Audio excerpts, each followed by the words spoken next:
Sirian 3 je zapravo jedan mali isječak iz cijele sage. To je jedan bogat univerz sa jednom zanimljivom pričom i pozadinom tom karakteru i događajima.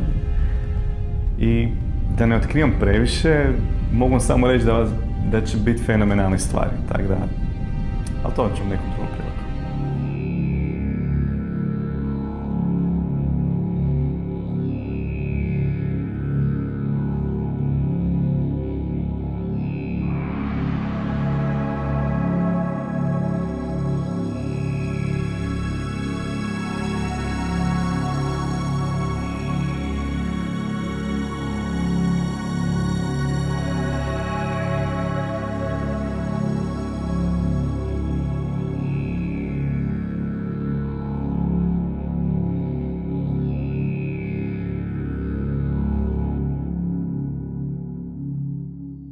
The year is 1993. After enduring the Second World War and living under a communist regime throughout what would be known as the Yugoslav era, 2 years have passed since Croatia declared its independence. In the middle of a civil war between Serbians and Croatians, a high school student by the name of Davor Hunsky approached fellow student Tomislav Zeliko, whose brother had recently worked on a small game project and sold it to a publisher in London. And for Davor, an interest in making games for a living sparked. Fast forward to 1995, this indie studio known as Crow Team gets on the radar with a quirky little game called Football Glory on DOS, with the Amiga version releasing just a few months beforehand. This small group of mad lads had a foundation during a civil war that formally ended in November of the same year. Sometime later, after noting the success of games such as id Software's Doom and Quake and 3D Realms' Duke Nukem 3D, the team looked at each other and said, "Hey, how about we make one of those?" Of course, these were all still high school students, and licensing an engine would probably cost more than what a collective kidney donation could afford them. So naturally, the solution was to say, fuck it, let's make our own engine. The two frontrunners for programming the Sirius engine were Davor himself and Alan Lathafats. The team expanded a little bit as time went on, achieving a total of 9 members, with 2 of those guys only working part-time and 1 of them serving in the military. 5 years later, after being turned down by 2 publishers and ignored by some 28 of them, Crow Team released a demo of Serious Sam and threw it on the internet. Old Man Murray, notorious video game pundits and all-around magnificent bastards, played it and thought, yo, this is pretty cool actually. The demo developed a cult following. In 2001, Crow Team struck a deal with Gathering of Developers as their publisher, and they released Serious Sam: The First Encounter on the 21st of March. It took this team of students working in their free time almost 9 years to start gaining recognition, even if it was a struggle to keep up with the big leagues in the West. I could go on with stuff that happened beyond that, but there's another almost 9-year period that I would like to call attention to. There are much different circumstances that surrounded the period between Serious Sam 3 and Serious Sam 4. From the point where Crow Team saved itself from bankruptcy and regained its popularity with the release of Serious Sam 3, the period between then and Serious Sam 4's release is its own story. And it's difficult to talk about it without necessary context. Which brings us to Serious Sam 4 itself. In 2018, the first official trailer for the game drops, with Sam driving a motorbike across the countryside of France. The game looks like it's going to be much larger compared to games from before. In 2020, game footage drops and there are more trailers, set for release in August. But we all know how that went. Instead, it drops in September. Alright, here we go! It's been a couple of years since I last made a video on a Serious Sam game. Some things have changed since then, but we're gonna take this one step at a time. Instead of drafting this out like the video I did on Doom Eternal, I want to cover this game with a little more freeform. Think of it as something you'd get out of Ross's Game Dungeon, or Civi's, dungeon. Okay, before we start, we're gonna open up the options menu. It's odd how they'd break tradition and make enemy health bars the standard, but I'm glad you could switch to the colored crosshair mode. We don't need any hints here beyond the basics. And we're also gonna keep the ammo icons on. I like seeing those. And lastly, we're running serious difficulty. It's been the tradition for every other Sam video, so there's no point in dropping it now. Let's begin!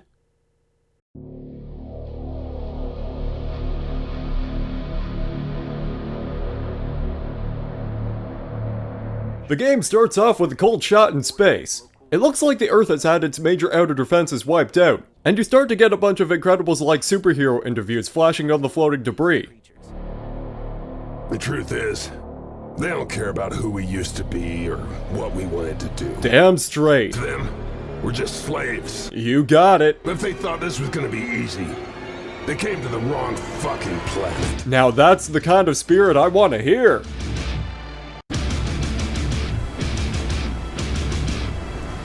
Whoa, my god. That's a lot of units. It's kind of impressive. This is the Legion system that was advertised often in the game's promotional material. Just a giant wave of units all running towards each other. A lot of units rushing towards each other and falling over, which probably shows why Earth has been losing the war. This doesn't seem like the best tactic for our side to be using. Thankfully, all the expendables around here lets us go wild with a whole bunch of weapons.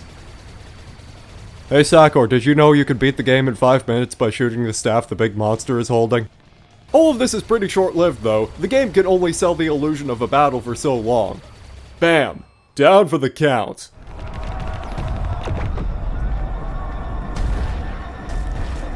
Damn it! You keep getting uglier.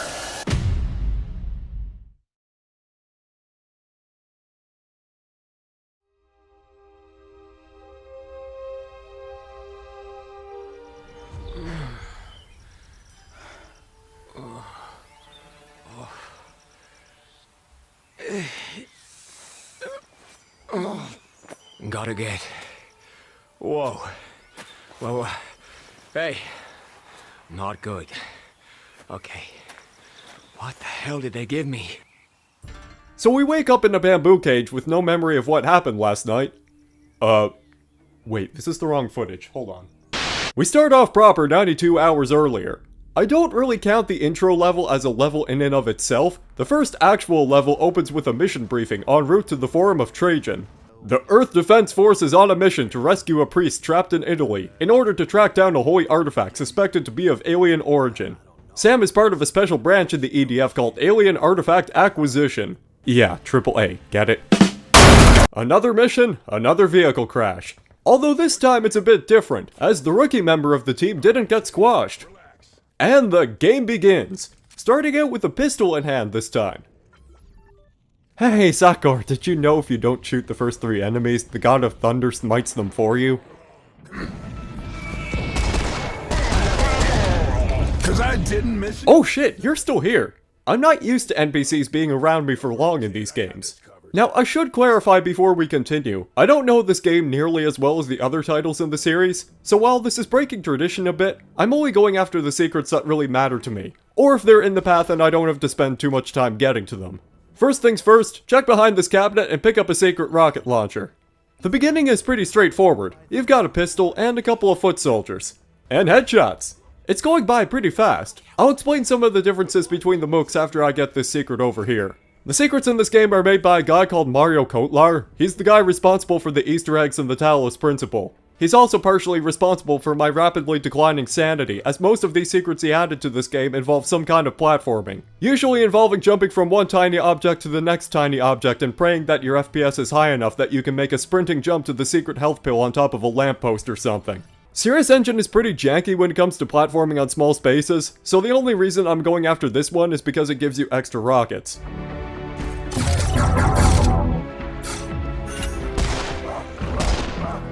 That's right, everyone line up nice and tidy. The shooting in this game feels pretty good, and it's about to get better too. Shotgun. Let's test it out. The basic foot soldiers of this game feature these new orange jumpsuit lunatics called the Processed. They're more of a specialized horde type enemy that charge towards you and pounds like clear skeletons. By themselves, they're mostly harmless. The headless dudes are back too. You have the Rocketeers which shoot weak projectiles, Firecrackers which shoot a spread projectile across the ground, although this attack is a little more unique. See, if you play on pretty high graphics settings, the projectiles are likely to reduce your frame rate because of the high particle count. That's a pretty unique way of assaulting the player. And then there's the bombers.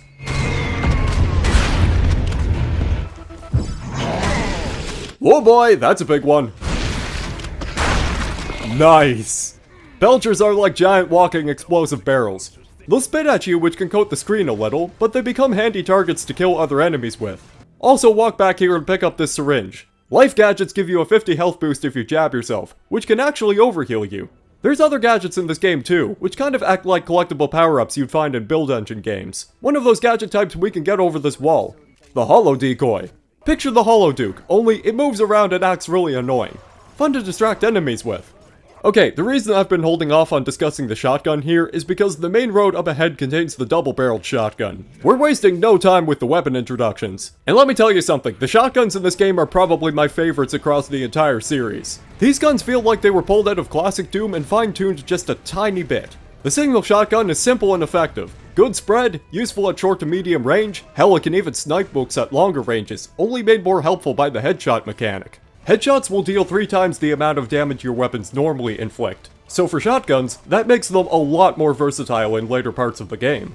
As for the double barrel, Sam 4's Coach Gun is what you get if Doom 2's Super Shotgun made intense passionate love with Serious Sam 2's Double Shotgun.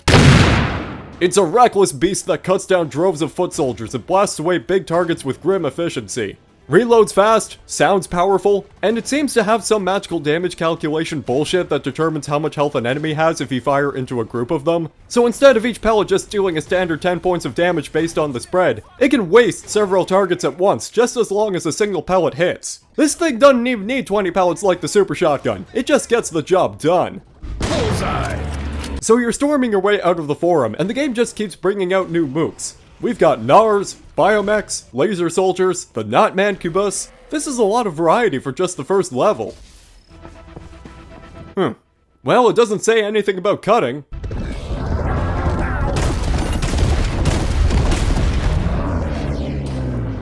Why are these cows so angry? Good question. And we make it to the end of the level. Decent start. Doesn't wear out its welcome. We close off with an introduction to the priest, Father Mikhail. In the name of the Father. In the name of the Son. In the name of the Holy Spirit. Alright, I get what game you're trying to be right now, Sam 4. Cut that out. So, Father, you came all this way from Russia to find the Holy Grail? Yes. Technically, like Catholicism, Holy Grail is heretical. But this is no time for dogma. Each must do all he can to save planet. Little bit of trivia for you. Father Mikhail's model used to have a Catholic cross hanging around his chest. But after one of the testers pointed out this inaccuracy, the devs modified it to look more like an Orthodox cross, to match his religious background. The second level is a little different when it comes to battle setups. We've had Kenny following us the whole time, but now we have Mikhail, and he's armed with a shotgun. The NPCs in the gameplay segments are invincible. They're mainly equipped with shotguns or assault rifles. I think only having one armed NPC is preferable in this case, because if you have more than one armed NPC following you around, the game likes to throw a lot more monsters at you on a frequent basis. Alright, here's just an example of the kind of secrets I don't plan on going out of my way for most of the time. I should mention the last time I played through this game substantially was probably about half a year ago. I think some patches made a few of these secrets less annoying, although I can recall one of my friends playing co-op with me, and he was having a lot of difficulty getting this one. Alright, a box!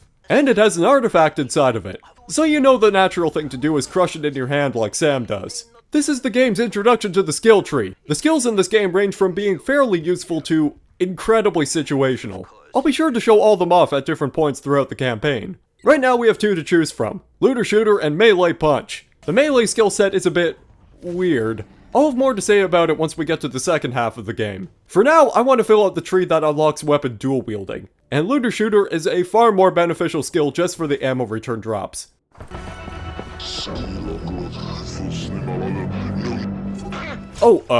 Whoops. That's deceptively easy to trigger since enemies can see you through that fence. Alongside the laser soldiers, you have the commanders that block bullets using shields. They're much easier to kill if you have explosives, but you can also just do this. Right, I've not talked about how you have a military knife as your melee weapon in this game, but compared to BFE, melee is kind of... Again, we'll save that for later. Because this stage is built around NPCs, a lot of these fights enjoy throwing tons of processed soldiers at you. This is going to sound like I'm contradicting myself, but while I mainly find having only one NPC is better if you have to include them, this level in particular actually manages some of the multi-NPC combat pretty well. Like the side mission where you have to help 2 Italian soldiers fight a mob on top of a roof. The layout and enemy spawns in this section make it so that the NPCs don't overpower the forces thrown at you. It's pretty good, you get an assault rifle out of it too. Not much ammo however, so let's put that gun away for now. Hey, Sakor, did you know if you jump off the roof enough times, God relents and lets you die for your stubbornness?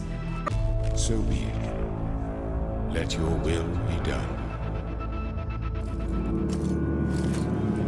I sense evil presence. Is your priest sense tingling? No, I just see pale corpses and floating objects. Sir, it's an Oregon hemivore. It's a fucking vampire, Kenny. I love it when the game does the commentary for me. Vampires will teleport around and perch on top of walls or decorative objects to shoot spooky jump scares at you. They can also try to swipe at you, or use a charging attack which throws you into a quick time event prompt, of all things. It's not difficult to break free from. Oh hey, this guy still gets stuck back here. So long, suckers. Check behind this fence, you can see a football lodged in between it. Score a goal and you get a fireworks show. It's the little things sometimes. After traversing an apartment complex and running over a few rooftops, we make it to the Republic Square, and we get more character intros. Sam's ragtag group of misfits begin reassembling with Rodriguez and Jones at the forefront. Yeah, you remember these two? Of course you don't. To say they were characters in the last game would be generous. Here they're at least archetypal. Rodriguez is loud and macho, Jones is calm and reserved, and Kenny's just here. But hey, at least he gets a weapon now. I find it interesting how the game has been treating him being unarmed as a joke up until this point. These aliens are pretty upfront about wanting to pulverize you at every turn. This does transition to a pretty fun fight sequence in the square. Again, I'm going directly against what I said earlier regarding the NPCs, because this is a good demonstration of how much they can do while still making sure you don't miss out on the action. Their guns don't inflict as much damage compared to your weapons, and they're not as aggressive with their attacks either. It's kind of interesting how they took this long to bring the kamikazes in. In fact, it's pretty rare to find them ever being used outside of mass mob rushes in this game. I think that's because of how their AI has been changed. In previous games, you'd have to set kamikazes to certain tactics if you wanted them to flank the player, but here, they start flanking you naturally the closer they get, which makes managing them a little more difficult compared to before. What the hell?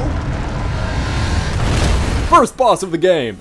Well, technically the Metal Snake is more like a mini-boss. It'll show up again later. Jones hands you the minigun and you get to experience its raw power. For about a minute. And then it's all over.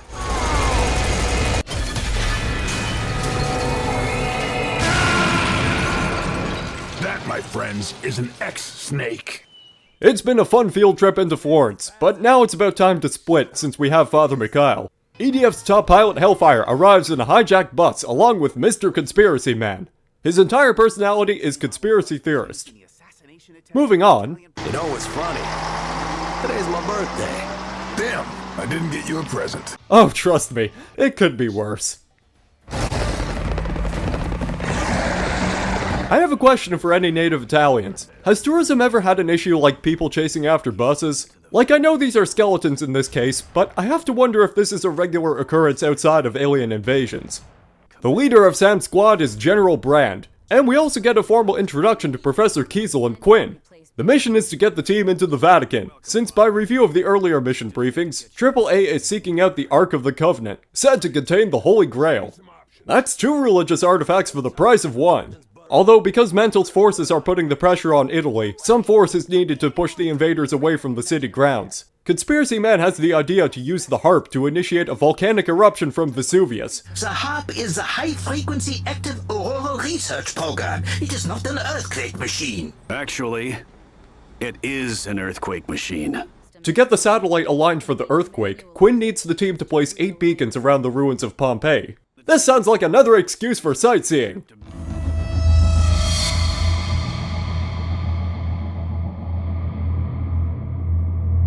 Pompeii throws you back into solo action mode, and not to knock the NPC mechanics introduction too much, but I breathe a sigh of relief when it goes back to just Sam versus the monsters.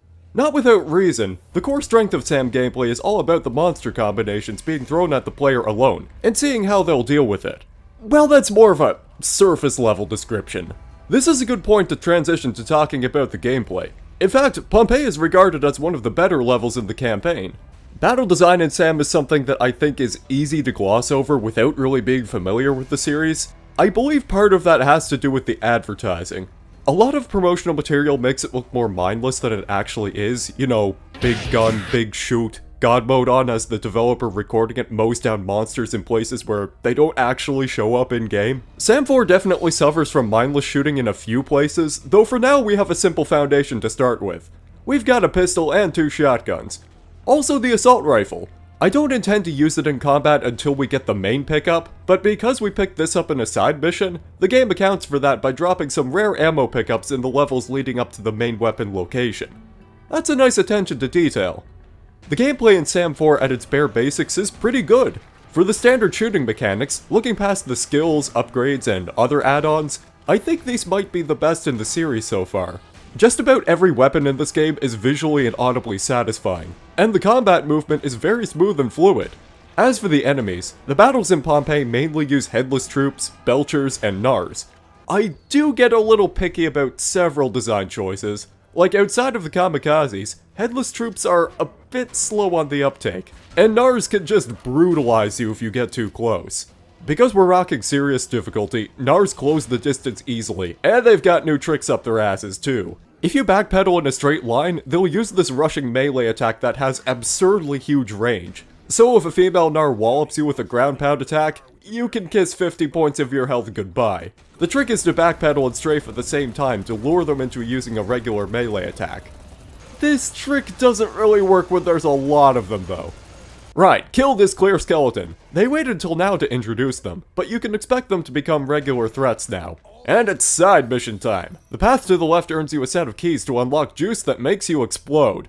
There's also some pretty majestic sights that way too. Number 1, cube map reflections. Yeah. Number 2, the walls aren't fully restrictive of you getting out of bounds, so if you want to take a tour of the level on the outside, that's a thing you can do. The map sizes in this game are big. A little too big, seeing as how you wouldn't see 3/4 of this unless you decided to run to the peak of terrain underneath Vesuvius. Turns out you can just clip through it and there's an entire ecosystem nestled under the mountain. I guess as long as I'm up here. Pick up the keys and you get this evil trap. Firecrackers raining down from above, 2 scrapjacks out in the distance, and gnars rushing you back against the cliff face. Once you deal with the brawlers, you can make short work of the fat bastards using the pistol. Their big heads make landing critical hits much easier. And after that, just clean up the firecrackers. Saunter back to the garage and you grab the rage serum. What's it do? Think of the serious speed and serious damage power-ups from the second encounter. And now slap faster weapon firing and damage resistance onto that. It doesn't last for very long and it partially blinds you because of the post-processing, but it works in a pinch. I'll make a point of demonstrating every gadget at least once, I just don't like to rely on them all that much. Much of SAM4's combat mixes things up by throwing a bunch of the horde at you at once. You'll still get fights where the pressure gradually increases, but this game is hellbent on causing panic scenarios. I've had a friend describe Serious Sam as being like walking down a street minding your own business, when out of nowhere, somebody in a nearby alley just throws a bag of angry cats at you. I feel that the most with this game. There is a mild strength to this kind of design, in that the battles themselves are not often very lengthy or drawn out. The previous games had an issue of enemies slowly trickling in at low numbers, which makes SAM4's fights feel more appropriately paced, never overstaying their welcome. This definitely isn't perfect, mind you. I'll point out the issues whenever I see them. And another side mission. There's 3 in this level, but this one is probably the most important one if you want to spice combat up. Take the keys and storm this parking lot. It will try to lull you into a false sense of security with all these processed and belchers wandering around. And then the place starts filling with kamikazes and a scrapjack out back. Kill the mooks, bust that case open, and you get a weapon upgrade. A grenade launcher attachment for the shotgun. Be sure to get this, it's the only time in the game where you can pick it up. Shotgun grenades are a lot of fun. They're just shy of being as powerful as regular explosive projectiles. There's a slight arc that you have to account for, and the splash damage is fairly negligible. What they do well, however, is destroy vampires and clears if your aim is precise. And they'll instantly detonate belchers too. You can find grenade pickups inside large shell boxes, as well as their own separate pickups as you get further into the game. But eventually you'll be swimming in shotgun grenades. You can carry 50 at max. Reptiloids! I didn't miss these. I do kind of admire how after all these years, their fireballs still use this wonky hard coating that makes them veer off in random directions away from the player sometimes. Anyways, just manage the lizards with caution, because if you damage them enough, they'll enter a rage state where they can volley off several attacks at once. Empty that arena and you'll find the next artifact around the corner. So of course we're gonna commit to the dual wielding route first.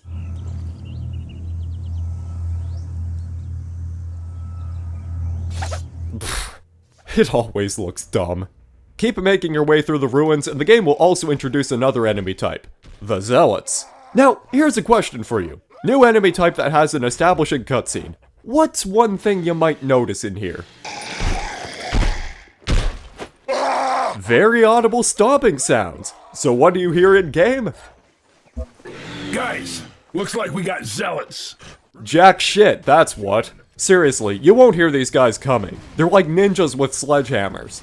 Only the slight telltale sounds of heavy breathing are your clue, and that's barely discernible even with the music at regular volume levels. Anyway, they're partially damage immune everywhere except on the back. Explosives, on the other hand, can break through that heavy plating pretty easily. Keep storming through the ruins, grab these secret rockets back here, and here we go. Grabbing the rocket launcher this early on. I approve. I love the rocket launcher. It's dependable, has a good rate of fire, plus rockets can headshot. As can everything really, though I figured it was worth mentioning. If you aim it just so, you can nail a bull in a single shot. And side mission number 3. There's a lot of content in this level, which usually makes my playthroughs of Pompeii clock in at about an hour. I just can't help it when it comes to side missions. I'm a completionist in the sense of enjoying seeing everything a level has to offer. Though if that doesn't affect you so much, I'd recommend only doing the shotgun upgrade side mission. That said, this one's pretty short. It's just a field of vampires as you make your way to the dig site. Time warp. This looks awesome. What's it do? I believe the artifact was part of the Sirian's research into the properties of time and may have a time dilation effect. So could I use it? In theory, but you must first return it for study. Or I could use it. Or you could bring it back. Or I could use it. Or you could bring it back. Or I could use it. Or you could bring it back. Or I could bring it back. Or you could use it. Well, thank you, Professor. Scheiße, verdammt. Pop this bad boy down and hand out some bullets. After a couple of waves, Quinn will radio in because Jones isn't taking her calls right now. It's just a corridor away to the stadium where his beacon signal is being picked up.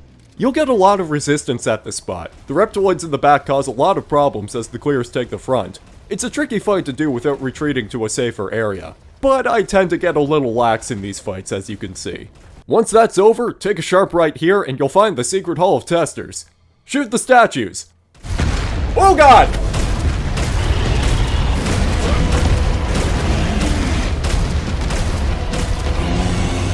Don't shoot the statues.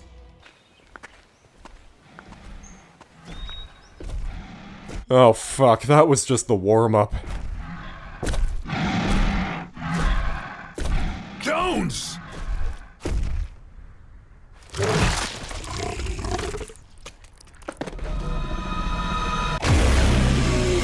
I'm gonna cut you into little pieces. I hope you enjoy. Hey Sakor, did you know if you drink the rage seer? Yeah, shut up. Shoot this gong. It spits out armor. Cool. You can destroy this boss with the rocket launcher if you have a few to spare, but I'm not gonna cheap out on this one. This Knump fight is a little more interesting than the one from BFE. They have a charge attack instead of a sprinting move that beelines towards you. The best way to avoid their fireballs is to walk backwards or forwards as they shoot. You can strafe hop at the last second. Eat dust and chew grass. Alas, poor Jones, you were too cool for this world. Anyways, thanks to the power of plot, the radio gives out and Brand gives the command to activate the harp system.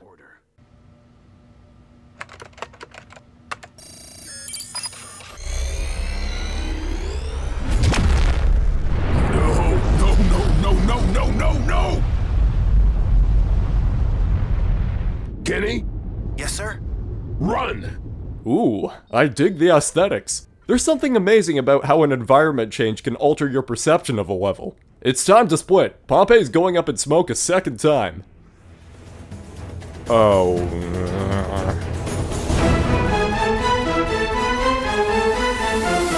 The fall of Pompeii is littered with probably my least favorite enemies of this entire game. So, what are the mummies? They're space mummies!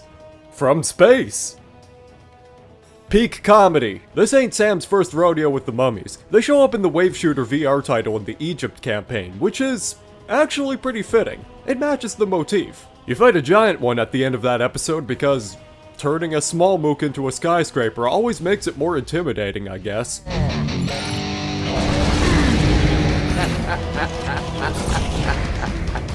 Mummies in Sam 4 could be likened to the imps from Doom 1, only they're designed to be more evasive in their movements. Because of their AI scripting, they jolt around and try to surround you. It's kind of effective, minus the parts where they get stuck behind walls or cliff faces. They also have two weak points, their heads and the fiery cores on their stomachs. Sam 4 does this thing where, to match the theme of Vesuvius erupting, the mummies rise from the ashes like zombies. That's pretty cool. It's so cool, almost every major battle in this stage has mummies in them. They like that so much that for the remainder of the Rome chapters, you won't see a single mummy ever again. It's not until France where they reappear, and while their appearances are more spaced out by then, they're expressly designed to spawn in hordes. None of this is to say that those are exactly an issue, but what really busts my balls is that they never flinch. And you might be thinking, not every enemy has to have a wound state, but because mummies are human-sized targets and they're designed to run away from you while tossing fireballs, it makes the entire battlefield a mess, and cleaning them up becomes not so much a challenge as it is a chore. Whatever, let's just get back to the level. Kisa will radio in around the start to tell you that he needs roasted gnar limbs for his research. He'll promise to give you an upgrade for the rocket launcher. Do yourself a favor and don't skip this side mission. It's practically impossible to miss the items thanks to the objective marker. Keep going, there's a sniper rifle up ahead. Hey Sakor, did you know there's a gnar on the volcano? Yes, I know. You shoot it, it teleports you to a spooky gnar forest. I get it. It's not worth wasting a sniper bullet on that. Just use them to kill the arachnoids. Contrasting BFE, there aren't many hitscan enemies in this game. In fact, the most common variant hasn't even shown up yet. Arachnoids are much easier to kill thanks to headshots, and the sniper rifle serves the express purpose of destroying anything with a head hitbox. It's a good evolution for this weapon. It actually rewards you for accuracy. Make your way up here and grab the second gnar limb. Also check out this backfield with the time warp gadget. It's a little confusing at first. You need to grab this torch and light it up, and then hope the engine jank lets you place it back on this wall. Good secret. New enemy type as well, the Pyromaniac. They fly in the air and rain down hellfire while trying to predict your movement. Their weak points aren't actually on the head, but if you snipe their jetpacks, it's an instant kill. Before you go further, jump into this pit. There's a very tiny lava golem over here.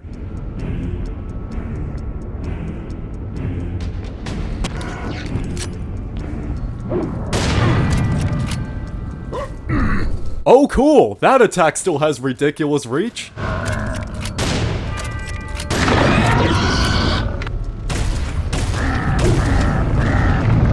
Third piece of gnar, also C4!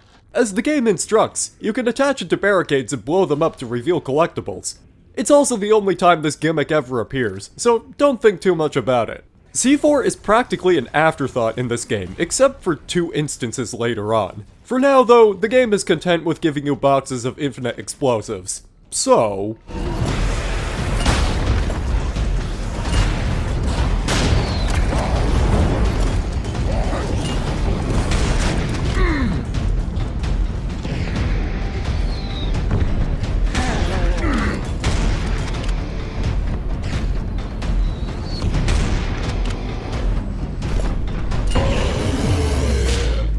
Following the C4 being dropped in your lap, you get to this arena.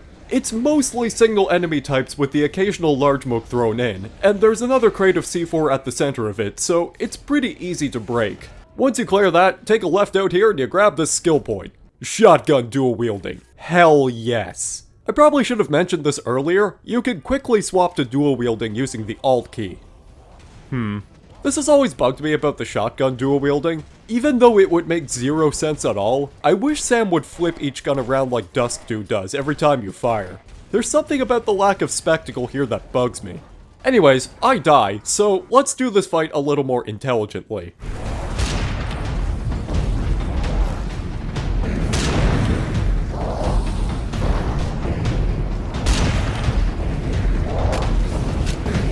The fourth Nar piece is back here. After that, Kenny radios in and he gets trapped under a statue. Help him up and he'll join us for the last 5 minutes of the level.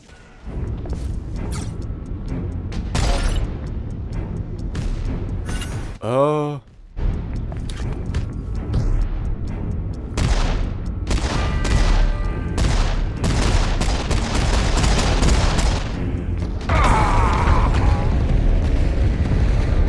I get it.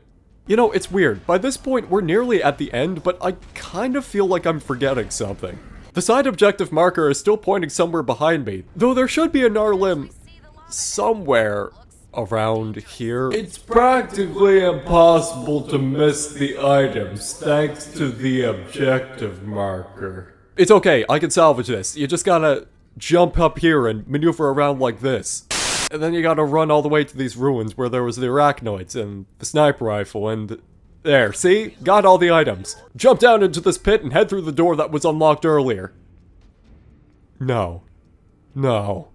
No. Game, you can't do this to me. And then you gotta run back to this spot with the scorps and the shooty scope thing. Just take this secret area, use the Garrett jump strategy around this wall. Shit. It's just a jump around here. Now we just gotta sprint back to the main part of the level.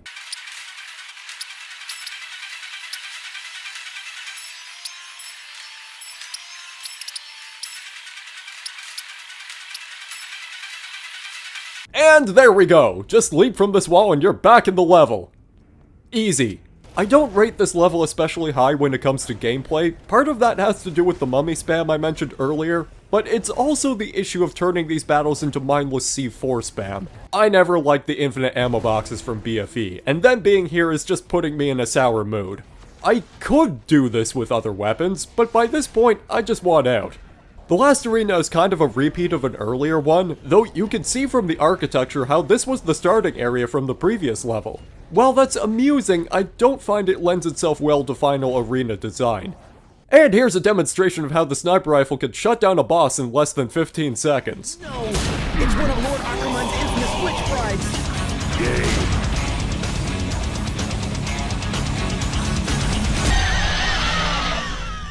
Good boss! Hey, Sako, did you know if you run backwards with Kenny, you get dialogue saying you're going the wrong way? Sam, I think you're going the wrong way. I agree, sir. I think we've taken a wrong turn, too. This is a dead end. After that catastrophe, Sam reports back and socks Brand in the jaw. At least, I think he does. Turns out, while the plan worked, Mikhail and Conspiracy Man lost contact with HQ while heading into Rome. Enough talk. Take Rodriguez. Yeah! That's right, you sons of bitches! I'll fuck metal! I'll fuck your whole army! Come at me, you alien pendejos!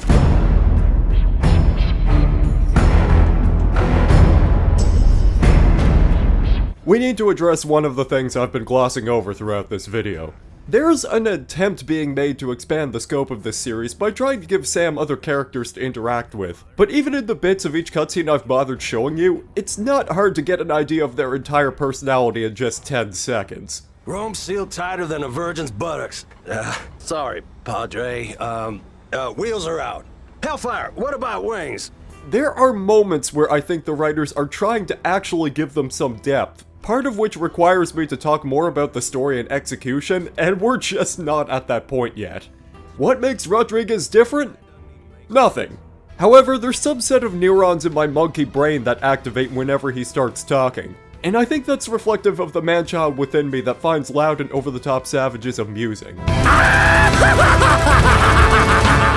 I think the reason I feel this way at all is because Rodriguez is the only character in this universe that actually makes sense to me, apart from Sam. Aggressive, macho, egotistical. I think he's like what people without context imagine Sam is like in all the other games. So he's with us throughout this level. Whoa! That's a lot of rockets. Jealous? Me? What? No! I could shoot plenty of rockets. Shut up, Hellfire! In fact, this is probably one of my favorite levels in the whole game. The battles are for the most part well executed without being too overpowering, the difficulty climbs in a naturally progressing manner, and you've got Rodriguez, who provides the right amount of cover fire. From the beginning we get the rocket launcher upgrade from Kiesel, the multi-rocket. This allows you to lock onto either a single or multiple targets based on how many rockets you have loaded. The alt-fire key lets you stack another rocket at a time, up to a maximum of 5, which you can reset by just tapping alt-fire again. Releasing a barrage has the rockets home in on whatever you have targeted, like this flying tumor. We won't be seeing another one of those until the next level, so just don't worry about it for now. Right after that, you get swarmed by a bunch of spiders. I said that the battles in this level are well executed for the most part. The spiders are what prevent me from outright saying they're all well designed. The spiders have this ability to lead their acid shots in this game, which for the big ones I don't think is a bad idea, but the little bastards don't even telegraph their attacks at all. For a small enemy like this that appears in hordes, some visual indication that they're about to shoot would be nice. All that said, we're gonna get a weapon that mitigates this problem. First of all, here's the assault rifle on the main path. We're now authorized to use it.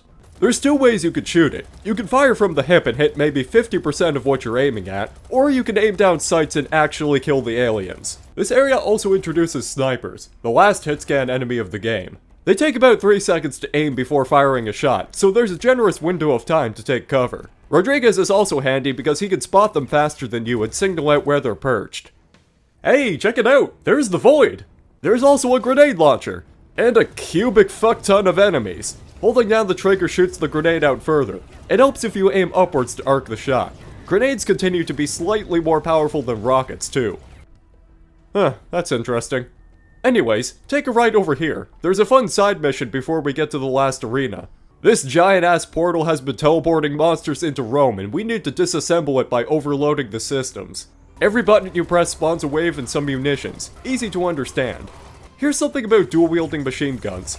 Minus the fact how easy it is to chew through ammo, hit-scan weapons on dual-wielding mode have a wider spread compared to firing normally. So that stacks on top of the already wide bullet spread of the assault rifle. It's better to reserve this tactic for short-range combat. Dual-wielding double shotguns is also a blast. It feels like this fight was just built for it. Makes it even better when they start mixing in wearables, so if you miss a headshot on one, you can just turn around and blast it with the other shotgun. Last wave! 2 major biomechs, and they still have that rocket barrage attack if you damage them enough. You can stun them if you deliver a payload of damage within a small time frame too. No time to elaborate on that, we've got Knooms and Screamers to deal with. As you can see, the multi-rocket is stupidly powerful because Knooms don't even bother trying to evade that many missiles at a time. They will still do that thing where they evade single rockets and toss a few fireballs as punishment, so don't get too cocky. Smash that button and overload the portal. You get 3 crystallized black holes. I'll show what these do shortly. On the way back, check this gate over here. Around the corner you'll find another orb. I guess we needed an encore. But more importantly, jump behind this wall and activate the secret bloodbath. As a reward for surviving, you get an elusive 100 armor pickup.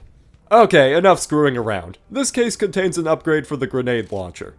I don't really get why they just hand it to you here. I was under the impression that weapon upgrades would only be given by completing side missions. I guess they wanted a better way to differentiate between it and the rocket launcher, though it feels like this is just spoiling the player. I didn't have to go out of my way to earn this. The cluster grenade attachment lets you manually detonate grenades using alt-fire, which split off into 5 smaller cluster bombs. It's very efficient for cutting down clumps of weaker monsters. This last arena is tough, by the way. I prefer taking care of the reptiloid snipers first and dealing with the spiders afterwards. Again, made difficult by how spiders lead their shots. Following up, it's lunatics and drones. Ignore the drones. The processed are the greater threat here. I know I haven't talked about the drones, and really that's only because I find they're the most uninspired enemy type ever added to a SAM game. They're not bad enemies from a gameplay perspective. They'll surround you and force you to stay on the move, and they can even carry soldiers into battle as well. I think the problem is that out of every other enemy design in the series, there's nothing especially unique about them visually. It practically screams bought asset when you compare it to the more creative enemy designs in the franchise. Alright, you might be wondering what the black hole gadget does. Well,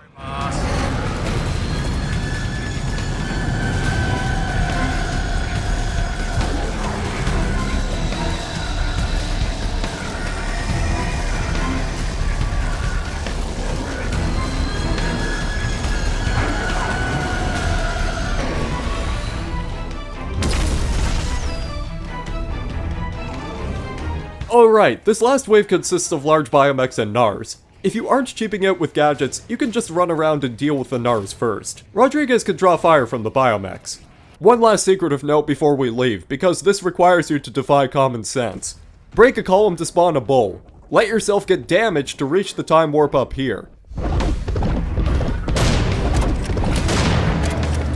Now we can leave. Yo, boss, which way you want to go? City or ruins? I don't know. Quinn? Quinn? We fucked up the volcano, and the volcano fucked up the radio. Karma's a bitch. It's time to split up with Rodriguez. We've got a Colosseum to storm. The next level puts us back on a solo mission. From the start, we get to fight more of those flying tumors. These are... Collapses. That's a hell of a name. Another import from The Last Hope. They're expressly designed to be as annoying as possible by making these obnoxious guttural sounds and shrieking whenever you shoot them. 2 grenades or sniper bullets are always the best way to get rid of them, although in a pinch, shotguns will do the trick as well. The game doesn't waste any time ramping up the difficulty now that you're on your own. It makes the last level look like it was holding back with all these nasty traps and key hunting which you could completely bypass by running back here and jumping over this wall. What? Yeah, no, we're doing this the intended way, mainly because there's a fight with a witch bride that isn't a boss. Witch brides aren't actually bullshit in this game. They toss garbage and debris at you while teleporting around. Headshots with the sniper rifle or with a rocket will insta-kill them. Pick up these keys. Why can't these things ever be under the doormat? Acknowledging padding never makes it better, but once again, he's doing the commentary for me. Once you get past this door, there's a reward waiting for you upstairs. The auto shotgun. Separate ammo reserve? Check. Good fire rate? Also check.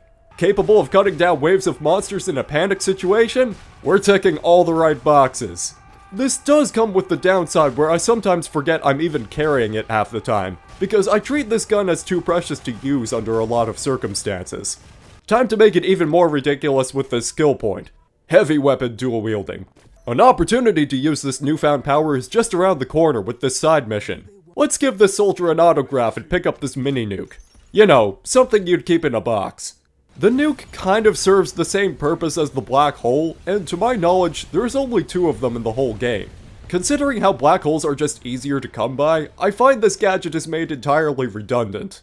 Besides, I can carry 2 rocket launchers at once. That sounds like a more fun option altogether.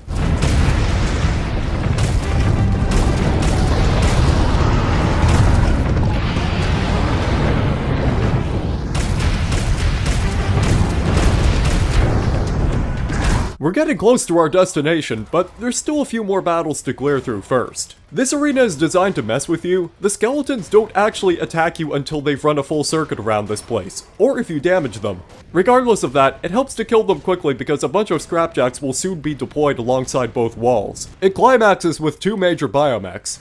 Seems like a weak finish to an otherwise tense battle. Oh, don't worry, we still have a street to mop up.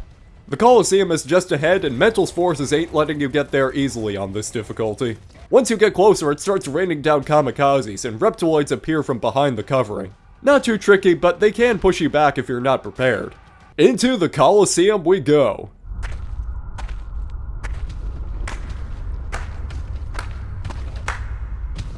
Well, well, well. The mighty hero has reached the grand arena to fight before the ruler of the land. Lord Ackerman is heading the invasion of Earth, and you can tell he's evil from his distinguished British accent. You done talking, jackass? No, I'm only just getting started. This fight's gonna be a little more tricky than usual. You're exposed in the center as enemies start pouring in from all sides. Ackerman's taunting you as you're mowing down rocketeers and witch brides. Bulls begin running circles around you. This kamikaze is really trying his hardest to climb this fence. And then it's Knooms and Nars with a few additional kamikazes to scare you. This is definitely one of the more tense arenas in the whole game, and minus the occasional enemy getting stuck someplace, it's very solidly designed. The enemy combinations here are forcing me to switch to different weapons, even if the heavy dual wielding is otherwise crazy powerful.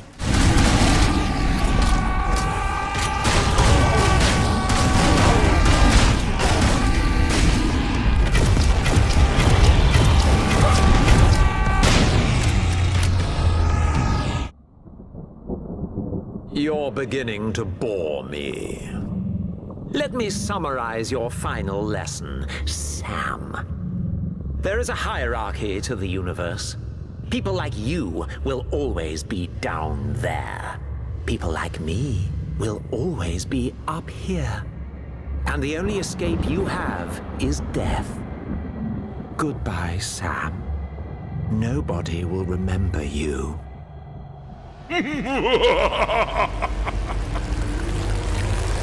Oh, is that an actual boss I see? Bosses so far haven't been terribly impressive, but the Swamp Hive is a good finale to this stage. Throughout the fight, it'll scale along the walls of the Colosseum, pounding the ground with shockwaves, raining down spiders, spitting out slimy cocoons that spawn bigger spiders if you don't shoot them, and Sam's just rattling off crab puns like there's no tomorrow. He's really into this challenge. I'm gonna run out of crab puns. Guess I'll have to widen my vocabulary. The spectacle here is fantastic. The fight is pretty much a race to make sure you don't get swarmed by the mooks while you take out the larger threat that actually has an attack beyond summoning enemies. I ordinarily don't prefer bosses that summon mooks, but I'll give this one a pass if only because there's context for the enemy spawns. Kind of like the Alcor worship from BFE, only I rate the Swamp Hive fight higher than that since the boss's ground pound attack is actually telegraphed instead of a fuck off laser that can kill you instantly if you're in a bad spot. Supposedly, this fight does give some people some trouble, so I'll be merciful and let you in on a secret. There's a rage serum over in this bush if you want to make it piss easy. Anyway, down he goes.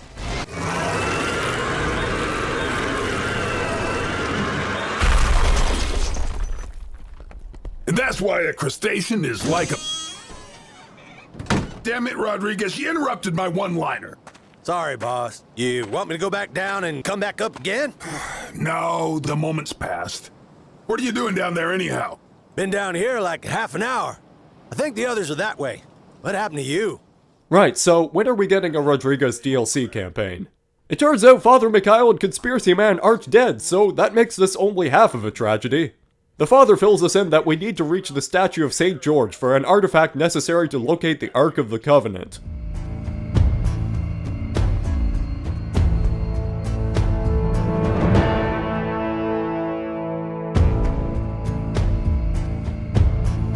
We're back onto the streets of Rome. Not bad on the visuals so far. Reflections are still inaccurate, but I dig the lighting. This is a good point to talk about the music. You're probably familiar with this interview the game's composer did prior to release. So it's all just a layer of very heavy pounding rhythmical drums, you know, a bit like Hollywood blockbuster songs. I mean, I cannot escape from what I'm listening. For the past few years, I've been listening to Hollywood scores. When their music is combined with the picture, the feeling, the emotion they inspire in the viewer, that's what I would love to do with players. I generally consider comments like that a red flag, and it's difficult to put into words sometimes. But I tend to think about the Hans Zimmer kind of music that a lot of big-budget title composers try to replicate, where a lot of the songs share a similar build-up or riffs which wouldn't be out of place in whatever the latest superhero movie came out recently was. But back to Sam 4.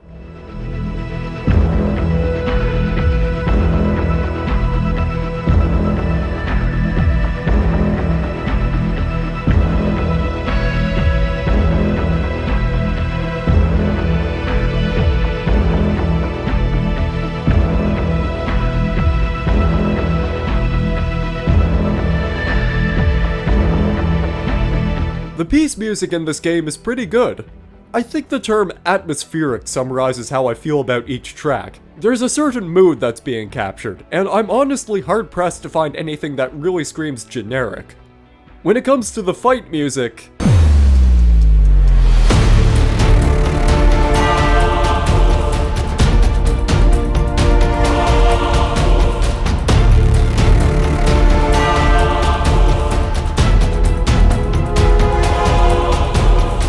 it gets a little hit or miss. Some tracks suffer from the problem I highlighted with the inspirational material, where I have a difficult time really finding a unique signature on them. Now what I do like is how heavily Damien leads into the percussion, so much so that some of these levels almost don't feel deserving for how hard the tracks go.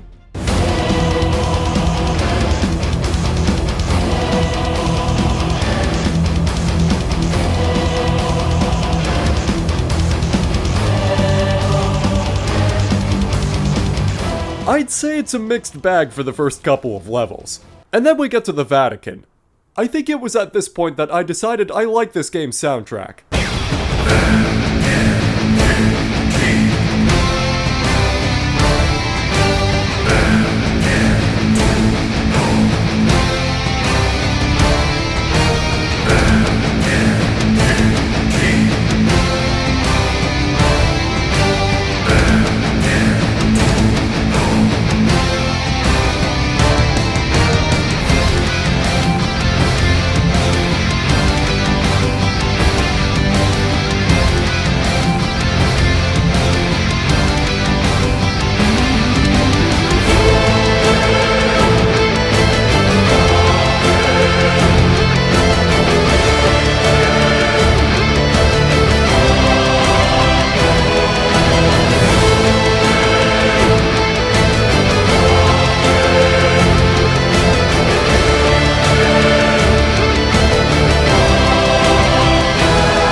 Jumping the gun a bit, I think the fight tracks just keep getting better going forward. I'll probably point that out several times. This level has some pretty good fights in it, though I can't help but feel as though the side missions hold back compared to others. It could be I'm just too used to them, though I find the gameplay is a little stronger on the main road. Except at the end where it flat out becomes ball-crushingly difficult. We'll get to that. First side mission has you locating this elderly gentleman's daughter. Take a side trip to the warehouse and the skirmishes are easy to break down. You know, contrary to how BFE handled it, witch brides work better in this game combined with a lot of different enemy types. Fighting them solo just doesn't add that much past the first few encounters. Once you're inside the warehouse, standing here lets you keep watch of the Nars that rush into the area. The last fight has this open chamber with hatchlings appearing out of nowhere and spiders just dropping in. This might just be a presentation issue, but how the space is used here makes the appearance of the arachnoids a bit awkward. Picking any corner here is just an open invitation to getting stabbed repeatedly. Our reward for rescuing Gabriella is Rage Serum. Sweet, I'll use that to run a marathon later. You can take the door to the left as you exit, but that skips a few extra enemies. This fight in the park is pretty fun. You've got 3 waves, starting with headless mooks surrounding you with a couple of biomechs, followed by an onslaught of wereballs, and finishing off with some clears in a gnome. Passing that gets us a new skill point. Of course we're gonna try dual-wielding different weapons. Though frankly, this sounds more awesome than it actually is.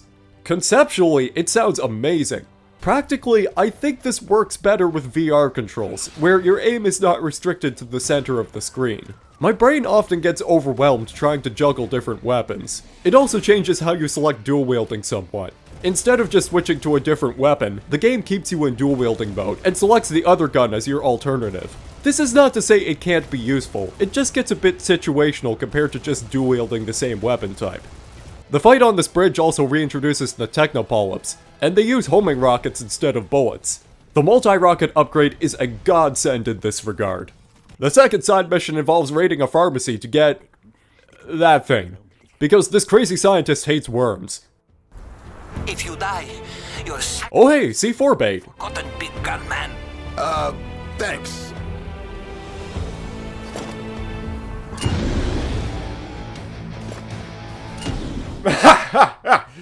Okay, that doesn't get old. Again, the side mission almost feels as though it's restraining itself, and maybe part of that is because the dual wielding makes it slightly easier, but I think it gets the message across clearly by handing you tons of rockets and auto shotgun ammo. It's also surprisingly peaceful on the way back, only interrupted sometimes by the music going quiet because the scientist NPC occasionally says a flurry of gibberish, but the game doesn't account for how far away you are from said NPC, so it makes it sound like the volume is just lowering at random. I'm not even joking, listen to this.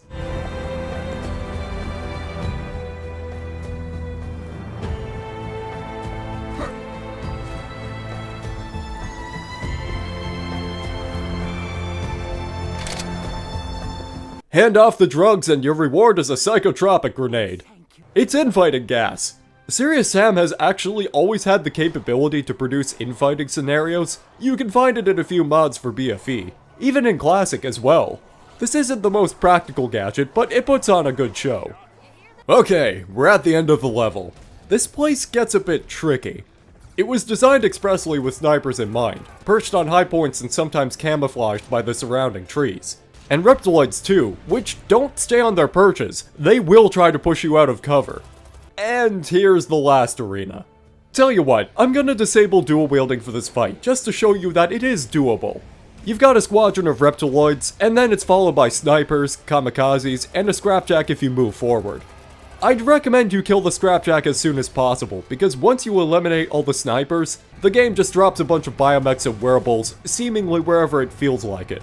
I don't like this kind of design mentality for this arena. None of the spawning positions for the bigger enemy types gives you time to plan your movements. If they started by jumping in from outside the arena, that would probably help, because off the top of my head, I can't think of a necessarily safe position to be in for this fight. And there we go, cleared it. Now we can exit the level. This old grandmother is a bit kooky, but she's armed with a minigun, so I'm not gonna argue with her. She's helpful for this bridge fight, but that's just the warm-up. The real action begins when she hands you the minigun. Normally, I would be saying something about the measure of skill and ammo management with this weapon, given the absolute spending rate, but at the same time, haha! Dual miniguns go brrrr!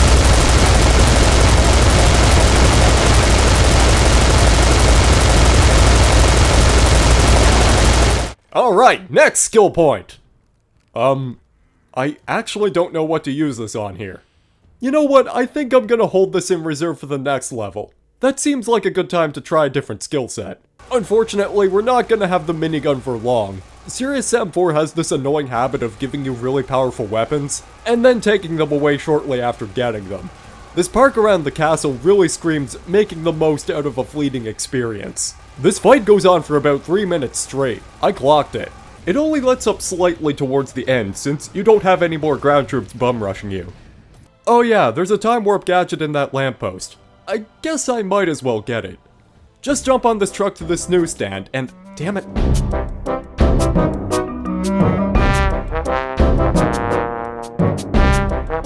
Core of the core team Serious Sam franchise is dancing with enemies and projectiles. That's your movement in the environment. This. God, this music is desperately contributing to the scene currently transpiring. It always takes me a few tries to get this, and the soldiers shooting at me really aren't making this better. There we go. That was almost certainly not worth the effort involved. God damn it, Mario.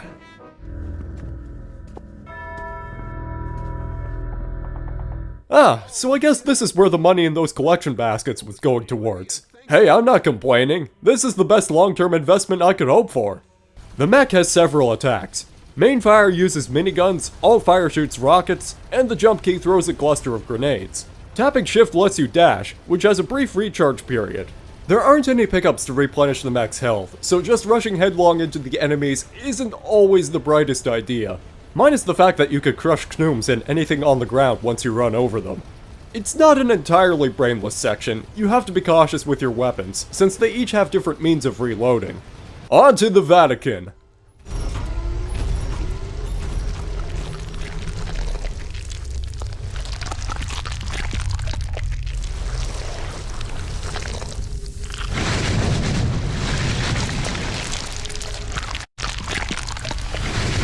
Ah, the tentacled culprit himself. It's a little unorthodox having another boss fight this shortly after the previous one, though the circumstances are different since you're piloting a giant-ass mech. It's understandable wanting to make the most out of this vehicle.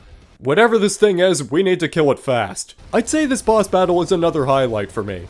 Yeah, you could cheese it entirely by just rushing headlong and unloading into the boss's face, but just for the sake of argument, let's do it as originally intended. You gotta keep track of the debris its tentacles throw at you, and the ones that just rise out of the ground to try and crush your ride.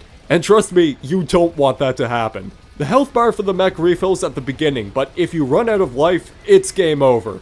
I'm not a fan of vehicles that just straight up kill you upon being destroyed. Even if your chances of surviving were minimal, just having the fight keep going while you're on foot surely wouldn't break anything gameplay-wise. Ah yeah, this is the part of the battle I don't like. The game gives the fight an excuse to spawn enemies while it's shielded. I just wish it passed on the technopolyps. I can't find any way to reliably dodge their missiles while piloting this thing. Apart from this, I really don't mind this boss fight. I think it's pretty good. Yeah! Eat it! That clears up the Rome chapter. Let's go find that book. Bit of trivia for you, you've probably heard this before, but the statue of St. George here has nearly 1 million polygons. I think Sam's doing us a favor by blowing it up. We might see a performance boost.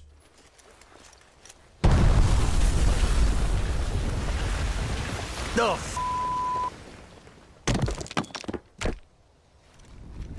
Found it! With the text acquired, Mikhail deduces the Ark of the Covenant's location. Sam and his team are being dispatched to Carcassonne. So, of course, you know what this means. You're set to rendezvous with a French resistance cell. Contact's name is Michelle. She'll meet you on the main square. The resistance will get you into the castle. What was that? What the fuck? Lost engine 2! We got raiders on our tail! This thing flies like a sack of potatoes! A sack of potatoes that's about to fall out of the sky! Start bailing, now! You heard the lady. Go! Geronimo! What the fuck? Dude, what the hell? They aren't even wearing parachutes here. Shit, I can't see anything. Is that a tree? Hello? Anyone there? Gwen? Carter? Kenny?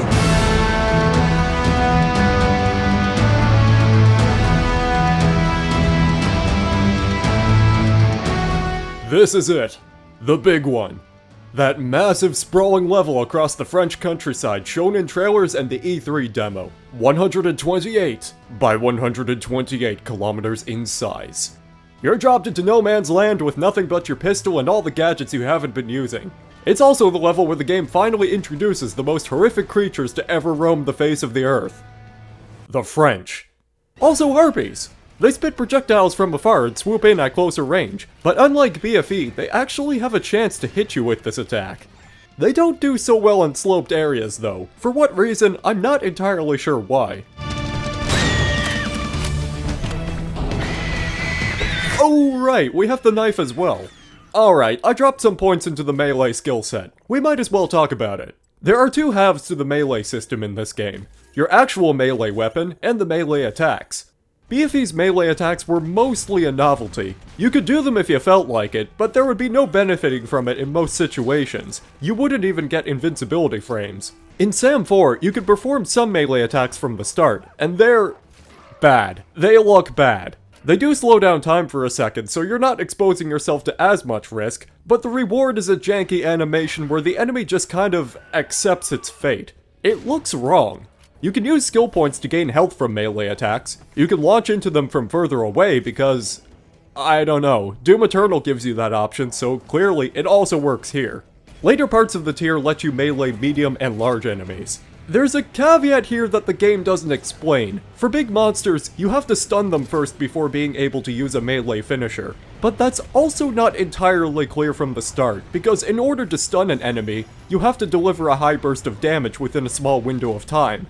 Oh yeah, and I thought I was going crazy for a while, because I remembered being able to melee attack more of these enemies in earlier versions. It turns out on one update, melee attacks for biomechs, brutes, and bulls were disabled. I presume because some of these finishers were too powerful or just looked unfinished, which unfortunately makes the melee skill set less versatile.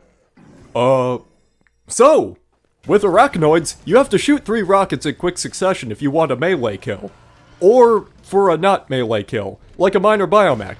You can blast it with the double shotgun to stun it, which is a means you can use to ride said enemy without risking taking a bunch of melee damage. That makes it useful for all of 10 seconds until a single enemy decides to shoot it. I want to talk more about the rodeo and signposting skill later, but for now, let's talk about the melee weapon. I can't talk about this without comparing previous melee weapons in the mainline series too. First encounter, you had a knife. It swings twice per animation and has surprisingly good range and damage. A good tool for combat dancing if you have nothing else to work with. Hell, it's a better option than using shotguns sometimes. Second encounter, chainsaw. Breaks every fight that uses marsh hoppers. Serious Sam 2. Serious Sam 3. Sledgehammer. Melee perfection for the series. It honestly feels like they peaked with this weapon. It all boils down to a simple concept. See an enemy? Hammer goes up. Swing it down and you keep the fun going as long as monsters are in sight. Great damage, good swing rate, can crush multiple enemies at a time, you can sprint and swing it simultaneously. The only bad thing about it is that spin attack stopping you dead in your tracks. And then we get to Sam 4, which gives you the knife again, only it's a bit more awkward to use. I don't know if it's just me, but the range on this thing feels much shorter compared to before. Also, something about the visual feedback when swinging the weapon fucks with me, because Sam only swings the knife once, meaning there's a pause before you can swing it again, and you can't hold down the button to keep swinging it for some reason, which just makes the thought of using it mess up my groove entirely. It has higher damage, however. The only positive thing I can say about it is that it kills clears instantly. That's a thing. When you look at the melee attacks, those at the very least can heal you with skill points, though the net gain of health is dependent on the size of the enemy, and pausing the combat constantly to heal up just isn't my idea of a good time.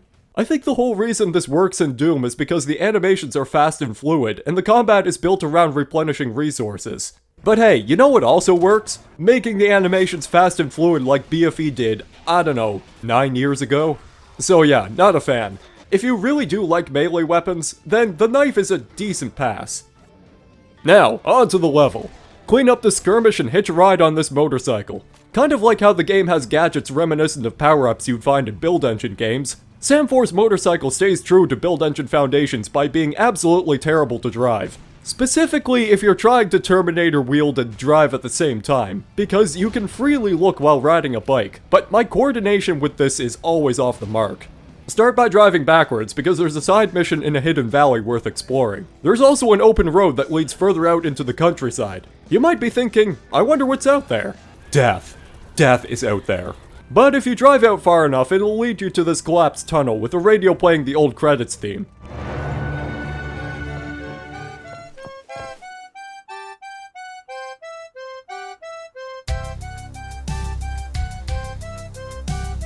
If you want a pack of Rage Serum, clear out this valley base, featuring soldiers, a Techno-Polyp, and a boatload of process that spawn literally out of nowhere once you kill all the soldiers.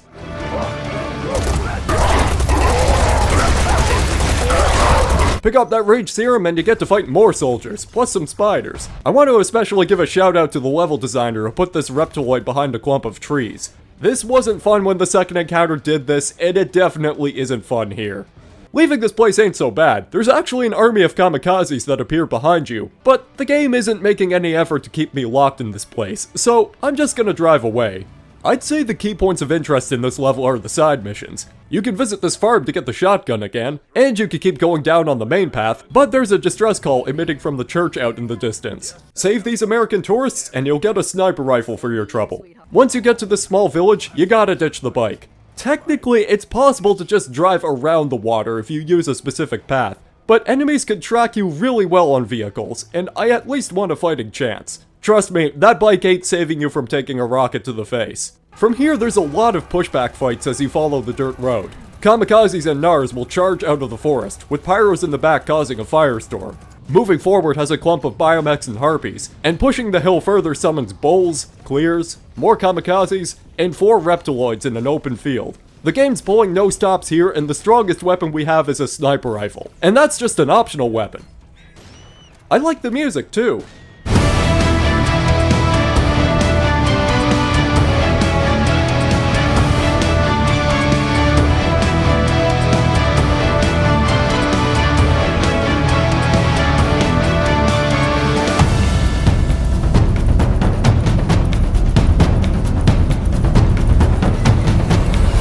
Namaste, mon frère. Just when I thought things were gonna get better. The cutscene ends with this hippie accidentally summoning Techno-Polyps, which are definitely there. You'll see in a minute. This fight is probably the most dangerous part of this whole mission. No armor pickups and you're surrounded by drones carrying soldiers, which by itself isn't bad, but then it starts to toss little Nars into the mix. And only then do you suddenly find yourself flanked by 2 Techno-Polyps. I told you they'd show up. You could technically make this a complete joke by just running backwards from where you came. The helicopters can't actually go very far. But because I'm me, I like making things more difficult for myself for no particular reason. They are evil astral imperialists! Okay, that never fails to make me laugh. Hippie Dude gives you the keys to his mighty chariot. This is another thing they demoed back in 2018. You get to drive around in a combine harvester, mowing down enemies while this wacky hillbilly jig rocks out in the background. It's like that Long Canyon battle in the second encounter's penultimate level, where the music just switches to this insane rock rendition of Jingle Bells. It's the exact kind of stupidity I expect from this series. Kinda sucks that running over foliage damages the combine, however. Hey! They're trying to climb into my rig! No! Back off! It's my mental illness, and I get to drive the Hit Grinder 9000!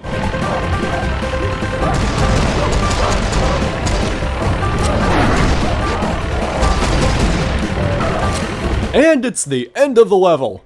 Kind of a short one, or at least it feels abrupt, even if it'll take you a good 40 minutes on average. I've read on a couple of forum posts before that the start of the France chapter could be a real momentum killer after everything that was good in the Rome chapter. And gameplay-wise, I find it kind of hard to disagree. It's a common expectation in SAM gameplay that you have fights designed to push the player back as they grow more intense. This level extends much of its length built around the same concept once you get to the village section. Up until this point, I've not made any comments on the level design in SAM 4, and while I'm not the best person to talk to when it comes to discussing level design, I can think of a few things that click with me based on some of the earlier stages. The levels in SAM 4 are a mixed bag for me, primarily because some environments just aren't taking full advantage of the settings to create interesting encounters. Remember that whole comment Rodriguez makes about Sam having a thing for ruins? What is it with you and ruins? I'm about to use my YouTube essayist Galaxy Brain to spin this into an argument. Now, I'll confess part of this could just be an aesthetic appeal, though I find battle design in levels centered around ancient ruins has much more strength than SAM. Ideally when the environments take advantage of the enemy variety. So you have projectile mooks or snipers perched on high points, or clears and spiders climbing down walls, that sort of thing. They're not all winners, especially because SAM 4 has a tendency to just dump a bunch of enemies onto one spot without considering what it could be taking advantage of space-wise. On the opposite end of the spectrum, this is typically counterbalanced by more simple arenas, which sometimes litter a few basic objects around to change how the player moves around and manages the horde. And then you get to A Breakfast in France. I don't even know what the exact goal is with level design here. It's wide open space after wide open space where enemies just pour in, and the only deviation you might have are a couple of basic farmhouses littering an area. You don't even have to beat some of these fights, you could just drive away and pretend the monsters don't exist. More than that though, bodies of water will kill gameplay in Serious Sam, something that remains unchanged 20 years after the release of the first game. But giving the first encounter some credit, it at least had enemies specifically designed to ambush the player in water. There are a lot of exploits to fight scenarios in this stage that the developers just don't want you to think about, and much of that is a result of just how open everything is. Simultaneously, from a fundamental gameplay design perspective, I don't know what the purpose is of having a level built around the fact that the map size is 128 by 128 kilometers. This is the first instance where being able to explore the sprawling countryside is intentional. And sure, if you go out of bounds, you'll get randomized enemy encounters that grow increasingly more challenging the further you venture out. But the rest of the stage in bounds is still designed with the mentality of a standard Serious Sam level, just with a lot of dead space in between points of interest. Like you have this back road that leads to nothing barring a transmission tower. In fact, there's quite a lot of space that still counts as being in bounds, but there's no reward for player curiosity. There's no side paths containing points of interest, no optional encounters barring the side missions already in place, not even any secrets in places that seem suspect. There's only one path and the game wants you to stick to it. So that all leads me back to the end of the stage. A side mission seemingly awkwardly placed near the level's exit. It's a basic uphill battle with a few waves of monsters, and your reward is a stack of companion drones. Those are kinda cool, more at 11.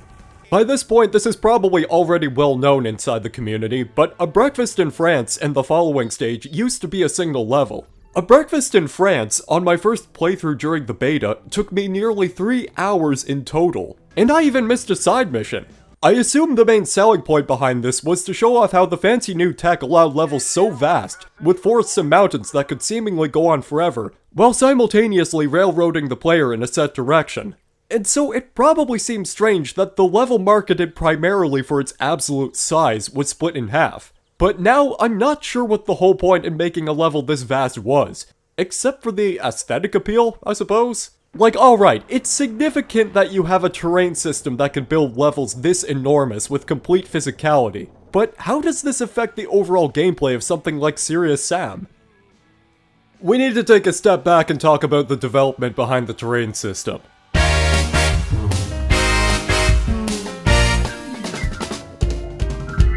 I have some choice words to say about the terrain system's implementation, though it has some creative advantages that can make level blockouts a little easier. It's unquestionably still got a lot of jank, and frankly, after messing with it for a while, it still feels unfinished. It should come as no surprise that it's one of the contributing factors for Serious Sam 4's long development cycle, among other things. Much of this is the effort of former lead programmer Alan Ladovats, who according to Arch-Celestial Technomage and self-regulating Dyson Sphere artificer John Carmack, is said to be a Croatian version of imperceptible quantum reality jumper and debatably living time anomaly, John Carmack. This concept behind creating massive terrains that could actually be explored while not falling into the territory of being an open world experience was the brainchild of Alan. And back in 2018, this all sounded ambitious. The center has to be at least 3 times bigger than this. The end result paints this as an ambition not fully realized, and I feel like this highlights the dissonance between a programmer's mindset versus a level designer's mentality, as it ultimately fails to take into account the kind of game it's being built around. For one, just look at the actual level marketed around the terrain system's capabilities. It's a linear level with a few side missions interspersed, and it had to be split in half for the sake of pacing. There's not much advantage applying the open space of the terrain engine to a series where the gameplay banks on throwing the player into mostly enclosed spaces and dealing with waves of enemies. There are fights in these games where the battlegrounds are large open fields, but those are artificially barriered using out-of-bounds hazards like sun damage or the sand whale. They're still innately designed to keep the player in a set location. Here, the design is detrimental in that you don't even have to bother doing half of these fights. The openness of Countryside serves no practical purpose other than visual fidelity. And even then, that's got issues. If you remember how I said this tech feels incomplete, I need to clarify something. From a functional standpoint, it all works. Visually, however, there are problems. The foliage transition from sprites to 3D models is very noticeable. You'll often see vegetation just pop in as you get closer. It's also compounded by issues related to older lighting and rendering systems, resulting in things like inconsistent light reflections on models. You see these grass shadows in the trailer? Yeah, those are disabled because each blade of grass is an individual model, and casting that many shadows would fry anyone's PC. Actually, I think that one's a little more understandable.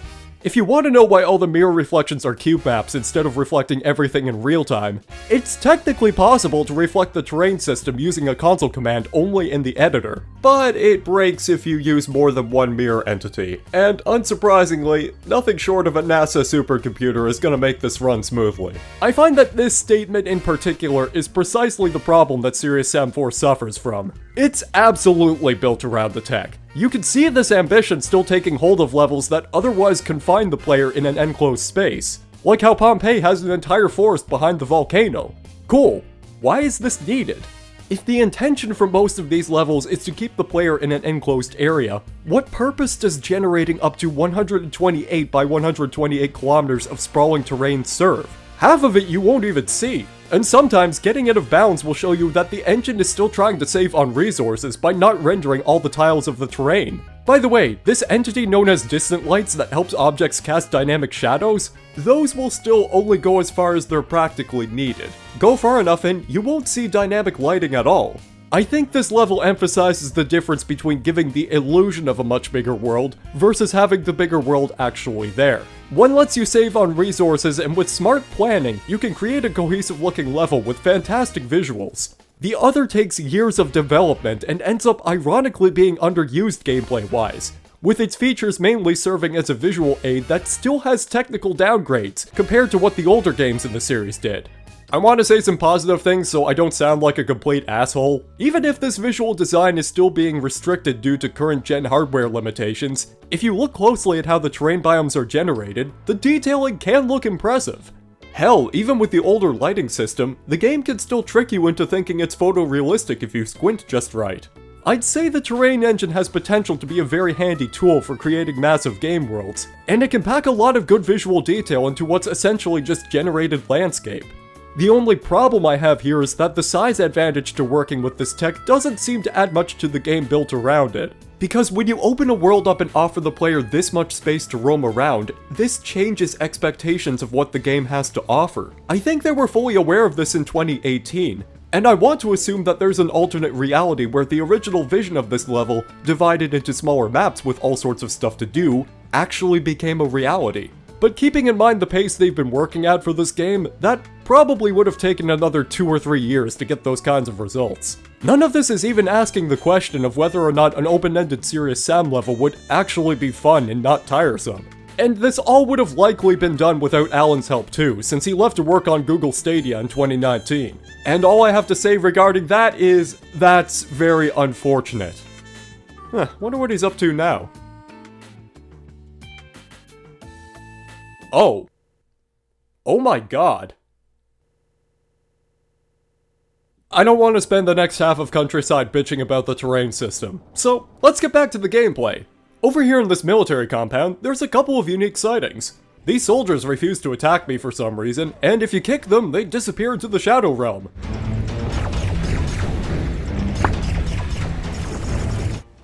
Aha, just as I suspected, there's a pyro up on that roof. That guy always seems to get stuck up there. More importantly, however...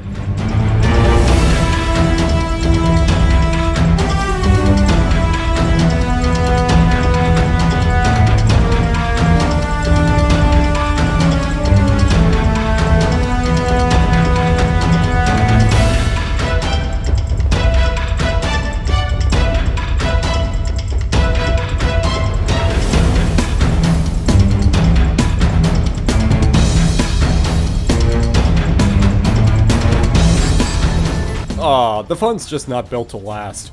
I guess that's what you get for sticking with Duracells. Once you approach this farm, there's another crossroads with a side mission to the right of the main path. These bulls are completely passive unless you damage them too.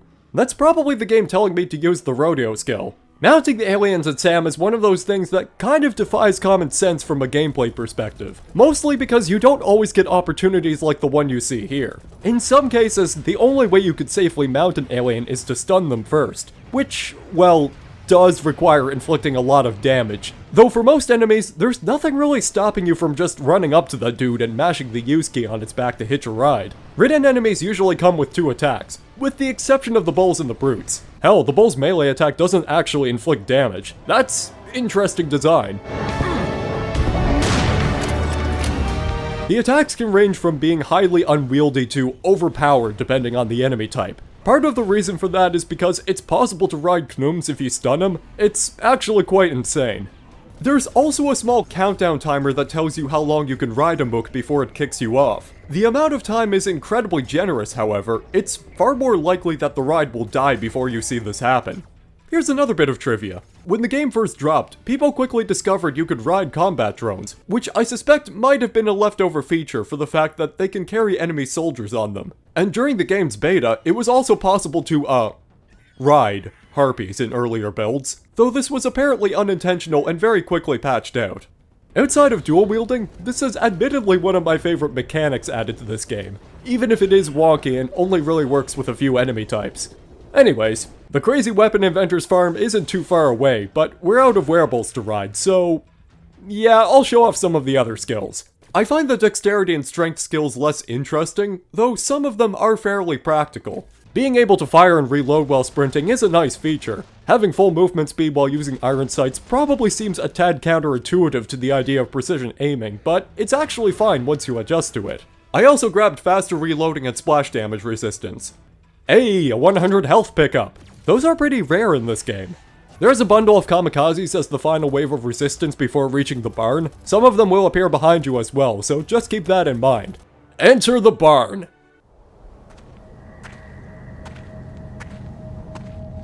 He went to live in a swamp and invented a flaming rocket-propelled chainsaw launcher. They say he was crazy, but I say, yeah, okay. He was a few baguettes short of a full bakery, but now I can shoot flaming rocket-propelled chainsaws, so who are we to judge? You know, this cutscene is so unusually grim for a game like Serious Sam 4. It almost reminds me of something you'd see out of Blood.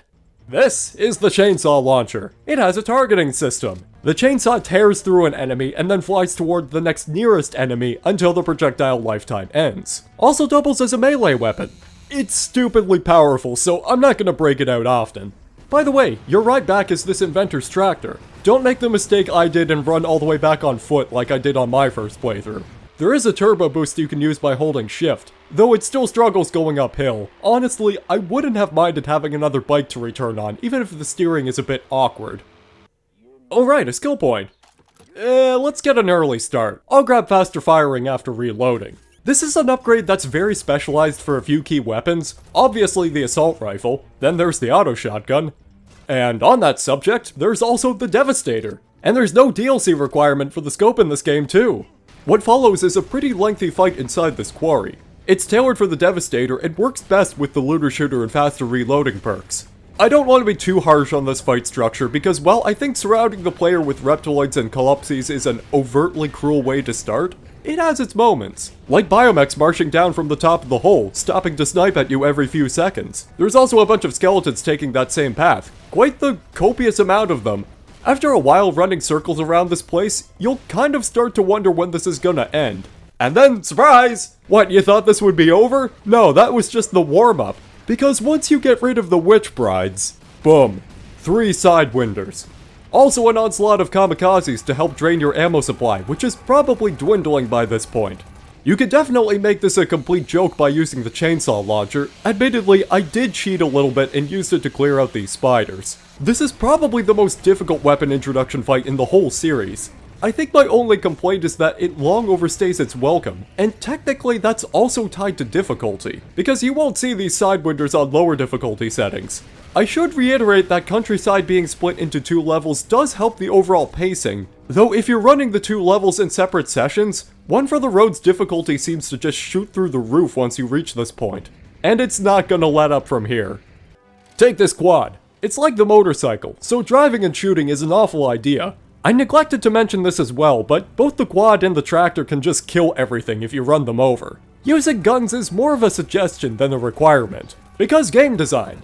Avoid Carcassonne for a little further and follow the raiders. You'll find a very short side mission purposefully designed to kill you once you pick up this gadget called the Heart. Unless, of course, you just stay on the quad and drive away. Again, this is one of those situations where I'm 99% sure you could just book it and forget these enemies exist. I just black hole them to save time. Apparently, the black hole can't wipe out every single enemy caught in its radius. This guy still lives for a few seconds. And we make it to town! Kenny has already tracked his way here, and he's upgraded to an assault rifle. Not that that's gonna matter much, because the next fight is... ugh. Before that, however, if you sneak into this back alley, you'll find this. Welcome to the Football Glory Tournament, starring Crow Team versus Crow Team! This secret doesn't feel completely finished. I suspect the original plan was to have Crow Team caricatures kicking the ball around instead of Sam clones, but it still has its charm. The last arena, on the other hand, is the opposite of charm. This is pure malice. You know how I referred to before, how the game has a habit of just dumping the entire wave of enemies at once on the player? And how the designers love doing that when you have an NPC ally? Yeah, this is a mess. And look, the assault rifle Kenny has is not helping all that much. You're still expected to do the heavy lifting here. Don't stay in the center. The moment you see an opening, get out of there as quick as you can. Let's devastate this arena for its lack of compassion.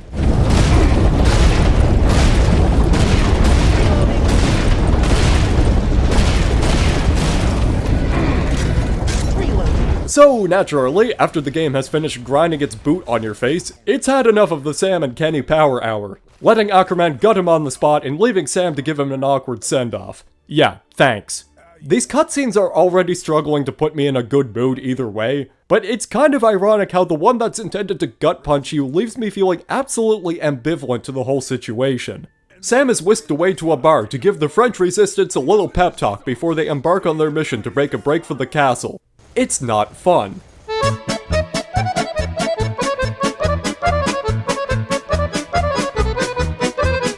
There There's been a growing list of issues I have with this game that have been building up since the beginning of the France levels, and I'm not gonna pretend that some of these problems aren't there in the Rome chapters either. But there comes a certain point where I can't keep the illusion going because there are cases where all of these problems just so happen to line up in perfect harmony.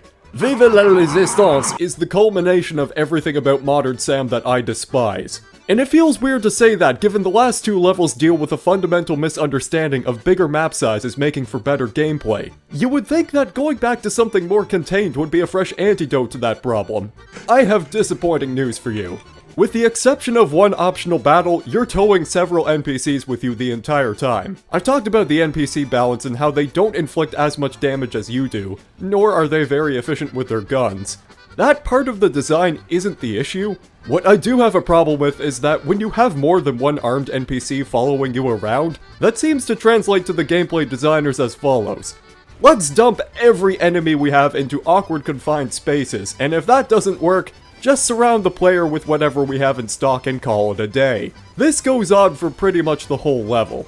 It's like the game overestimates the power of the NPCs, so it's not really sure what to do other than try to overwhelm the player at every turn. This side mission where you have to save a painting to get an auto shotgun? I don't know where that guy was keeping it the whole time. I didn't see it inside the wreckage. Think of the final arena at the end of the last level where it's you and Kenny versus an entire battalion surrounding you. This is that again, but with even more open space, which, being fair, for one wave with the drones isn't especially painful. It's more encouraging to use the auto shotgun here, so I'll give it that. Oh my god! This warehouse area where you have to hold your position at the exit door is probably the most interesting part, until the pyros and the brutes show up. The former are too good at tracking your movement, so I duck into this shelter over here. It's not entirely safe, mind you, but it's better than taking unavoidable damage every 5 seconds. Unless a brute spawns right next to you, in which case, that's going to happen a lot if you're running around this place. I feel this is showing how Sam gameplay is at its best when it's just you alone fighting the horde. But even this level gives you a brief section with that, and it could be a weapon balancing issue, but I just find it dull. There's this side mission where the rebels duck into a workshop to grab you a holo decoy. You're guarding the door and mowing down a bunch of freaks with the minigun and the Devastator. It's over before you know it. Then you get to this park and it all starts feeling like you're back in the Roman city levels again. These building layouts, it all feels the same. Everything looks slapped together at the most basic level like a bad Gmod map. Also, isn't there supposed to be a war going on? This has always bothered me about the setting. I'm not being given the impression that we're in the middle of a galactic war. This would be a great time to show the city being assaulted by raiders and showing a bunch of rebels fighting monsters in various inaccessible areas. Some of the nameless NPCs tagging along can get killed, only to be replaced by other nameless soldiers shortly thereafter. That's... And this fight could go to hell. I spend most of it standing in this enclosure because it does that thing where it surrounds you with bullshit again. So there's no real way to deal with the onslaught by staying in the center. And there's more fucking mummies because we haven't had enough of those. After this, for story reasons, the rebels take Sam underground to meet this undercover operative, who turns out to be an arachnoid. I want to give a shout out to the lighting system in Sirius Engine. I'm pretty sure Charlie over here is supposed to be concealed in the dark to make the reveal more dramatic, but the interior lighting makes everything bright enough that you can clearly see her. And yes, the arachnoid's name is Charlie. She's pretty cool. She has some killer dance moves. Hey, Sakor, did you know there's cut dialogue where Sam talks to the professor, and Kiesel has to explain to Sam that Charlie's a girl because arachnoids are a predominantly female species? It's just canals all the way out from here. The game's just dumping whatever it can into this dried up riverbank. Everything about the pacing in this level is misery. This is arguably easier compared to the other battles preceding it. And frankly, this segment on its own probably wouldn't sting so bad if it came after spending most of the mission running solo. You still with me, by the way? We're halfway through this bitch fest. I haven't fully reamed this level about the aesthetics. Alright, so the first thing that bugs me is probably the most pedantic thing possible, but when I look at how the sky interacts with the atmospheric haze, it looks off. Like, I'm pretty sure this entity is made to blend with the skybox, but here it looks like it's opposed to it. Outside of that, nothing here really sticks out or looks all that eye-catching except for the harvester up there. You're just going from one generic location to the next, where the level looks both clean and empty, and simultaneously cluttered with debris and other objects which have probably been used to death in some of the earlier city levels. I'm having a hard time finding anything interesting happening visually throughout this level, and being forward, I feel that with a lot of levels in this game. This presentation tends to even make massive landmarks like the castle up there blend in with everything. It's not catching your eye the way you'd expect it to. A large part of that, I would argue, is a result of Modern Sam's art direction, which not only fails to make these landmarks stand out significantly, but on a technical side, for an attempt to look as photorealistic as possible, it's really suffering from the outdated lighting clashing with new additions like updated shaders and 4K textures. I frequently see people comparing this game's graphics to BFE, mainly because it doesn't look like a huge jump between visuals on a surface level. And while I have some very choice words to say about BFE now compared to a few years back, there is one thing that I can grant it. Visually, BFE looks complete and has a cohesion to its aesthetic. The monsters match the setting of a war-torn Earth, the characters look like they fit in the world despite some crusty model details, and overall, it's very committed to the apocalyptic atmosphere. And while the game's optimization wasn't that great since the engine was really pushing the limits of most PCs around release, I could say it's a competent looking game for its time, which is pretty impressive given it was made on a budget of $500,000 by a team of less than 15 people. Serious Sam 4, on the other hand, doesn't seem to have a grasp on the limits to its tech, and it's trying to push things even harder at the cost of a cohesive presentation. You'll see models and decals popping in and out frequently, textures sometimes take a while to load, likely because many of them are in 4K, and there's the terrain system's lack of smooth model transitioning and low foliage draw distance. Another thing is that a lot of models have this absolutely insane polygon count at their highest details, especially the little monsters like spiders, so if not for the level of detail models that reduce the polygon counts at certain distances, it would be a miracle if this game ever ran smoothly. Something about this ideal to try and make Serious Sam look as realistic as possible has ostensibly been the goal from the beginning of the series, supposedly with several maps being built around actual Egyptian complex layouts. Yet, the development of the first and second encounter was focused around defying traditions set by full 3D shooters of the mid to late 90s. This has been referenced in several interviews. It accounts for gameplay featuring vast open areas, but also stressing the bright and colorful visuals. So the perception I have with something like Serious Sam Classic is that it looks to be something of a partial fantasy world, recreating sites of ancient civilizations with then limited technology. And what results from that is something of an abstract yet recognizable world, blooming with color and stretching the imagination. This ends up giving Serious Sam Classic an accidental art style, unlike following games where Serious Sam 2 leans deliberately into cartoony aesthetics, and Serious Sam 3 leans in the polar opposite direction. Though to the main point, I have briefly touched upon this phenomenon in my video discussing Doom Eternal, where because of older technology, game designers would constantly be pushing for new ways to render their vision of realistic graphics. And so the end result in retrospect can create something we no longer recognize as realistic, since we live in an age where realistic looking graphics are barely capable of advancing much further. This accident has ended up producing a market of games that either focus on developing an art style to prevent their visuals from aging due to continued advancements in graphics technology, or some games deliberately mimic the primitive aesthetics of games like Quake or Duke Nukem 3D. Personally, I would feel more comfortable if Serious Sam adopted an art style of the former category, but you can see a proof of concept on the latter approach to art direction, thanks to the modding community. Serious Sam 3 is often pointed out as the mark of Sam's transition towards an attempt at full-on photorealism, though I think it would be more accurate to say that Serious Sam HD was the beginning of that transition. It's a weird example to talk about since it largely still preserves the abstract design of the original games, and with the first encounter, you can still see plenty of models using old textures with normal maps slapped on top to try and hide their age. You end up with this bizarre clash of outdated textures next to modernized ones, with everything else like the skies, character and enemy models, and effects all receiving an upgrade.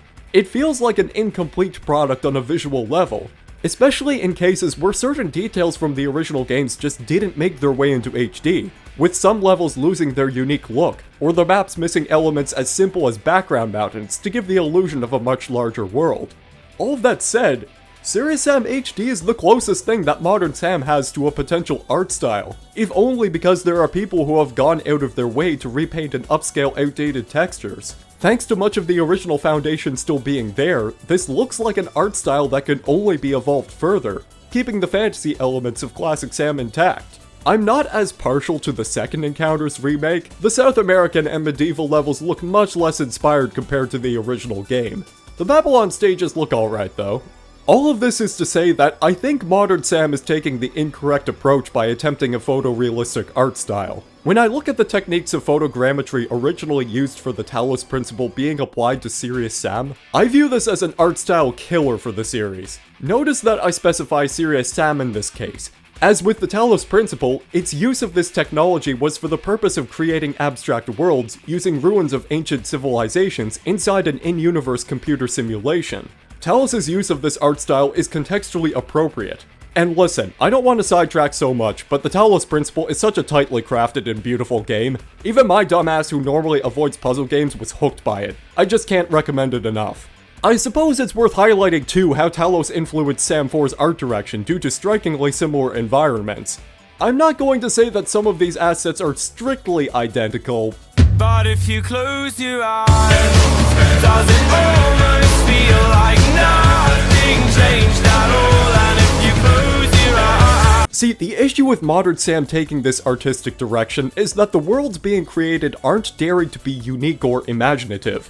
It would be generous to say they inspire any sense of visual awe, or even memorability beyond the sheer level sizes. And you already know how I feel towards that. As a result, much of Serious Sam 4 ends up looking like a flat recreation of modern-day tourist attractions that you could just view through Google Maps. Once again, nothing really visually pops, and no matter how many 4K textures and highly detailed models you put into the world, it's not going to stop the average person from viewing Sam 4 as a generic asset flip. Once again, I must reiterate, BFE has a sense of visual cohesion, even if the chosen art style isn't my preference.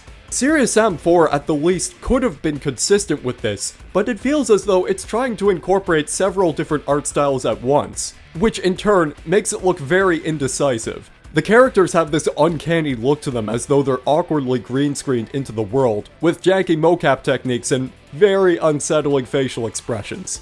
The monster design is the most unique art direction wise, though I wouldn't be surprised if you told me that they belong to a completely different game altogether. And the world is still trying to look photorealistic, though it ends up looking quite sterile a majority of the time. And I think sterile is a suitable word to describe Sam 4 visually, because while it certainly is more colorful compared to BFE, I don't get the sense that this world is living or even has a personality. The skies are still purely static images, apart from one level. There's no animals or wildlife, apart from one level. And while the engine's ability to generate various landscape types with loads of detail is quite impressive, no amount of individually modeled blades of grass is going to help immerse the player into the world. In case you couldn't tell, I'm really longing for something that feels more adventurous and fantasy-like. And none of this is to say it can't be achieved based on a modern setting. And if I have to cite anything relevant here, take a look at this. The modern architecture and world design in Shadow Warrior just isn't afraid of going all out right from the first level, that even with mundane settings like crowded warehouses and city streets, this world is teeming with personality. The settings range from romping through a cemetery at night to a seaside port at sunset, to scaling a supervillain's base of operations on the precipice of a snowy mountain. Why not? Why couldn't modern Serious Sam just say, to hell with the grounded settings, and just go crazy with the level and environment design? Considering this is the second video where I'm talking about Shadow Warrior, I should probably do a video on it at some point. Don't leave me a comment asking when that's coming out, except please do, and write it in Russian. Just take me out of these canals and give me something interesting again. Ah, the castle!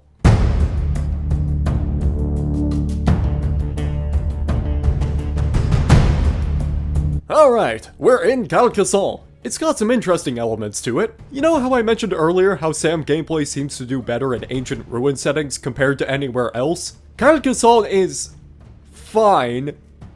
There's a huge asterisk on that. We'll have to go through it one fight at a time.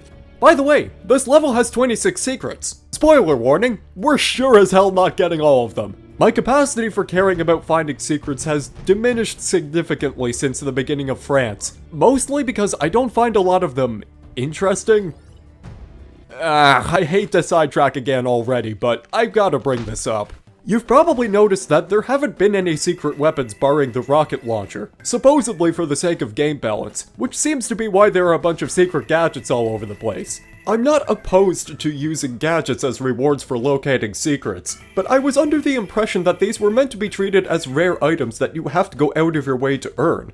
Not just things you can find stashed away in a random bush or on top of a roof. Oh yeah, just a crystallized black hole on a rooftop. Those pesky things just land in the craziest locations. Am I incorrect for thinking that this also severely impacts game balance? Like sure, secrets themselves are already defying the balance that's in place. The game is built around being beatable without the assistance of secret areas, as things ought to be. But I think there should at the least be a power limit to what the player can carry, because as far as I know, you can lug up to 10 of these each, as you aren't being forced to consider where to use them, as was the case with the serious bombs. In turn, this makes me much less motivated to secret hunt. Obviously, I can't talk about this without also addressing the overuse of awkward platforming puzzles to get these. Alright, listen, the whole reason these worked in the Talus principle was mainly because the objects you had to jump on were a lot simpler in shape, and they were sometimes helped by an auto-jumping mechanic. But because BFE and SAM4 are much more grounded in a realistic setting, it means that pretty much anything passes as an object you can potentially clamber onto, even if it's much smaller than SAM.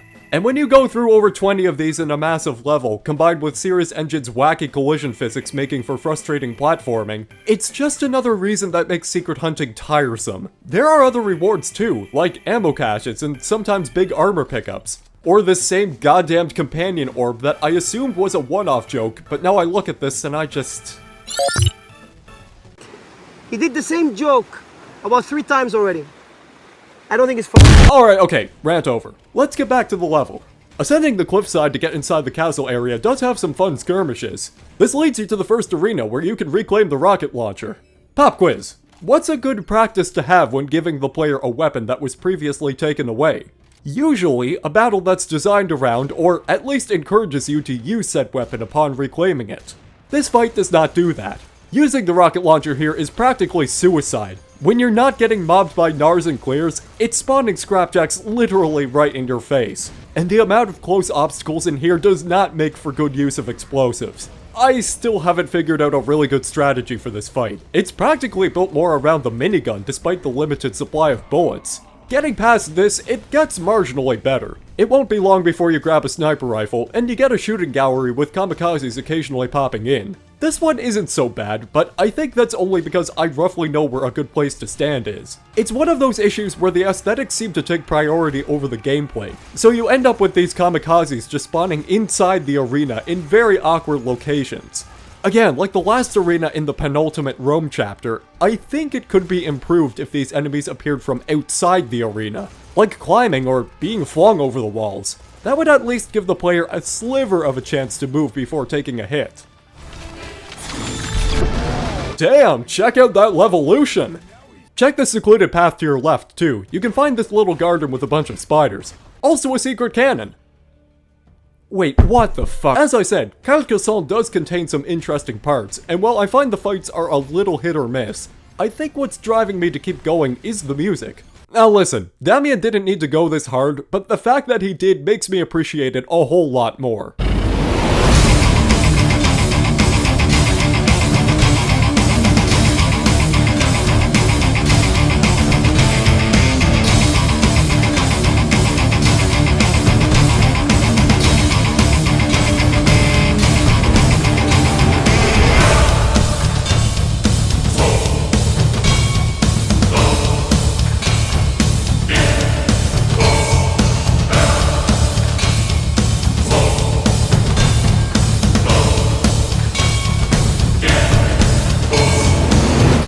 A side mission!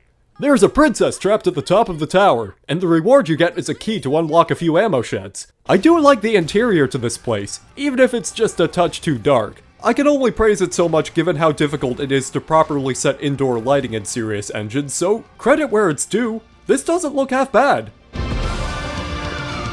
Huh? And if you inspect this particular room, you can see that painting we rescued in the previous level. Those French rebels are doing fine restoration work on the castle way ahead of schedule. Hey, piss off. I'm trying to admire art here. You know what? While I'm up here, I'm gonna use one of my companion drones. These guys make for fun laser shooting bodyguards. Here's a little level trivia. The center of this roof used to actually be open, meaning you could fall down into the tower's basement by pure accident and have to climb back up. Shit, I did not mean to do that. Well, that sped up the fight a little bit. The princess gives us the key, and Sam gives the princess Rodriguez's phone number. Huh, that's new.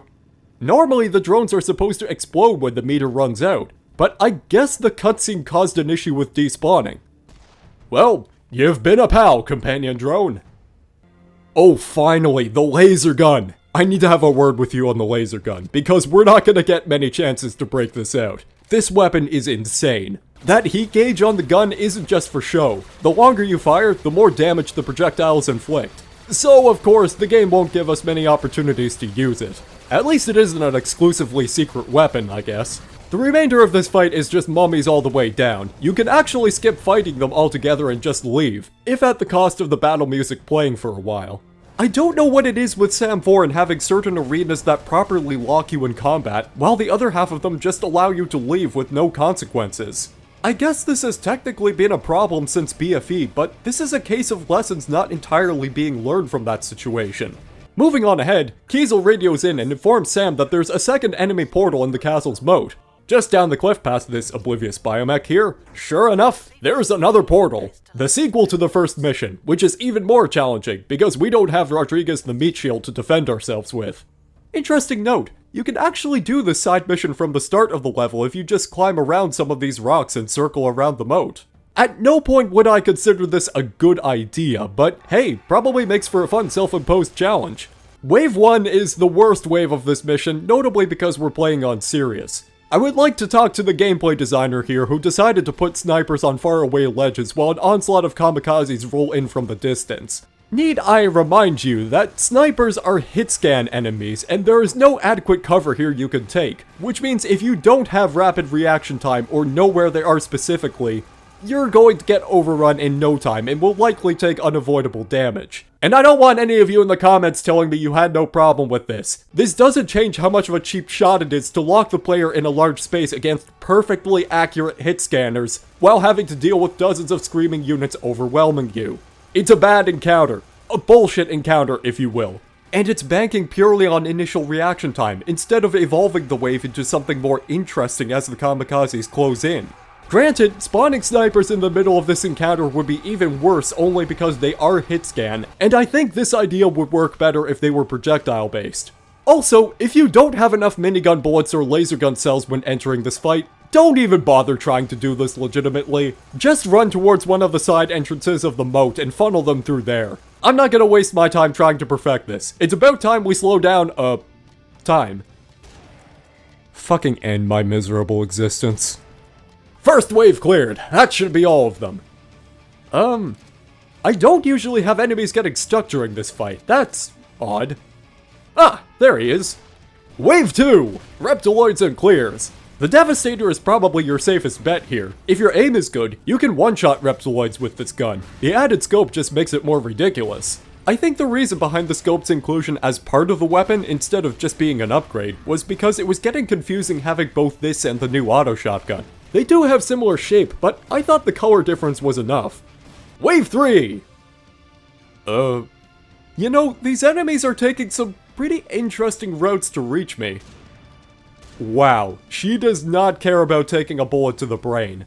At least some of these guys are attacking me. We even have vampires. It's an interesting combination, if offset by the weird pathfinding. What the fuck?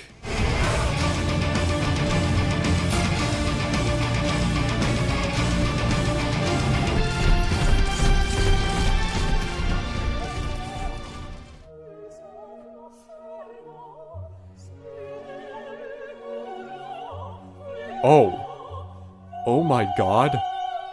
It's beautiful.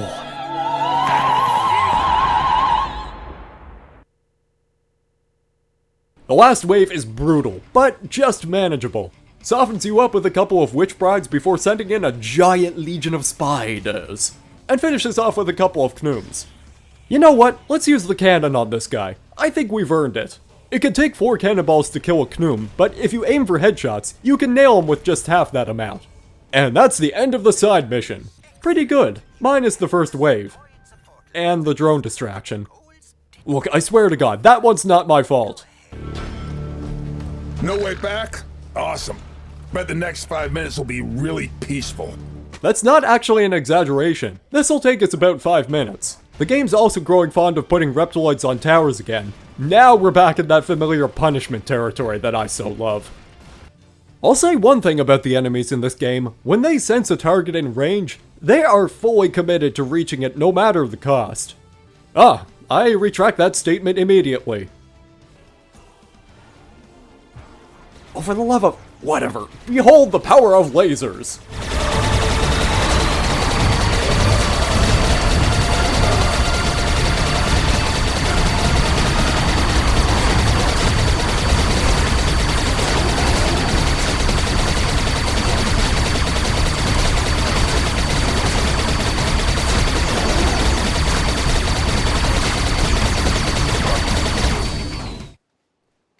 Oh, nice, not letting me scrounge around for any more ammo. Guess I'm too stupid to figure out where the exit is. Fuck me, right?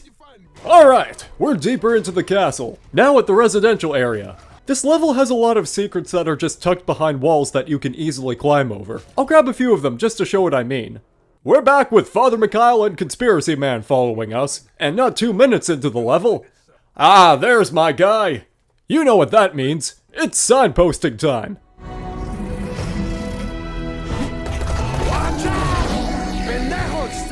Huh. I was kind of hoping for a cartoony slapping sound. That's just underwhelming.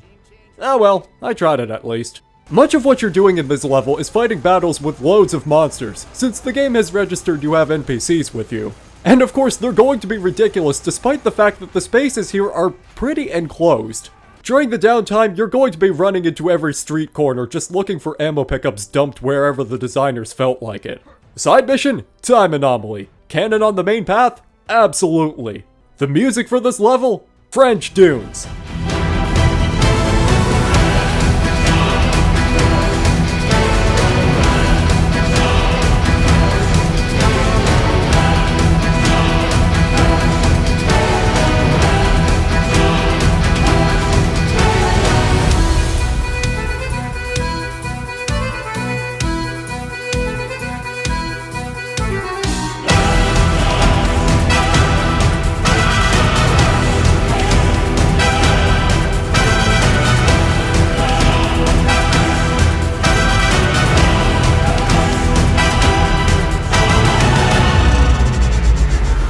I wish I had more commentary for the actual level content, but honestly, I'm struggling to keep my interest. This is the point of the game where the fatigue really starts to hit, and it's not really because of the difficulty. I think these NPC-based fights are just starting to wear down the experience for me. I don't want to say that any of this is bad per se, but I'll reiterate, the game seems to have difficulty measuring the power of the NPCs. And it makes for a weirdly paced sequence of events where the battles range from being fairly straightforward to groin-crushingly frustrating. And dialogue-wise, yeah, just one NPC is about all I'm willing to tolerate. If I have to have more, I'd much prefer it in shorter bursts. I'm gonna send you to join Nixon in hell! Oh my god, game. As for the cannon itself, yeah, it's still ludicrously powerful. Though it does feel painful to say that it's been dethroned by the chainsaw launcher in terms of being the most powerful gun in the series. It's funny because usually the cannon gets shafted in spin-off games like Next Encounter or Bogus Detour, because the designers of those games ended up de-leveling the thing to make some of the other guns stand out. Here it's like Crow Team did a complete reversal and added something even stronger just out of spite. You can also carry 40 cannonballs instead of the usual 30. I'm not really sure why that was changed. Oh right, I could show off more of the enemy riding skill. See, if you bring a Knum to its knees, be it by cannonball or by a charge of C4, just reminding myself that weapon exists, you can clamber on top of it. Is it janky? You bet your ass it is, but it's also stupidly overpowered and one of the more amusing things you can do in this game. Aw, we're out of bad guys. Well, time to let them go. Be free! Hey guys, wanna take care of those? They're right there, both shooting at me. Step right up! Free easy kills for the lucky contestant! 2 of you are literally carrying a weapon that can one-shot them. No? Fine. Well now, look who suddenly changed his mind. Around the bend is Hellfire, and a side mission that gives you a second mini-nuke. This is also worthwhile to demonstrate again how secrets are becoming just a chore to locate rather than giving you a sense of reward. At some point, I feel the term secret loses all meaning if you just keep dumping gadgets behind every wall imaginable. This isn't so much secret hunting as it is expectation fulfillment. All of this is making me a little batty because I'm spending precious time trying to jump on random objects looking either for secrets or just another way to get out of bounds. And then the game drops another weapon upgrade on you. The last one in the campaign, the laser gun gets outfitted with a death ray. It absolutely melts everything. And it has this great feature where the end of the beam doesn't actually match the position of the crosshair. But don't worry, its use is entirely precluded if you've been using the laser gun up until this point. Because again, ammo for the gun is just that scarce. If it seems as though I'm rushing to get through this level, I'm genuinely trying not to. The problem is that there's only so much I can say when you're lugging around 4 NPCs at a time. These final 2 fights are built around large arenas enclosed by castle walls, and being fair, the first one has some resemblance of balance, giving you a relatively safe area in front of the exit to manage the hordes, though it does slowly go out of control the longer you stay there. But this fight before reaching the Basilica is a prime example of Serious Sam 4 at its worst. There's pretty much no consideration for player positioning. The fight will spawn dangerous enemy types in places that give you little to no time to react. It's like the designers are just dropping a boatload of mooks all around you while expecting the RNG to determine if they target the NPCs instead of you.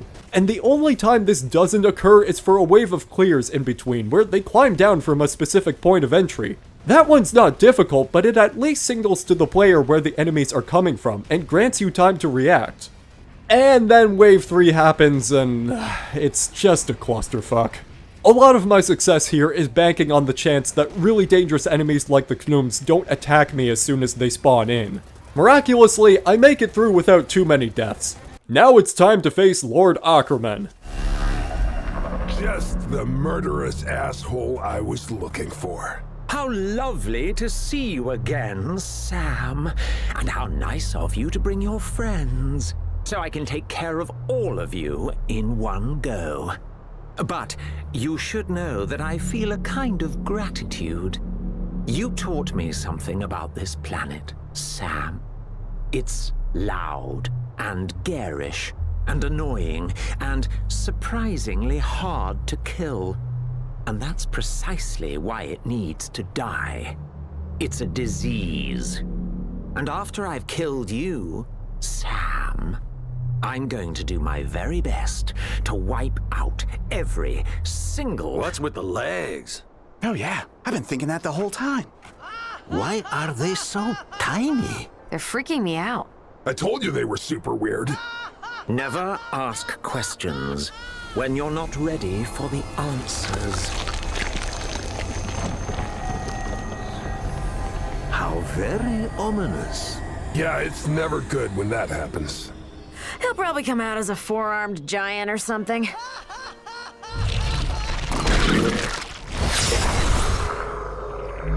I should mention that while recording this playthrough, it had been a couple of months since I played through Sam 4's campaign, during which a couple of things did change. Ackerman's a 2-stage battle which, thankfully, does not and never has had additional mooks spawning in the arena. For all intents and purposes, it's just you versus him. Because I can assure you, these NPCs are not going to do jack shit against him. The thing is, in the last version I played, the instructions on how to beat him weren't entirely this blatant. There's this sentient cocoon wandering around that can heal the boss after you inflict enough damage, and the way you have to get rid of it is by using C4 charges. Originally, all I ended up doing was just stalking it and blowing it up as quickly as possible, because nothing really stopped you from doing so. But that's not the case anymore. What you have to do now is inflict enough damage to the boss first, and then detonate the C4 charges as he's trying to heal. And the game is making that abundantly clear by updating your objective marker every time something critical happens. I think this is going to show that the boss fight was considered incomplete upon initial release. If you've seen my video on Doom Eternal, you're probably aware that I'm not a fan of how the game has to instruct you specifically on how to defeat a boss. You have both text boxes and NPCs shouting at you to do this and that. This is almost the same problem that Doom Eternal has with its tutorials. Now, I think with both games you can disable these, but at the same time, the damage is already done because the battle design just isn't relying on the player's intuition to solve the problem. I know that in previous games, usually you'd have an Atrixa message giving you a hint on how to bring down the boss. I'm not going to say that's ideal. If anything, it ought to be a remnant of more archaic design that we should be moving past. A good boss fight should provide visual and audio cues to signal to the player how to tackle a new problem. And I think originally all the right signs were there. You have C4 boxes, the cocoon has C4 indicators, the NPCs even chat about the cocoon. I would like to assume that most players could figure this out on their own. I suppose part of the problem is just the fact that C4 is so underpronounced in SAM 4, I myself forget I even have it half the time.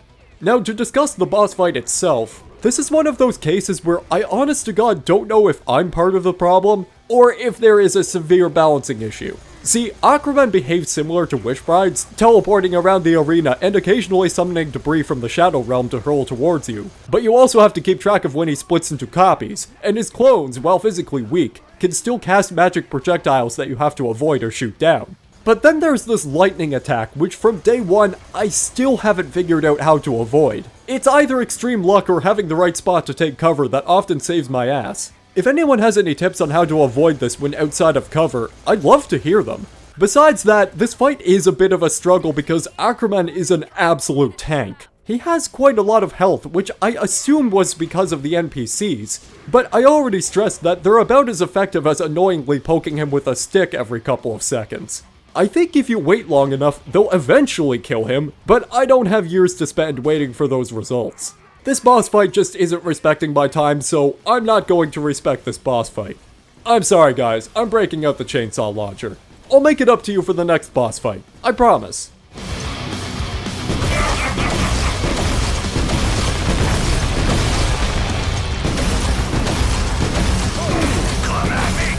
Come at me, motherfucker! It's all you can eat at the Mexican buffet!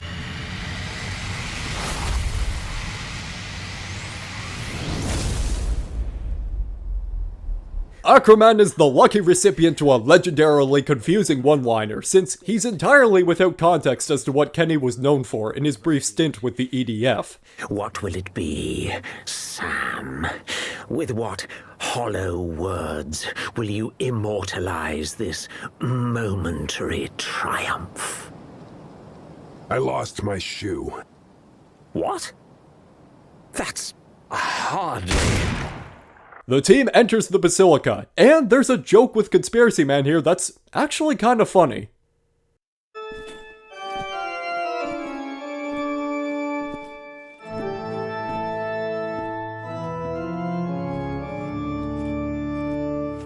Carter! What? Cut it out! Using Father Mikhail's knowledge, the Ark of the Covenant is unveiled, and within it is the Holy Grail, looking nothing like what you'd see in the movies. But then again, it is an alien artifact, so Suddenly Brand orchestrated this entire plan so he could take the Grail for himself and surrender the human forces to Mental. Oh, you people. You were so dumb. This whole fucking planet, all sheep. No wonder Mental is winning. You believe anything you're told. I didn't even need to invent General Brand. You already believed in him. He's that tough old bastard who doesn't play by the rules. But if we trust him, he'll do what needs to be done. So you sold us out? I recognize the true order of things. It's time for me to be on the winning side. Humanity had its chance. They should have joined Mighty Tahum, like the Kanoom and the older races did.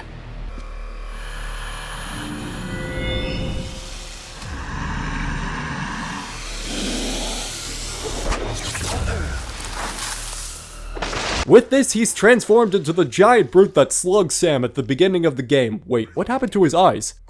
Whatever. Do you fear the word of God?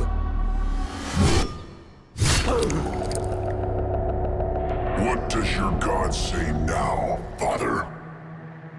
He says, fuck you. That's no way for a man of the cloth to talk. Mikhail is impaled and the rest of the team is knocked out, along with Sam, who spends the next 12 hours or so dreaming about his days on the Saratoga ship from the VR game. At least, I assume that's what it's supposed to be. He gets woken up from a likely more interesting game on a train at one point, and then later on in an airplane, which just has this absolutely beautiful demonstration of homebrewed motion capture.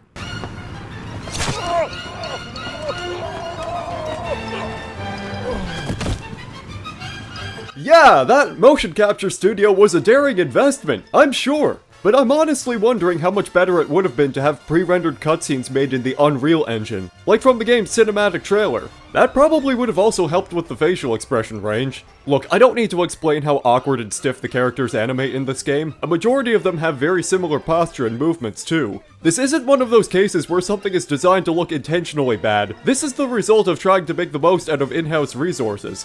Yeah, I see you, Devore. How's that shoulder doing, by the way? Hey, as long as we're on this topic, can we stop with these overly complicated death animations for foot soldiers? Look, in Serious Sam HD, when you shoot a dude with a shotgun, he goes flying backwards every time. It looks great. That makes for satisfying feedback, even if it's not realistic in the slightest. With both BFE and this game, and don't even get me started on those fucking clone soldiers, I swear to God, there's a random number generator dictating which elaborate death animation the enemy is going to play. Every time I see a Rocketeer crumple over instead of launching into the stratosphere when using the shotgun, I just die a bit inside. By this point, I think it's safe to say that ragdolls are simply the better option. I don't want to see any more awkwardly mocapped animations that sometimes cause bodies to float in midair. Cut that shit out. Where was I? Right. We go through the usual we could rule the galaxy together spiel, but Sam isn't having any of it. Oh hey, for this plane jump, he actually does suit up with a parachute before jumping. We've made progress in the details department. Where the hell am I?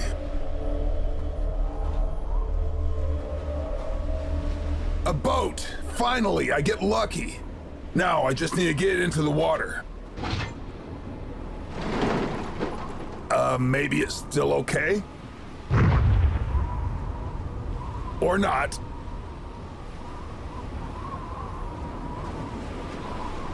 Another boat! Beautiful! Okay, listen. You just stay up there until I come get you. Here we go again.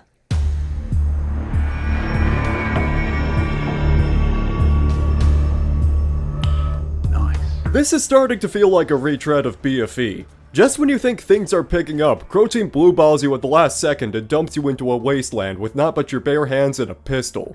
I don't know what the deal is with Crow Team's design mentality nowadays. They're really not keen on letting you enjoy a full arsenal for more than half a level. Whereas in older games, you could spend a couple of levels with access to most, if not all of your equipment. Again, I want to say that part of this might be an issue with the arsenal balancing, because when you look at weapons like the minigun, Devastator, laser gun, and the cannon, they're all insanely powerful on their own. Triply so when you take into account the headshot damage. But as a result of that, I would hope that the solution would be to design the levels and battles around having this powerful arsenal. And I don't mean simply dropping a dump truck load of enemies on the player at every turn. There needs to be pacing and appropriate ammo distribution for each gun. And fundamentally, you need level design to account for that as well. I think the second encounter is so well received because it's just not afraid to give the player the more powerful weapons relatively early in each era. Even if that's not always the case, it only increases the replay value when you have a solid weapon balance and so many options to work with. The issue I see with modern SAM design is that when it comes to the heavier guns, Crow Team is mainly invested in giving you moments. Like if you look at BFE, there's that moment where you get the cannon. It's a fun sequence where you can let loose and take down some of the game's toughest monsters with ease. And then it's all over. You lose it until the final level. SAM 4 has the same issue where it loves giving you those moments, and it's banking on those specifically to carry the rest of the campaign. For instance, there's a moment where you get the minigun. Twice, in fact. Only for it to be taken out of your hands immediately after until you're midway through the France campaign, which is already past the halfway point of the entire game.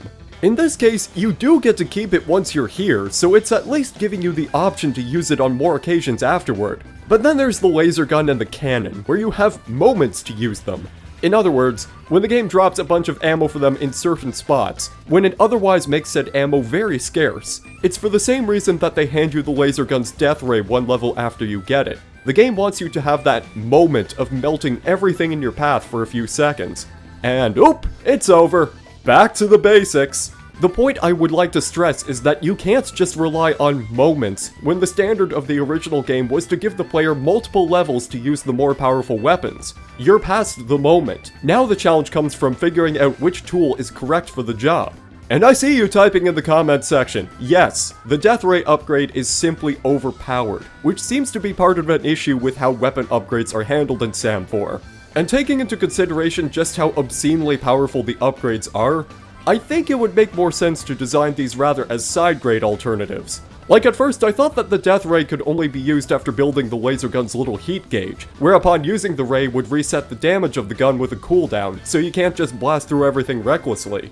But no, that's not the case. If you were to rebalance these upgrades, perhaps lower the ammo caps for the minigun and laser gun, and maybe retool the headshots to have variable damage based on ammo type, maybe this could fix the root problems of SAM 4's combat add-ons and make the base gameplay stronger.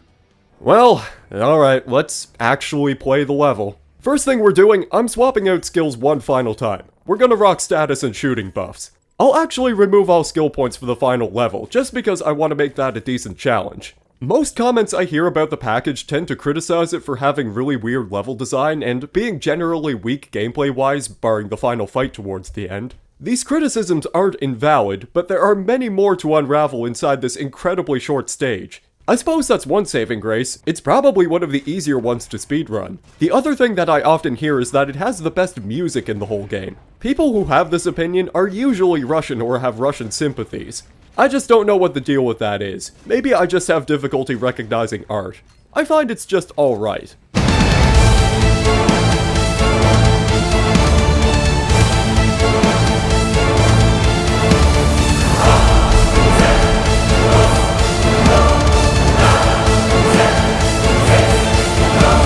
So, you want to talk about linear design in Serious Sam levels? This one can be a bit interesting, because outside of the oil rig, there's really not much to explore. Swimming in the water is a death sentence, so there's already a lot of discouragement from checking out the icebergs along the perimeter. But the way that the structures are laid out, it kind of tricks you into thinking there are multiple ways that you can approach the end goal. When you continue on the main path, they just straight up hand you the multi-rocket upgrade in case you missed the first one. There's a lot of emphasis placed on using it for the battles this time around, first to snipe those pyros off in the distance. Then once you get inside the rig, it's cramped and a little confusing to navigate, with a couple of processed and soldiers patrolling the place. I do like the atmosphere and the creepy noises, but it's just not conducive to SAM gameplay in the slightest. There's a bunch of Family Guy funny moment audio logs littered throughout the rig from some Russian soldier complaining about the working conditions, and how logging reports inside cassette recorders is an archaic practice from old video games. Yeah, I get it. Thanks, Serious Sam 4. I think the biggest point of interest is the side mission in this level too. Despite having seemingly no place to really put one, you can find this computer terminal which has a text adventure on it. Now, as a certified master of text adventures, I can tell you that this only took me 2 tries on my first playthrough. Watch, I'm gonna ace this right in front of you. Order the Dragon's Breath, except don't, that'll kill you. Take Rodrigo and Hellflame as your party members. Pass through the meadows. Instruct the ferryman to water the crops instead of using beer. Speak to the Baron and tell him about your quest. Have Rodrigo seduce the Uber Brewer, and then seek help from the Great Wizard Paracelsus. Head through the mountains and pass through Robert Gorge. Be sure to gain their protection by informing them of the beer drought. Take Quinrail at the foot of the mountains and you'll reach the Fountain of Yeast, being blocked by the Cork of Eternal Thirst. Have Quinrail cast Voice on the Dark Lord, he'll fuck off and the beer begins to flow once more. Slam dunk! Get yourself an extra life out of it too. Very fitting reward. You know, why did I bring Hellflame with me in the first place? After this, you gotta keep working your way up to reach the balcony. There's this long narrow corridor where the game awkwardly funnels a bunch of processed and clears inside these small doorways. The existence of this level is such an abnormality. It feels like it belongs in a completely different game with fundamentally different mechanics. The journey to the rig is just so barren with a few basic encounters, and the rig itself is so claustrophobic that you can't really do much gameplay with that. It's only when you reach the summit that it starts to resemble Serious Sam gameplay again. We're almost done with this stage, by the way. The game drops an auto shotgun and a box of rockets into your lap and just throws whatever it can at you, and then clusters of monsters will start busting out of the shipping containers. This is actually a great encounter. You can skip it entirely without killing more than 5 enemies. How do you do that? Well, nothing's really stopping you from bolting towards the crane on the right and climbing the ladder to reach the exit. Yeah, A+ level design. Again, it's weird how this is an issue with some arenas in this game, especially since some of the more noteworthy ones properly close the doors to prevent you from leaving. Like sure, environment blending dictates you can't just stick an iron door in front of everything and hope it works, but at the least I would expect them to find some way to block access to entrance or exit routes if the intention is to trap the player. Oh yeah, there's also this whole space at the head of the rig's balcony that you can explore, though it's entirely pointless and probably considered out of bounds territory. Aside from that, you can scale the left crane for some armor, and you can also use this height to get a secret life gadget. Yeah, I guess there are secrets too. Our business is done here. Sam deploys the last emergency boat and docks at some shack in the middle of nowhere. Now what? Okay, gather round folks. DJ Uncle Sexfiend needs to sit down and talk about continuity. There's a part of me that's been attempting to decipher what the exact goal is with Serious Sam when it comes to story, because there's never been this consistent tone or structure surrounding it. The original game set a precedent where it was a background detail that gave you an excuse to travel from location to location, the second encounter being really blatant about that with its opening cutscene. It's the same thing with Sam 2, although it's seasoned with Croatian interpretations of what I assume was Western cartoon comedy around the time. I wouldn't know, I didn't grow up watching that stuff. Around the time when BFE released, I think the general assumption was that it was a retcon, making the circumstances behind sending Sam back to the past a lot more dire compared to what the opening text crawl of the first encounter summarizes. I've never considered Sam's plot to be especially interesting, and I want to assume the developers recognized this general perception, because even in the case of BFE, the direction for storytelling is kept to a bare minimum.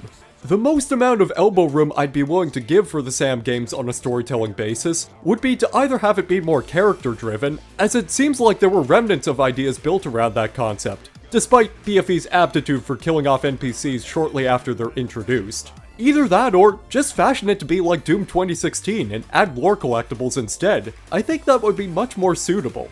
This leads up to Serious Sam 4, which has a story trailer. The fuck?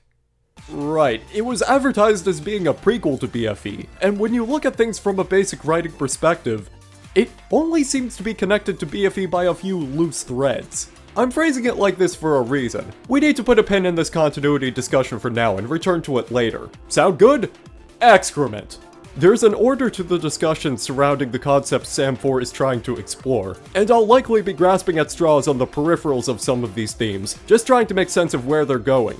As a point of entry, I think it would be worth discussing the first antagonist of the game, Lord Ackerman. To you, the defense of planet Earth is a great epic in which you are the protagonists and I am one of the villains. And even as you lose battle after battle, as city after city falls, you cling to this narrative because it tells you that things might still turn around, that maybe the right people under the right circumstances could make a difference. But to me, who has seen 1,000 worlds burn, you are not the protagonists. There is no great epic. There is only the one infinite sweeping across the galaxy. You are a footnote, a statistic, here today, gone tomorrow. All your stories, all your manifold beliefs amount to nothing. Lord Ackerman is an unexpected mark of quality to this traditionally simple game series. He's technically been mentioned as far back as BFE with the introduction of his witch brides. In this game, Ackerman commands Mental's forces to subjugate the human race, employing warrior cultists known as Octanians, who are described as seeking to eliminate all knowledge across the universe. This is noticeable in Ackerman's propaganda speeches, where his desire to end human history is expressed through constant deconstruction of human mythology and idealism. What is the shadow plane? Is it a place? A dimension? An energy field? It is all these things, but it is also far more. It is the understanding that what ordinary minds call reality is an illusion. The naive concept of the truth refers only to the superficial appearance of cohesion in an underlying flux we can never fully understand. Your species has been particularly persistent in clinging to the delusion that there are answers, solutions, that you can employ science and reasoning to determine or even alter your place in the universe. This is why I am here, to break your delusion, to let you stare into the void, to show you that the one infinite who is beyond understanding, beyond logic and science, beyond anything humanity can ever achieve, is the only answer. He is the last conclusion you must draw, the last act in the farce that is human progress. Acroman is pure chaos, hellbent on having humanity surrender to the collective hordes of bloodthirsty monsters sweeping across the galaxy. You see, that attitude is what makes conquering your planet so amusing. Your unwavering belief in the triumph of the underdog. I want to see that confidence break. If the human armies will not surrender, he'll crush them under his heel, and he still attempts to reason with whoever is left, by preying on the individual's desires for self-preservation and the need to exist within some semblance of order or meaning. This is the one facet that I find particularly delightful, his philosophical approach to undermining these concepts, diminishing humanity's perception of importance in the universe. There are those among you who have fled from what was once the city of Paris. You should listen to their stories. They will tell you that the city fell in but a single week. All the hopes and dreams of your resistance, all that you built to prepare against the coming of the one infinite, drowned in blood in no more than 7 days. The famed Battle of Paris, with its tales of sacrifice and nobility upon the barricades, was nothing but a drawn-out massacre. Is that what you desire for the future of your species?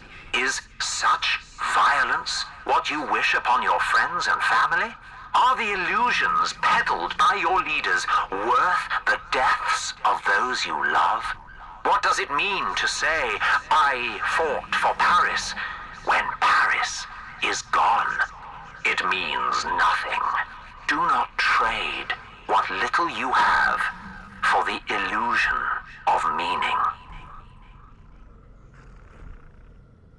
He's truly malevolent, a classical villain, a necessary force to counteract Sam's righteous bloodshed against the invading extraterrestrial forces. I like how there's no tragic history or deep origin story, nor are there any attempts to make him a sympathetic character. He's delightfully simple on the outset, taunting Sam and attempting to demoralize him at every turn. And still, beneath that exterior, I would say he maintains a looming presence throughout his propaganda. Though it's kept quite optional, being hidden away in these propaganda drones, which otherwise spit out humorous messages attempting to convince humans to surrender for processing. All throughout your history, you have elevated certain men and women, turning them into heroes. Avatars of virtue, wisdom, or resilience. In these individuals, or rather in these fantasies, you have sought inspiration and hope. To the credit of your species, some of your greater philosophers recognized the flaws in these figures. But then, with typical human folly, you sought to correct these flaws, or to argue over which heroes possessed them, rather than recognize the absurdity of the very concept of human agency. You are adrift in an ocean of chaos, at the mercy of forces you cannot even name, much less understand. Neither the will of the individual nor the power of the masses can change this. The only truly heroic task left is to shed these illusions forever. Frankly, I believe Ackerman's propaganda and influence on the world should have been emphasized more, and it's unfortunate that most of the interesting dialogue is relegated to propaganda drones which mostly exist to be blown up the moment they start talking. Shoot this drone! Shoot it now! Seriously, shoot it! This then leads to the idea of heroism that is pitted against Ackerman and his forces. So, what defines a hero? Typically, the title of hero is not something that is adopted by someone as a status, because human custom dictates that the title of hero is given by a people to someone who has accomplished one or many deeds that are agreed upon to be morally upstanding. In the context of SAM 4, the concept of the hero is played around with on several occasions, as witnessed by Ackerman's sermons deconstructing the very concept by minimalizing human history and achievements. Though from the perspective of the protagonists, there is an emphasis placed on both the title and the idea of heroes. The title is given or sometimes playfully adopted by famous EDF members and soldiers who frequently risk their lives fighting the alien forces. But the idea of heroes is implied to bear just as much, if not greater importance, as a way to represent the human struggle against the invasion. Take the scene where Sam and the Italian soldier Paolo mourn the passing of Massimo Morlena, where Sam gives Paolo the title of Massimo. The name of the hero is viewed in Sam's perspective as an important component in encouraging the fighting spirit of humanity. So long as a brave soldier lives and continues to carry this name, the people of each culture or society will always have a figure to rally behind. While this doesn't seem to be a universally agreed upon concept in-universe, Sam himself views the passing of the mantle as a necessary, if covert, gesture to inspire the remaining human forces. And I consider it possible that Sam would extend the same blessing to the brother of Jones, mentioned after witnessing the latter's death and defeating his killer in combat, as a means to not only give justice to Jones, but to preserve the hero's name in a still living figure. My mom always said, don't speak unless you got something to say. But if you do, never shut up until you said it. But if you're hearing this, looks like the bad guys got me. But I still have something to say. I joined this fight knowing I would probably die. And that's okay, if it's the price for saving the planet. But I wanted you to know, to remember, that I didn't give my life for a nation, or a race, or a religion. I joined because I like people. Ordinary human beings of every type and flavor. Not presidents and generals. Not even artists and geniuses. Just ordinary old dumbass human beings. Doing their thing. That's it. That's enough. Remember that. Hey, you know, that's a good title. Justice Jones. They should have called him that. I suppose the implications of this concept are also uncomfortable if you consider the in-universe source of this idea. Sam himself espouses this as one of his core values in the human struggle, which may provoke the question on whether Sam has always been the same person in the war against mental from its inception. You might object with presenting the first encounter's opening text crawl, stating that Sam had not once been defeated by mental's forces. Though considering the state of Serious Sam's continuity, the degree of its accuracy is questionable at best, given the retconning the modern games have done. Again, we'll return to that discussion on Sam continuity. I swear I'm going somewhere with this. As of Sam 4, it opens up the possibility that Sam Sirius Stone is not simply the name of one man, but a title that has been passed on from one man to the next. There is, of course, no direct evidence to support this, though I don't see it being off the table completely.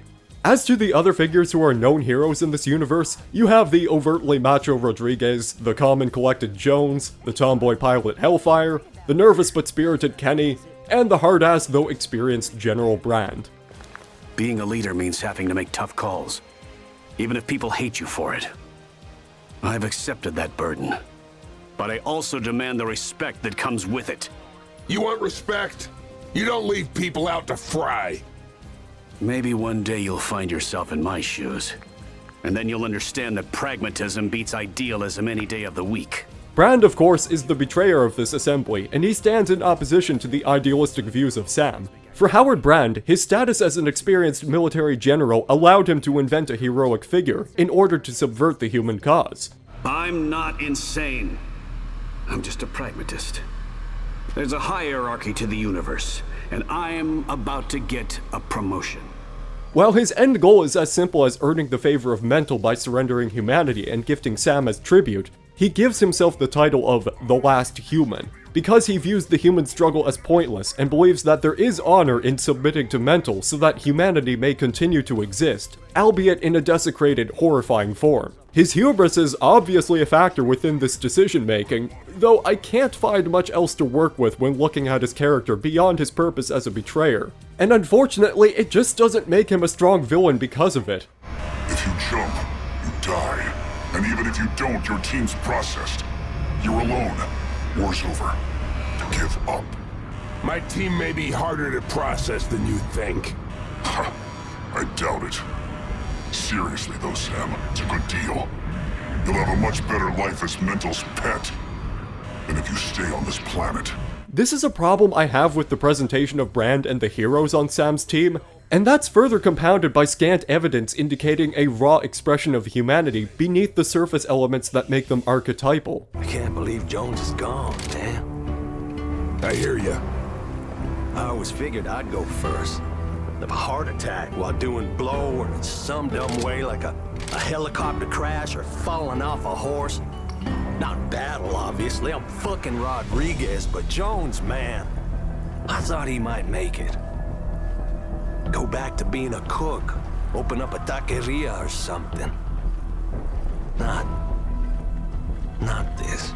This is just like that time in Baden-Baden. Right. Remember that Gnar? Oh, with the... And that pretzel stand. Yeah, and you kicked that thing? Right into the cortex. Oh, man. Good times. Kind of romantic, actually. You think when this war is over, we can ever go on a real date? Like, without killing anyone? I don't know. Have we gotten too used to it? Maybe if we just injure someone. Sounds like a plan. If the goal of storytelling in Sam 4 was to be a character-driven narrative that would represent the hopeful side of humanity, you need more substance than this, and it feels as though they were trying to fit in some of that by adding collectible audio logs throughout the campaign. But more than that, I believe dialogue sequences where Sam interacts individually with each member of his team would be a good opportunity to gain an insight on each of their philosophies. And this especially applies to a character like Brand, who acts as Sam's superior. A mission where him and Sam would have to work together would allow for this, perhaps even having a story element where Brand saves Sam's life, which would be to Sam's confusion, given Brand's seeming lack of care for the lives of his soldiers when engaging the Harp Array. This would make for better dramatic payoff when Brand eventually drops his facade, and reveals he only kept Sam alive so that he might offer him as a gift to Mental. Beyond this, however, I have been entirely glancing over how wacky and silly Sam 4 still wants to be, with its unusual emphasis on one-liners and very ill-timed humor. I lost my shoe. Nice shot. Crap one-liner, though. I wasn't trying to do a one-liner. I lost my shoe? Dude, that doesn't even make sense. Should have said surprise, just as you turned around. That would have been sweet. I was just trying to survive. I wasn't... This is triple A, boy. You gotta survive with style. It's as if on one hand, the writers want to engage in a character study where the heroes act like celebrities on the outside, but on the inside, the war is affecting each of them differently. This implies a constant struggle to maintain a public image, and they each have different means of coping with what appears to be a hopeless situation. I find this aspect is emphasized the most in the broadcasts and recordings of the faceless radio DJ, Bill Corwin, who occasionally speaks about human experiences that were once treated as mundane, but are now appreciated much more in hindsight, as the alien invasion has altered the living conditions so drastically. Bill Corwin here, with another edition of Memories of Earth. I don't know about you, dear listeners, but when I was a kid, my mom and pop would take me on these endless hikes in the Appalachians. The forest basically started in our backyard. It was big, it was green, and I hated it. Because if you're 16 and would rather hang out at the mall or play video games, then this is about the worst thing your parents can do to you. But now we spend our days driving in armored cars, from air raid shelters to military bunkers to abandoned subway stations.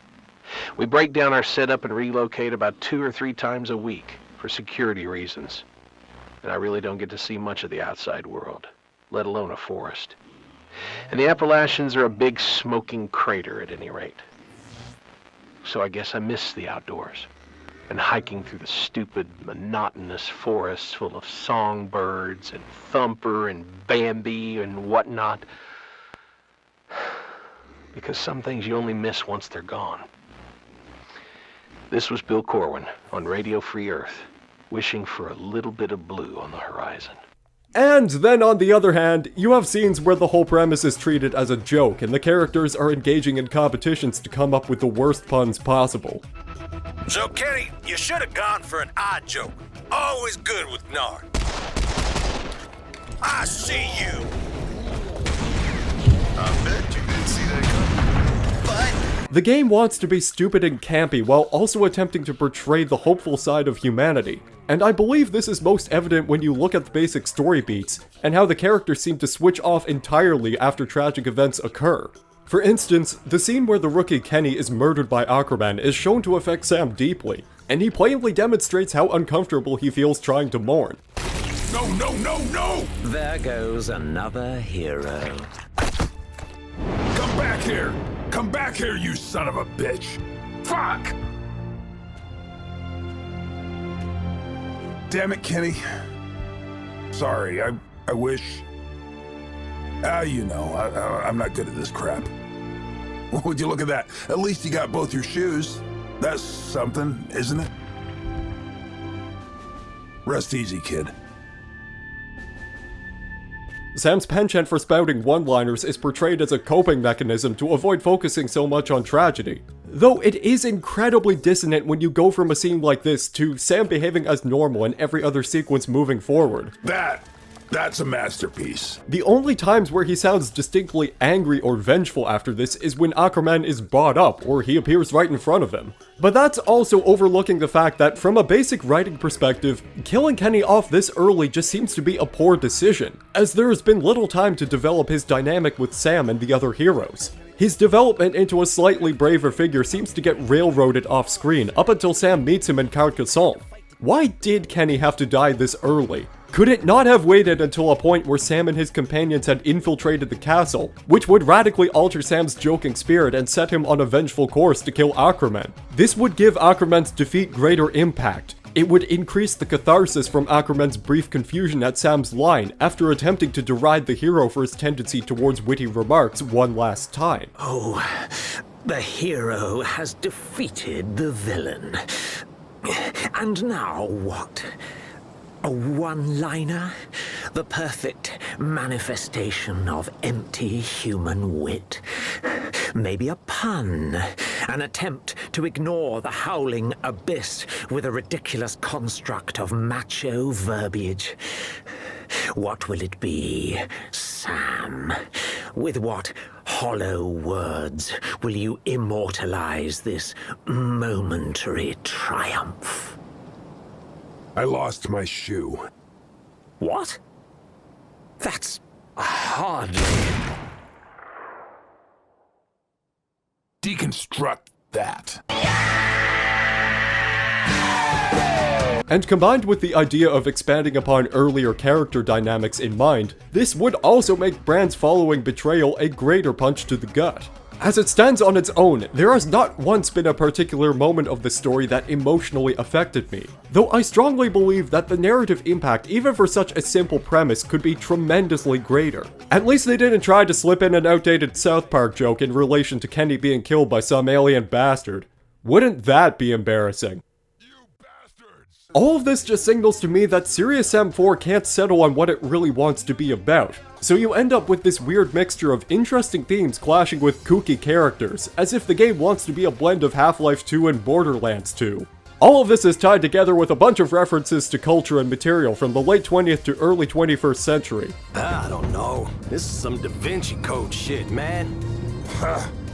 You don't like the Da Vinci Code, Sam? Nah. Why not? Some good theories in there. No literary merit. So, who's your favorite writer? Philip K. Dick, I guess. Philip K. Dick? Wait, Sam reads books? By the way, did I ever mention that this game takes place in the 22nd century?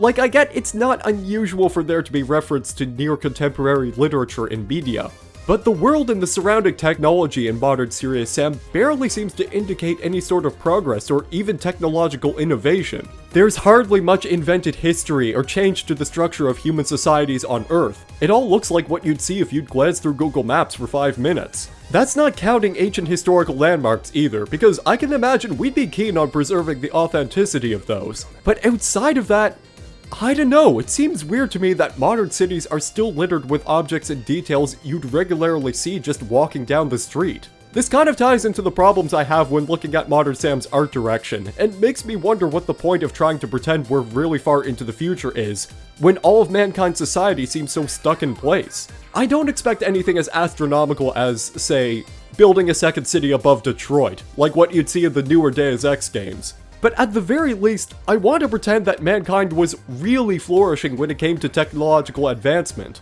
It's weird because the original story of Sam implies that humanity was essentially entering another dark age before discovering Sirian technology. And then suddenly there was this boom in the spacefaring industry that led the human race back to prosperity. Surely this would also imply that human cities on Earth would begin to thrive with this newfound access to advanced space travel. From the looks of things prior to the alien invasion, they didn't seem to be suffering. It's not only that distracts me, but the frequent referential material to what we're familiar with in the 21st century feels like a cheap trick to settle your audience into a sort of comfort zone, without the need to establish a culture that makes your in-game universe seem believable or authentic. I would like to register a complaint regarding system for registering complaints, which is reminiscent of 21st century computer game audio log system. It is primitive way of communicating important information in crisis situation. I wasn't gonna say anything, but the man has a point. And I think part of this is because unlike something such as, say, classic Deus Ex, where the writing and presentation is riding on surprisingly apt social and political predictions on the state of the world in 2052, the writers here just don't want to try. Any reference to newly invented history is found in mentions of prior sieges in different continents, or battles on space colonies that we'll probably never get to see. Again, I think the visual presentation is really hampering on the writer's ability to craft an interesting world, because modern Earth in Serious Sam is so blatantly unimaginative on a visual level. The other half of this issue encompasses the overtly self-aware dialogue about one-liners and references to near-contemporary pop culture, which makes for extremely cringy exchanges and causes many jokes to just feel out of touch. This is a consequence of trying to develop an interesting world while also hammering in the supposed glory and memorability of things called one-liners, simply because the inclusion of the latter is a tradition that has spanned across popular shooters since Duke Nukem 3D. But the difference is, when you have less world to work with, you think less about references to pop culture and just laugh when the gruff action hero says the funny line.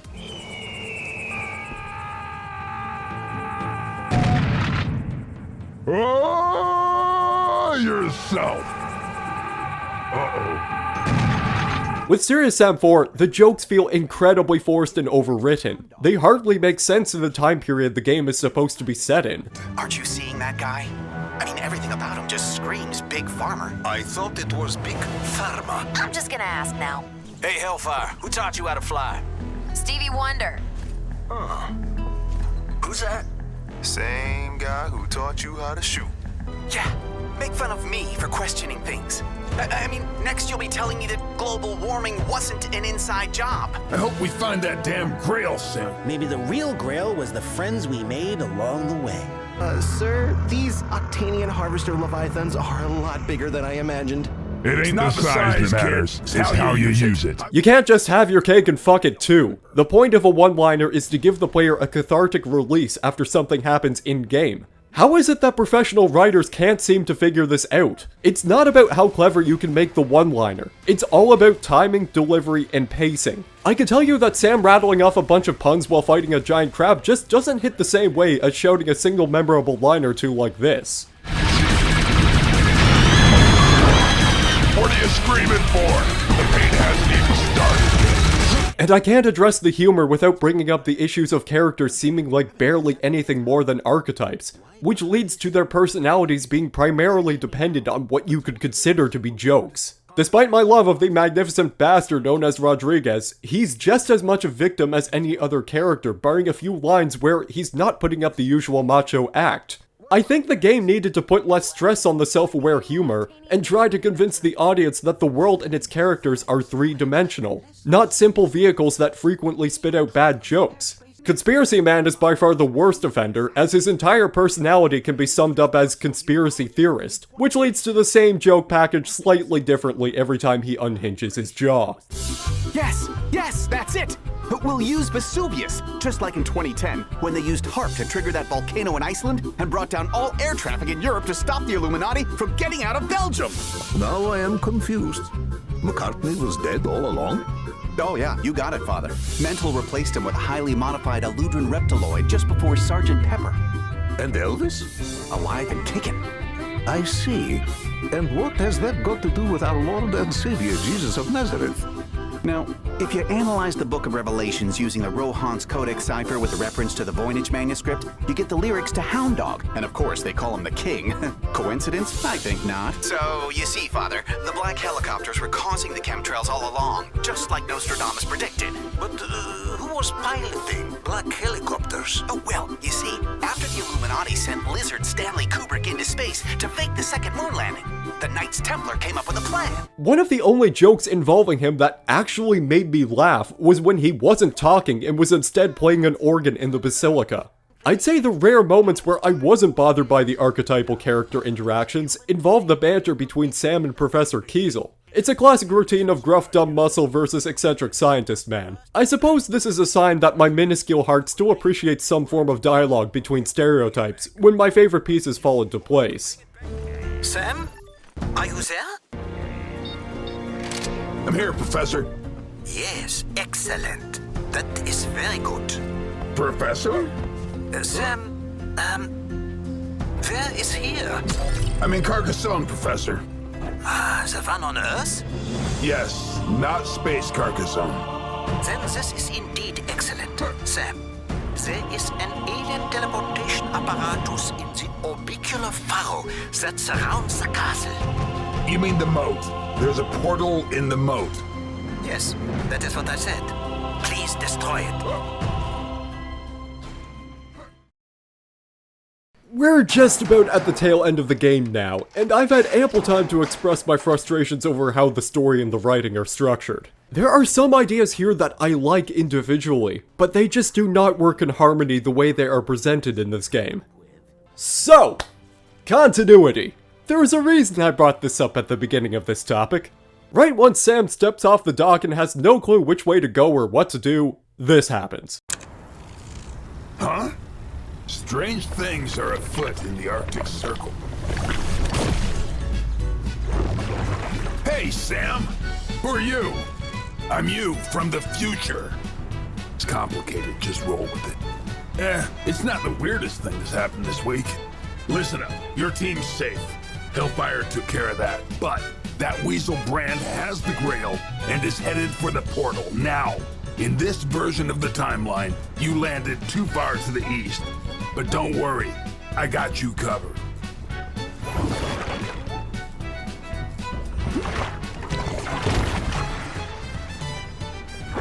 Thanks, buddy. Good to know I have my back. What can I say? We're a great guy. Sir, the pyramid is done charging. All right, I'm coming. The most accurate way I could describe my reaction upon seeing this for the first time was profound disappointment. It was as though the game just gave up entirely and resorted to using one of the easiest writing tricks just to make the plot move forward. I did not like this, and I still don't like it, because it wasn't supposed to be this way originally, for reasons outside of the storytelling. We're missing a level. See, originally, there were supposed to be 3 levels in the Russia chapter, beginning with Sam landing near an oil rig, leading him towards a refinery, and then arriving at the Tunguska Canyon. There is still mention of this level in the audio logs, and checking the level list reveals that it was the 11th map. And before some levels were split, this was originally going to be a 12-level game, just like the second encounter. So, what happened, or what was supposed to happen?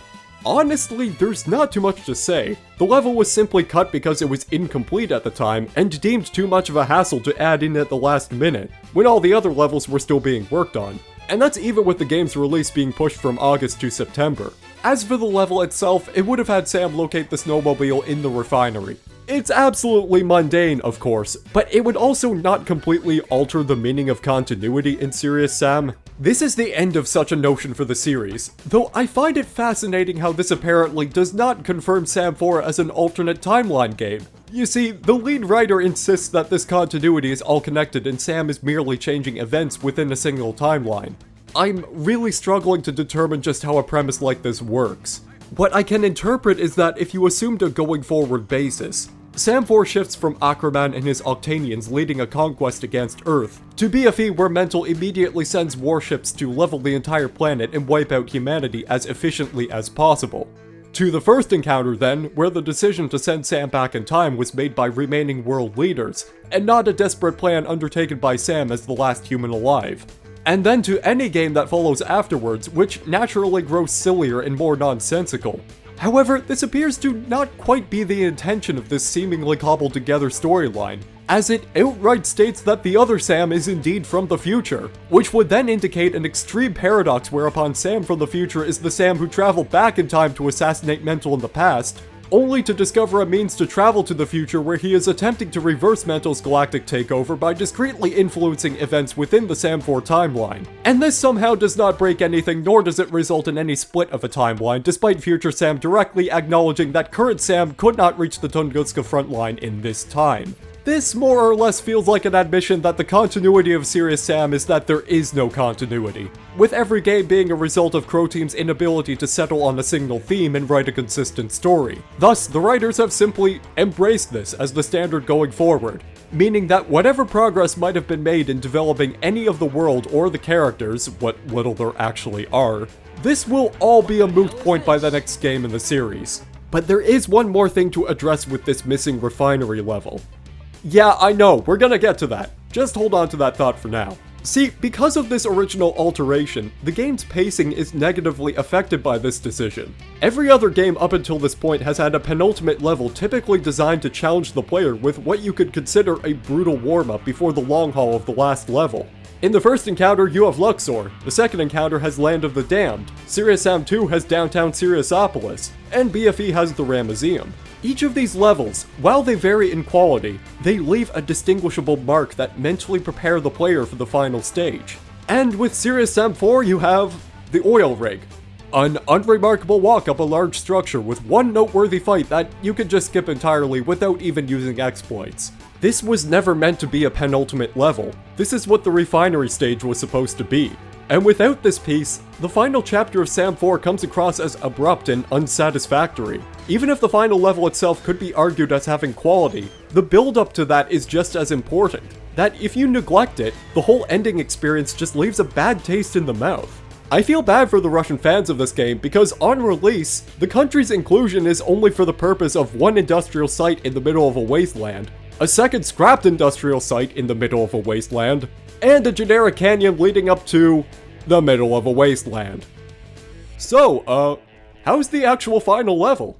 I guess I should probably play it now. We need to wrap this up. Sam crashes the snowmobile, there's a funny haha exchange with the humorless Russian soldier who recorded those audio logs in the oil rig, and we're in the level. I mentioned earlier I would make it up to you for speeding through the Ackerman fight, so I'm gonna disable all skill points and avoid using any gadgets in this stage. It's not a very long level. As a matter of fact, it even includes an easy to miss side mission at the start. This one will net you a pack of Rage Serum, which I'm not gonna bother using of course. I imagine it only makes gameplay trickier because of the post-processing effect it throws on your screen. It's already kinda difficult trying to see some of these monsters in the level.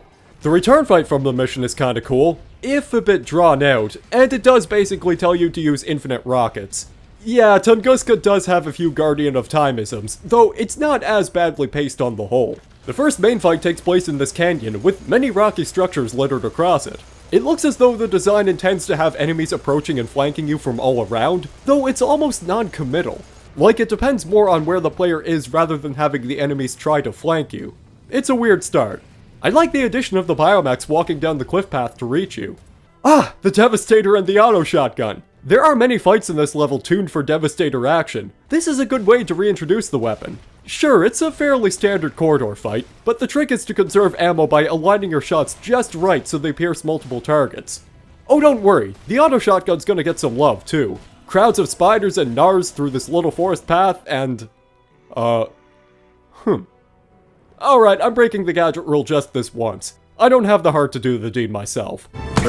Really, so far, the level hasn't been that bad. I like how the battles are structured. I know some people probably expected me to comment on the music earlier, how it's remixing the Grand Cathedral. I like the tracks, but because of the earlier problem I expressed with the Russia chapter's pacing, I don't feel as though this level has earned the right to use them.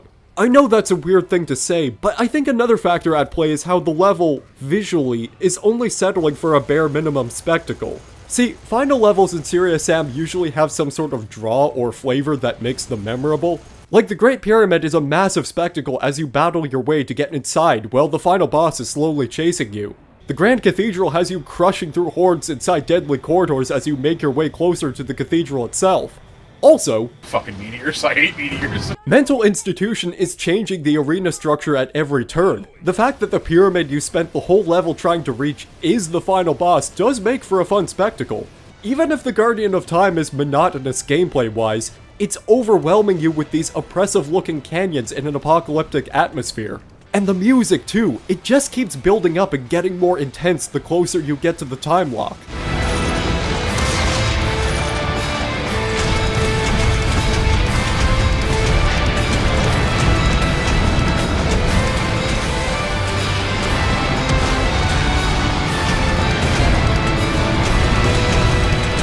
From Earth with Love has a few spots where you could see where the grand finale is at, but it's just kind of, I don't know, unremarkable? A big ass portal and a couple of harvester ships, but nothing's really happening with either of them. They're just there.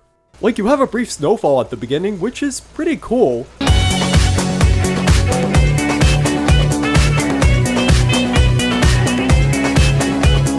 And there's an Eye of the Storm off in the distance. But there's nothing that gives me a sense of visual or atmospheric buildup. It's mostly a walk through a fairly generic canyon. I can't help but feel underwhelmed, because the gameplay isn't the only thing that makes for a memorable conclusion. This is the kind of situation where you need to create an atmosphere that intensifies the closer you get to the finish line. But back to the gameplay. It's time for another moment. A crack rush of books and another death ray, in case you missed the first one.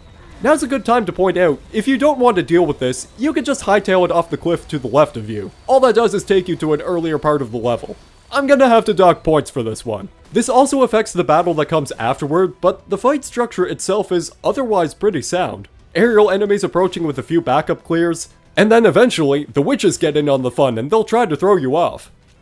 Ah, there it is. The last cannon on Earth. Guess we'd better make the most of it. The final fight before reaching the end goal is appropriately intense. You're actually locked into this place with no way out, and the game pulls no stops when it comes to dumping a bunch of mooks on you at a time. They even throw in a couple of sidewinders as you edge closer and closer. Unfortunately, these are a weak inclusion due to their pathing, because if you do run back far enough, their rockets can explode before they even hit you. But not us. We're staying as close to the pack as possible without tempting fate.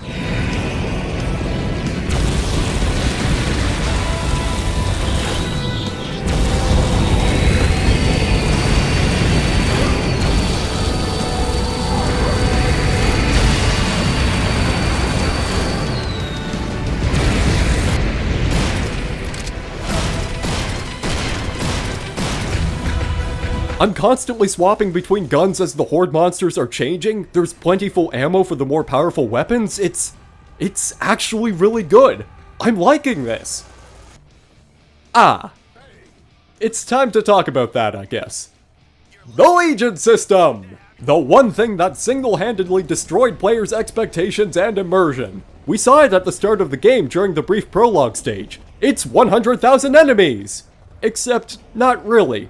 It's all an illusion. You're seeing actors with no actual AI, and everything turns into sprites at a distance to save on resources. The whole draw to the Legion system is that it's an interactable set piece, but shortly after you first see it, the gears in your head will start turning and it begins to take you out of the experience the longer you stay there. Remember, these aren't fully functional enemies attacking you. It's mainly some projectiles and damage zones if you wander too close to the enemy puppets, though even that seems to be inconsistent at times. It's also been pointed out by countless people already. I don't think I need to explain why it rips you out of the supposed immersion when all of Earth's finest are just running in a straight line towards the enemy horde doing the exact same thing. I could buy Mental's troops taking a straightforward approach since they depend on numbers to overwhelm everything, but I'm looking at our side and now I'm starting to wonder if Brand had a point. So yeah, that's the Legion system. You might be inclined to ask, why was this a feature advertised on the game's store page, let alone talked about at all during conferences and presentations? Good question. The way the Legion system was advertised has always been a product of misunderstanding, thanks to that lovely issue where game developers and the general public are operating on different definitions of what a game feature is and how it works. But this isn't what I'd call a pure misunderstanding and nothing more. Conceptually, the Legion system is another product of an idea being presented, but it seems nobody was willing to stop and ask if it would be fun mechanically, let alone believable from a visual standpoint. The original plans behind this system were to have it placed on several levels as background details that you could theoretically interact with, and it was famously demoed a couple of times in the countryside level. But as you know, plans are constantly in flux for game development, so just as the terrain system didn't lend itself to the original plans for level design, the Legion system is so situational, it's only used in Tunguska. That also doesn't change the fact that the whole setup is built like a grand melee where two lines are converging towards the center, despite every human soldier being armed. You would think that the human side would, I don't know, maybe fortify at certain positions and use tactics to fight the swarm. At bare minimum, I think a better impression would be given if you cut the number of human soldiers and made it look as though they're actually smarter. Because it's equally surprising in a world where finding an NPC is like discovering a near endangered species, and then there's seemingly all of humanity stationed at Tunguska, dying in droves as if the human race is that expendable. I think even without the advertising or any hint on how long the game's development took because of it, this would still be received poorly. You'd be hard-pressed to find even a root concept like this working unless it were like a space battle with a ton of fighter ships or robots flying at each other in complete chaos. All of this begs the obvious question that's been on at least one person's mind. Can you nuke it?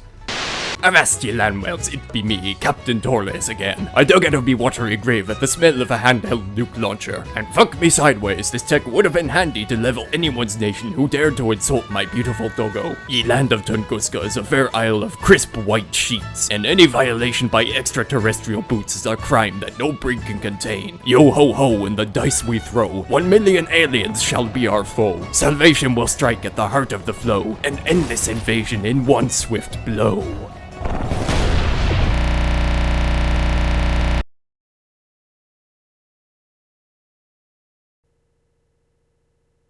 It doesn't take long before General Brand shows up to crash the party.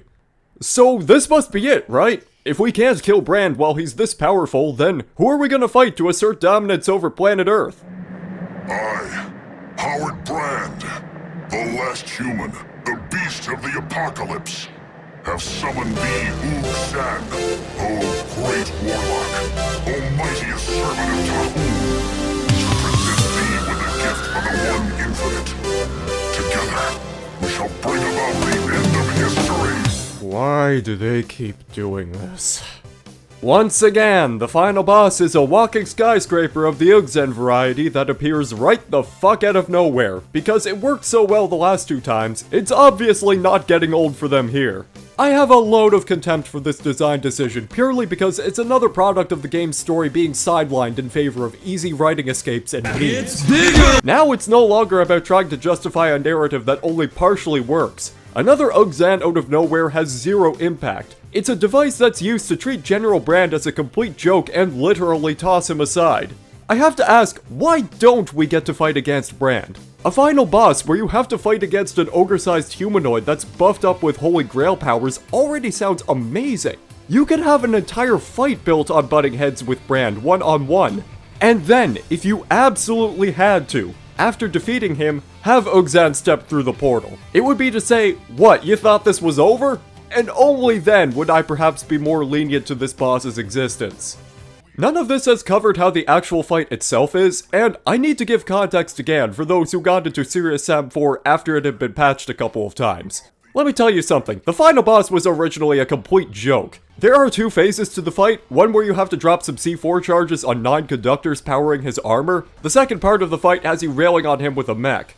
And really, the only risk of dying was to be found in the eye lasers frying the mech. It seems that the boss was just not finished for the initial release, so the patches must have been aiming to fix that. For a fight that was originally too easy, I want to say it's better, but I feel they overcompensated just a little too much, and again, I need to stress, maybe it's because I was caught off guard and I don't know the fight well enough. So, stop me if any of this isn't actually a problem with the design, and it's just me being bad at the game. 1. You're in the first phase, having to attach C4 onto the beacons using a grappling hook to scale the boss, and using a parachute to fly around. So far, the boss has 2 attacks. Eye lasers, which I'm not certain how to reliably dodge. They don't insta-kill you, so you can keep restocking health and armor at these crates. The second attack produces electrical orbs of certain death that I have to assume can just turn on a dime. And good luck trying to destroy them if you're trying to parachute, because that means a free fall to your possible doom if you don't redeploy the parachute in time. 2. Drones carrying soldiers, because we can't have a boss fight against one target and one target alone. The mooks combined with that second attack will kill you even faster. 3. The red orbs of death can phase through the boss. No, I'm definitely not mad about this, not one fucking bit. 4. Climb into a mech and take the boss down. Sounds simple, right? Well, 5. He gets a new attack that spawns a whole fleet of blue orbs. That's actually fine, makes for a fun shoot 'em up. But then it gets worse because 6. Look at this.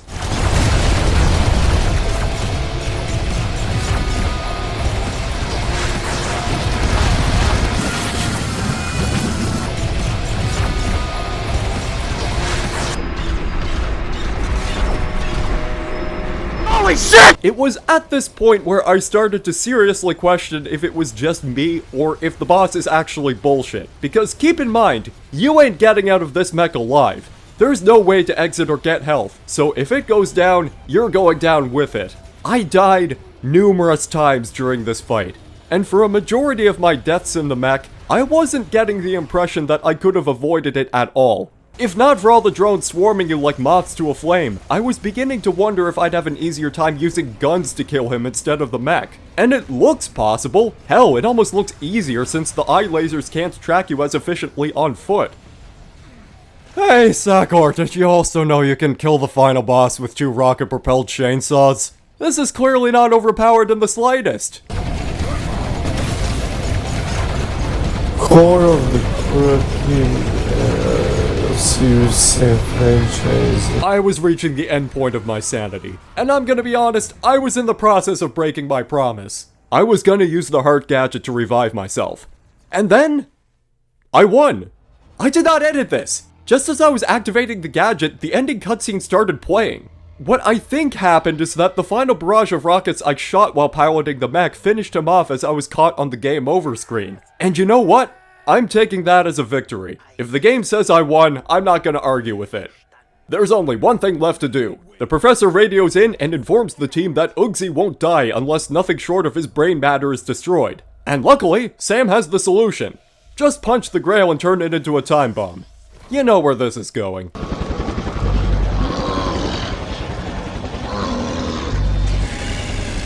Open wide!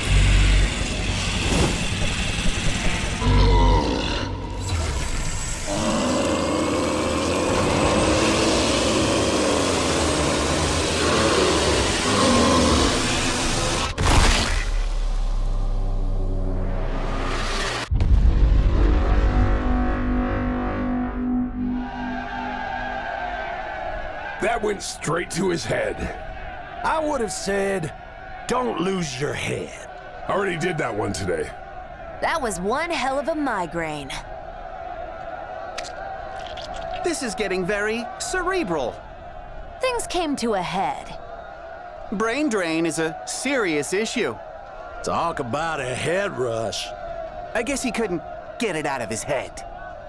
No, wait. I got it. We blew his mind. Perfect. Yep, that's the one.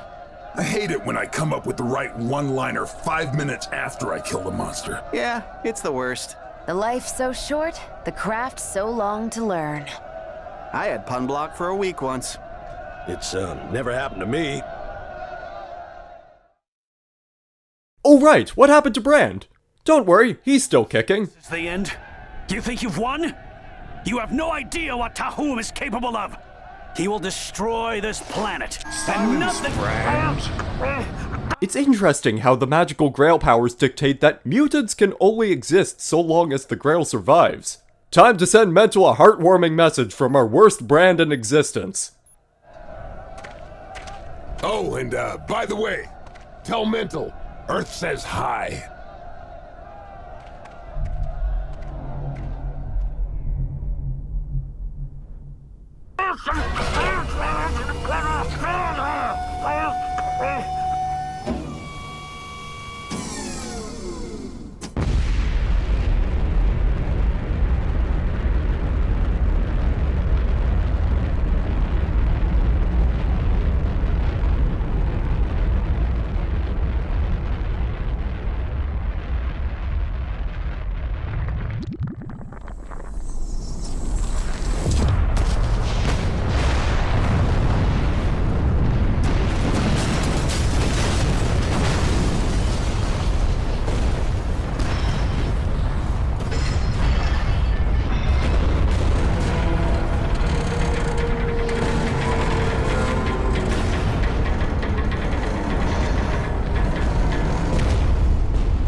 The credits roll with an honestly pleasant campfire scene between the heroes. It makes me forget about all the frustrations I have with this game, if only for a few minutes. The music is also really nice. In fact, I'll put a link in the description to the song if you want to give it a listen. A toast. Let's raise our beers in memory of absent friends. To Jones. Miss you, buddy. To Father Mikhail. I hope they let you take your shotgun into heaven. To Kenny. You were just getting the hang of it.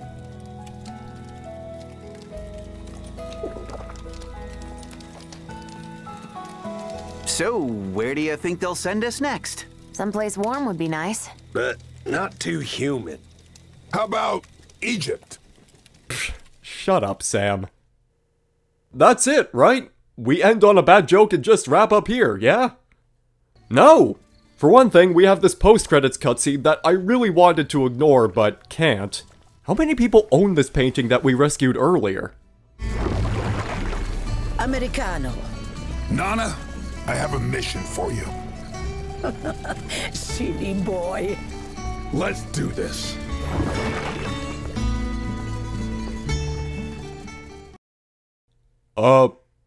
So, while I was working on this video, Crow Team was actually working on a DLC campaign for this game. Of course we're gonna talk about that.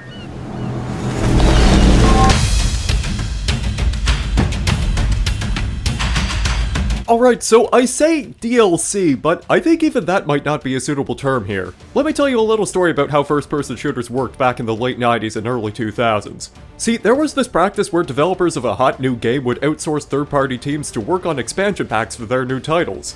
If not that, then sometimes you get repackaged games with mods officially promoted by the devs, something which Serious Sam actually got with this old expansion called Dark Island. Worse than Hitler Edition! Whoa, look at all this crap. This is worse than Hitler and stuff. Yeah, okay, anyways. I think what we're looking at here is something that fits in between those distinctions of third-party devs and modders with this brand new team called Time Block Studios. There's a bunch of names here you may recognize if you've been keeping up with the Sam modding scene. And sure, hiring modders isn't as easy as just stuffing a bunch of them in a lab and telling them to make some quality shit. But I want to touch on this point in particular because this group essentially got together to pitch a DLC to Crow Team in a professional manner, sending a design document and everything. So it seems like Crow Team's collaboration with this new team was calculated and involved precise direction. I mean, even watching the trailers, you can tell it's on a similar level to how Jewel of the Nile was for BFE. Some stuff isn't gonna look as professionally crafted, but that aside, it certainly looked more enticing than anything in the marketing for Sam 4. Hell, even the release trailer had this stinger at the end, which looks really cool. Now, some of you might not understand this reference, but if you're really intelligent like me, you'll be able to tell it's a subtle nod to how instead of playing Serious Sam 4, you could be playing a much better game that was released back in 2002. So when I booted up Siberian Mayhem and actually played it, there was this odd sense of relief I felt, especially after watching the gameplay demoed a few days prior. It's like, you ever watch a friend trying out various pickup lines at a bar, and you admire the spirit, but you can't help but cringe every time he fails to impress a woman? Okay, that's Serious Sam 4. And then just when you think the situation is hopeless, your friend straightens up and drops the smoothest, cheesiest, and carefully crafted pickup line that will undoubtedly result in his pelvis being destroyed by the bountiful thighs of professional game design. Who the fuck is writing my script right now? Alright, look, that's Siberian Mayhem. Siberian Mayhem is good. It's smooth, 75% of the time. It's cheesy, and it's carefully crafted. I'm just gonna drop a spoiler warning here because I need to go raw and unfiltered on some of these details. Speedrun review, let's go. First of all, imagine my surprise that not only is this actually a serious engine opening cutscene, don't get too excited, they're still very rough, but you get dumped onto the shores of a refinery. Refinery restored! You might even say it was refined! Hey, if the game is still dropping bad puns, I've got a license to do that too. It's been completely redesigned, in fact. This actually has decent level design. It takes advantage of verticality with some interesting enemy placement. This pack also has new weapons and enemies. Let's talk about them. You've got the Hopper, a marsh hopper on crack that spits acid and jolts around unpredictably. I think they just wanted another enemy they could mercilessly spam you with in enclosed arenas, but on the bright side, I ended up finding an actual use for the C4 charges. Second up is the Octanian Grenadier. These guys have surprisingly good throwing arms. They're basically tactical versions of bombers. Sometimes they'll chuck out this rollerball that tracks you around, though the frequency of this is something I haven't been able to determine. I didn't even know it was there half the time, honestly. And the first new gun is the not AK-47. The numbers are reversed, so it's different. This is just a better assault rifle. Smaller magazine and lower rate of fire, but higher damage. A good workhorse weapon for Serious Sam, especially for the final arena of this stage. Good God, the final arena. You know, it's funny how all it takes is a couple of bouncers, and suddenly this generic-looking combat situation becomes 10 times more engaging. Good start. Continuing on through level 2, what the hell is this interactable physics puzzle doing in my Serious Sam? The game is acknowledging it has a physics engine in the year of our Lord 2022. Maybe using more of that can help liven up the world just a bit. Though I've gotta say, the attention to detail in the environment so far is already superb. You can almost always spot a light source you could shoot out, or a swaying object in the wind as the weather keeps shifting. There's even a bunch of moving machinery too. Okay, you're doing good so far, Siberian Mayhem. The mech segment's a bit whack. Honestly, after Sam 4's mechs, I think these parts drag on a little too long for their own good. But it's fine, it's alright. Fine, I'll talk about the burners.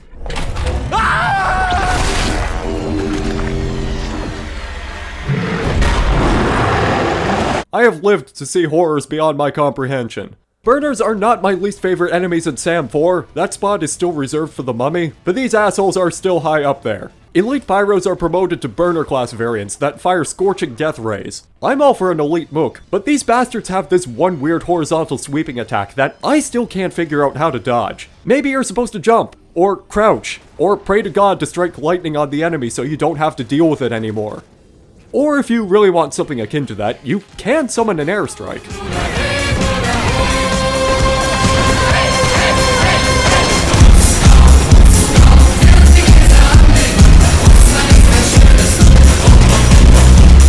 So these two wacky new gadgets have made their way in, introduced in the third level. Level 3 is like a better take on Countryside. An open-ended SAM level with proper barriers to prevent you wandering aimlessly for miles. That is, if they didn't just set up landmines instead.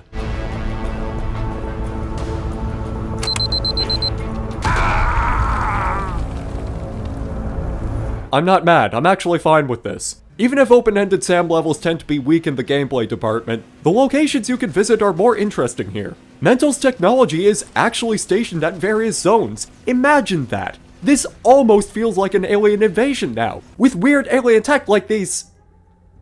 I'm not gonna say it. The second new gadget you can get by rescuing a ghost girl's toys. This earns you a hover scooter with dual plasma guns. You can use these to humiliate the new gimmick of this level, artillery towers. Airstrikes will commence when you're in range, but you can knock off their eye turrets to lessen the pain while waiting for their charging stations to be exposed. We're getting a little Deep Rock Galactic up in here, that's interesting. Once you're about halfway through the stage and you approach this church, the game introduces you to One-Eyed Olga, an NPC that's actually mentioned back in Sam 4's main campaign, clearly alleged to have been assassinated. She shoots down General Brand's plane as you're driving on the snowmobile. That's good stuff, keep it up. I would also like to take this time to mention that Olga is probably the most attractive character ever put in a Sam game, which, I know, isn't setting a very high bar, but that Russian blood, man, something about it just has me acting strange. She'll help you fight off a swarm with this new type of elite brutes. Oh, come on, look at this. These guys should have showed up in Rome. It makes too much sense, damn it. They're designed to block about everything below a cannonball, so there is some thought involved in managing them effectively. Clear this fight and Olga rewards you with a high-powered crossbow that puts the sniper and the devastator to shame. The crossbow is definitely my personal favorite addition to this arsenal. Pierces targets, jibs everything on headshots, no reloading necessary. This is probably the closest thing to a railgun we'll ever get in the series, and no, I'm not counting the eraser gun, I'm talking first-person shooters strictly.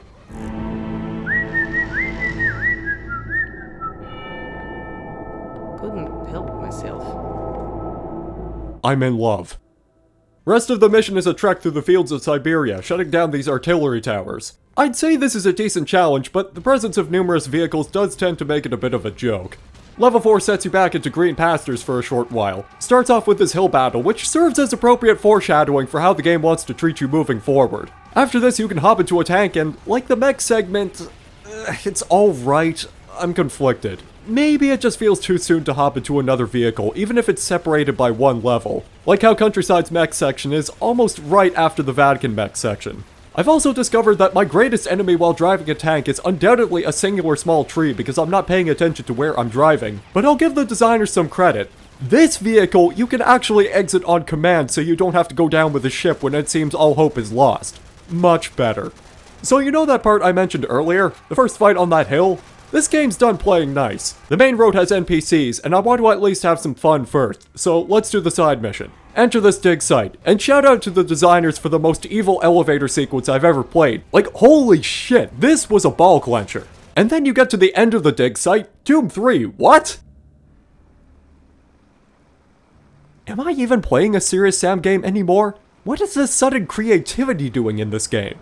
So, picture this, right? Not only do we get to see some visuals that are almost on par with Black Mesa pushing the Source engine to its limits, but when you enter the teleporter at the center, instead of warping to some desolate place and fighting a giant Serious Sam HD Workshop enemy, you fight two giant Serious Sam HD Workshop enemies.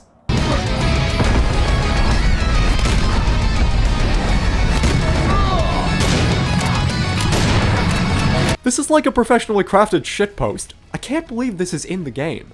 But alas, the main road is the only option now. You join another hippie to fight some aliens, strum some tunes on the guitar, and just to put some restless minds at ease, Time Lock knows it wouldn't be a true Sam game if it didn't take time to shit on the Duke.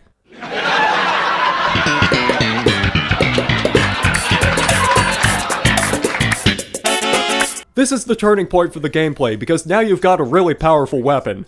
It's also called the Burner, reverse engineered from a burner scorcher device. It's the Ghostbuster. It's that weapon that keeps getting cut from the game and mysteriously keeps making its way back in through fan patches some decade later. Nah, the Burner's better than that weak shit. This causes cooked targets to explode in a radius. This is some serious gourmet shit. This also changes the fight structure completely, because now you're running around with a gang of Russians, and that of course means cramming as many enemies as possible into every point of the level. On top of that, I did notice prior to this level that my performance even on high settings has actually been consistently good, better than Sam 4 even. But then you get to level 4 and 5 and it starts to tank heavily. There's the serious Sam 4 I know. See, this is like a marginally better Viva la Résistance. Sure, it runs terribly and has unremarkable gameplay, but this time around it's not actively pissing me off the further I go.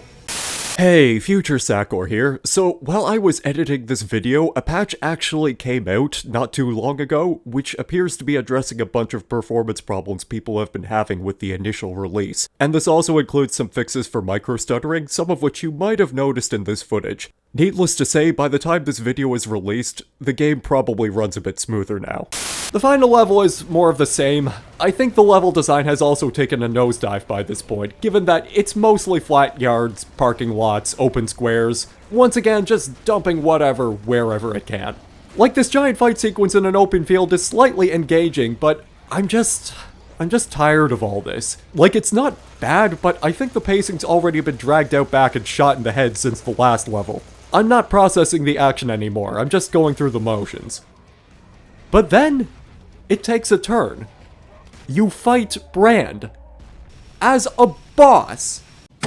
Thank you! Where was this in Sam 4's final level, huh? He's hard as balls, this is probably the most I've ever save-scummed in a fight, and no, I'm not going to use my gadgets or decrease the difficulty. I made a commitment, game, I'm gonna stick to it. The most I can say is that this one's gonna take time for me to master, but even through all the frustration and quick saving, I can see a pattern to his attacks, and how things are telegraphed, which tells me what he's gonna do next. The second phase is especially brutal, but this does what I expected Sam 4 to do with this joke of a villain originally. And the gesture here is appreciated. As for the ending, well, one, this admittedly got a chuckle out of me. You're a fucking idiot. And two, yeah, this is more alternate timeline shit. Look, this is running some major damage control over Sam 4. I doubt there was much of a choice other than to work around that. Alright, listen up.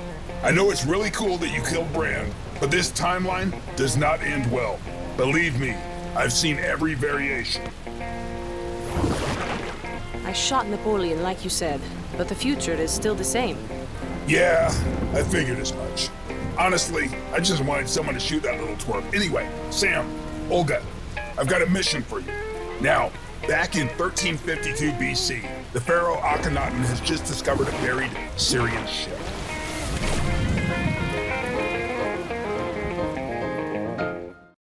There you have it! Siberian Mayhem! If you've skipped to this point now that spoilers are done, we're just gonna cover my overall thoughts. The main takeaway is that Siberian Mayhem is a product of focus. Almost as if there was an actual direction and understanding on how to make a mostly well-paced and interesting modern Sam game. And that's probably in large part due to the smaller scope of the project altogether. But I'm keeping this section short for a reason, because this video ain't over and you also need to understand something. A good expansion can salvage a lot of ideas and address many problems found in the original game. But at the end of the day, it's also going to make those issues from Sam 4 stand out a whole lot more. So let's just answer the hard-hitting questions now, because there's still a lot from Sam 4 I need to dissect. Does this expansion identify all the core problems of Sam 4 and repair them? No. The art style is still bland, the performance still has issues, the core gameplay still has jank, and the story is setting things up in a direction that I can only say discomforts me. Really, the longer it goes on, the problem with modern Sam design becomes more apparent, eventually reducing the gameplay to a stereotype of what people perceive serious Sam games to be as a whole. There's more to it than just dumping legions upon legions of enemies around every corner in level design that's just hitting the bare minimum of the design aspect. And of course, in relation to how this reflects on Serious Sam 4, even if the redesigned refinery level is great, probably one of the best levels in the whole game, I'd go as far as to say, either version's absence from Sam 4's main campaign still hurts the game's final chapter. Though I think if anything, if you added this expansion to the Russia chapter from the original game and fixed the gameplay issues in the oil rig, it could make for an interesting experience. Perhaps a future add-on if this expansion could be integrated into Sam 4 modding support. But I digress. Is Siberian Mayhem better than what Serious Sam 4 was on release? Yes. At least for the first half, there's much tighter level design, though it does have some expected weaknesses. The gameplay seems to be more appropriately balanced around Sam 4's mechanics. I actually had to make decisions on how to manage ammo in a couple of places. And while the skill points and gadgets I could generally do without, I think this expansion is justifying their inclusion a little better than Sam 4 did. The distribution seems to be more evenly balanced for gadgets, and you actually have to search for some of the skill points. That adds a new layer to exploit. Hey, is that a shovel?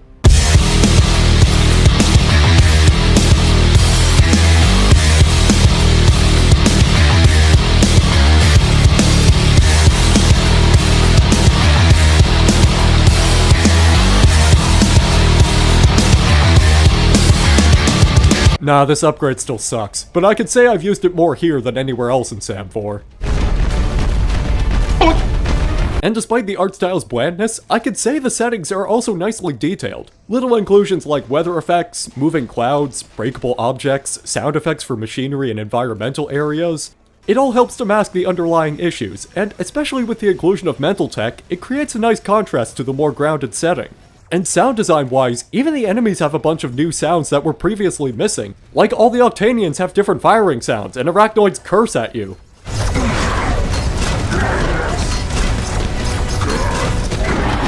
But probably one of my favorite details is that those cutscene seagulls aren't just for show. They actually show up in game! Look at that, see?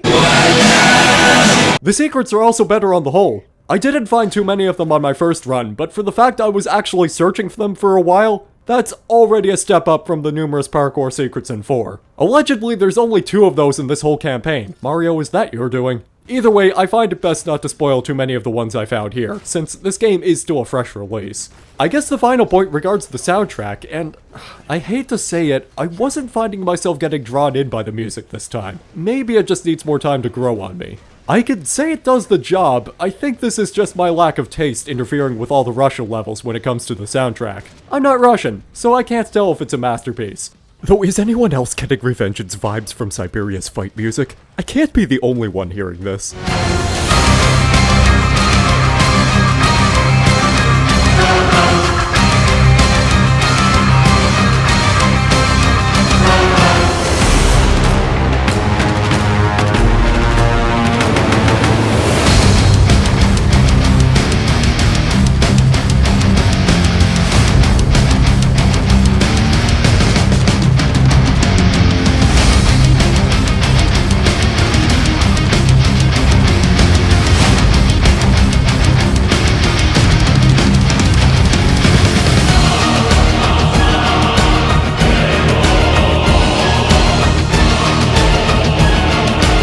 Making the mother of all omelets here, Sam. Can't fret over every bullet.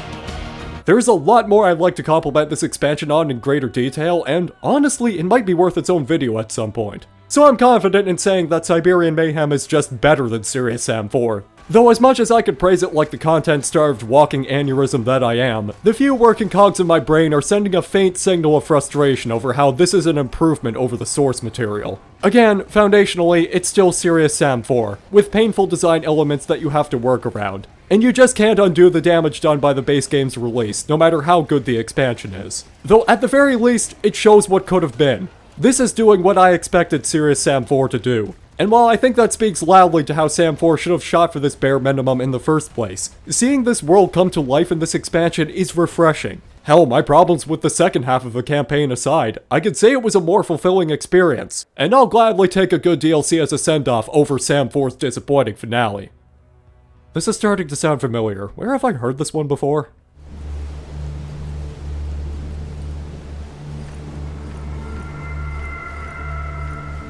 Okay, anecdote time.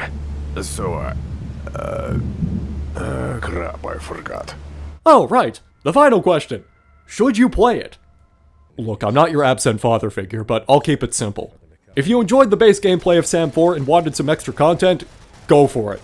To those on the fence, wait for a sale. You'll already get a discount if you own Serious Sam 4, but it's also not required to play it, so it's up to you. If you found nothing redeemable about Sam 4 whatsoever, please record a 1-minute gameplay video showing an enemy getting stuck behind a wall so you can dismantle any point I made that was praiseworthy about the game, and be sure to overlay my voice talking about how I think the DLC is good for the sake of maximum comedy. But there you have it, Siberian Sam. Welcome to the jam. Good job, Time Lock Studios. You guys did the Russia chapter justice. And now it's the end of the game. As far as I know. I think it's safe to say the Russian expansion is the last hurrah before Talos 2 goes deep into production. I enjoy taking this approach to the game more than being as strict and orderly about the topics as in the Doom Eternal video. The game dungeon method seems to gel with me. So of course I'm probably going to completely change the video structure again when I get to talking about Shadow Warrior. Awards time! First award! 4K. This one's a little deceptive since not every texture is in 4K resolution, but it's predominantly becoming the standard for texture quality in modern Serious Sam. There's no better way to show off the engine's advancements in at least one field, and by God, that plank of wood is looking sexy. All 4K, all the time. Second award! Monster Mash. The enemy design has a ton of variety that I appreciate. You've got zombies, vampires, mummies, gas mask mooks, brains, and loads of tentacles. It's all here. Thinking about it, this game probably should have been a Halloween release. That would have at least been thematically appropriate. And the final award. Identity Crisis. Serious Sam doesn't know what it wants to be. it hasn't had a consistent foundation throughout the past 20 years, and now it seems the very theme of the series is to be inconsistent moving forward. Or backwards, assuming the trend is to keep going further back in Sam's career. I need to bring up my continuity frustration again. The reason for this is layered, a tangled web of issues surrounding Serious Sam 4, but the bottom line is that I think this is the wrong direction for the series. Rather than going backwards, I would like the series to go forward again, the way it was originally supposed to go after the second encounter. But now, I don't know if that's a remote possibility anymore. I want to address a couple of things left hanging in the air.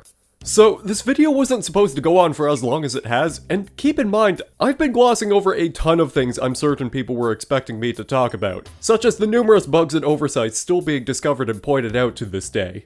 I think you get more mileage out of browsing the Reddit page or the Steam discussions board for glitches and oversights. I'm not going to exaggerate Sam 4's issues, but I think it's entirely fair to acknowledge it's only meeting the minimum requirements of being fully playable. When people highlight issues of missing details, lack of polish, and so forth, those problems may seem small individually, but when you start to add them all up, I think I'm justified in saying Sam 4 is only reaching that bare minimum. Post-release patches were meant to fix a lot of problems that manifested on the release build, which also included some minute optimizations, though it's often expressed by players that this hasn't been substantial enough. And honestly, the direction on some of these patches are precisely what led me to avoid playing the game for months, until the patch that finally added workshop support rolled in. If you have to ask why the hesitancy, it's mainly because of weird add-ons like seasonal mode and a profanity filter. What the actual fuck was the point of this? No, really, what was the point of adding a profanity filter to the game during a period where fans were expecting fixes for loads of issues reported for months on end? Look, I'm not going to mince words here, this is the exact kind of move that gives off the impression that you aren't listening to your fans, despite claiming to owe much to them on several occasions. What even was the direction for half of these updates? Alright, how did we get to this point? This is where we enter cinematic parallels territory. See, it took almost 9 years for Crow Team to gain a reputation in the Western video game market, though keep in mind, they didn't spend all that time working on a first-person shooter that would eventually become Serious Sam. Likewise, after releasing BFE in late 2011, Crow Team worked on several other titles and projects before buckling down on Serious Sam 4. Almost 9 years later, Sam 4 releases in late September to an overall mixed reception. The main draw to each time gap is that it took about 5 to 6 years of development for both the first encounter and Serious Sam 4. Now, you could argue that parts of Sam 4 were being developed since 2012, though with Talos taking priority, I can only imagine a small amount of concepts were worked on in the background during that time frame. So we're going to assume they shared similar development time for the sake of argument. If you were to ask me what I think the key difference between these two scenarios is, I believe it all revolves around ambition. And what you do with ambition in a time of game development crisis shapes how you finish your product.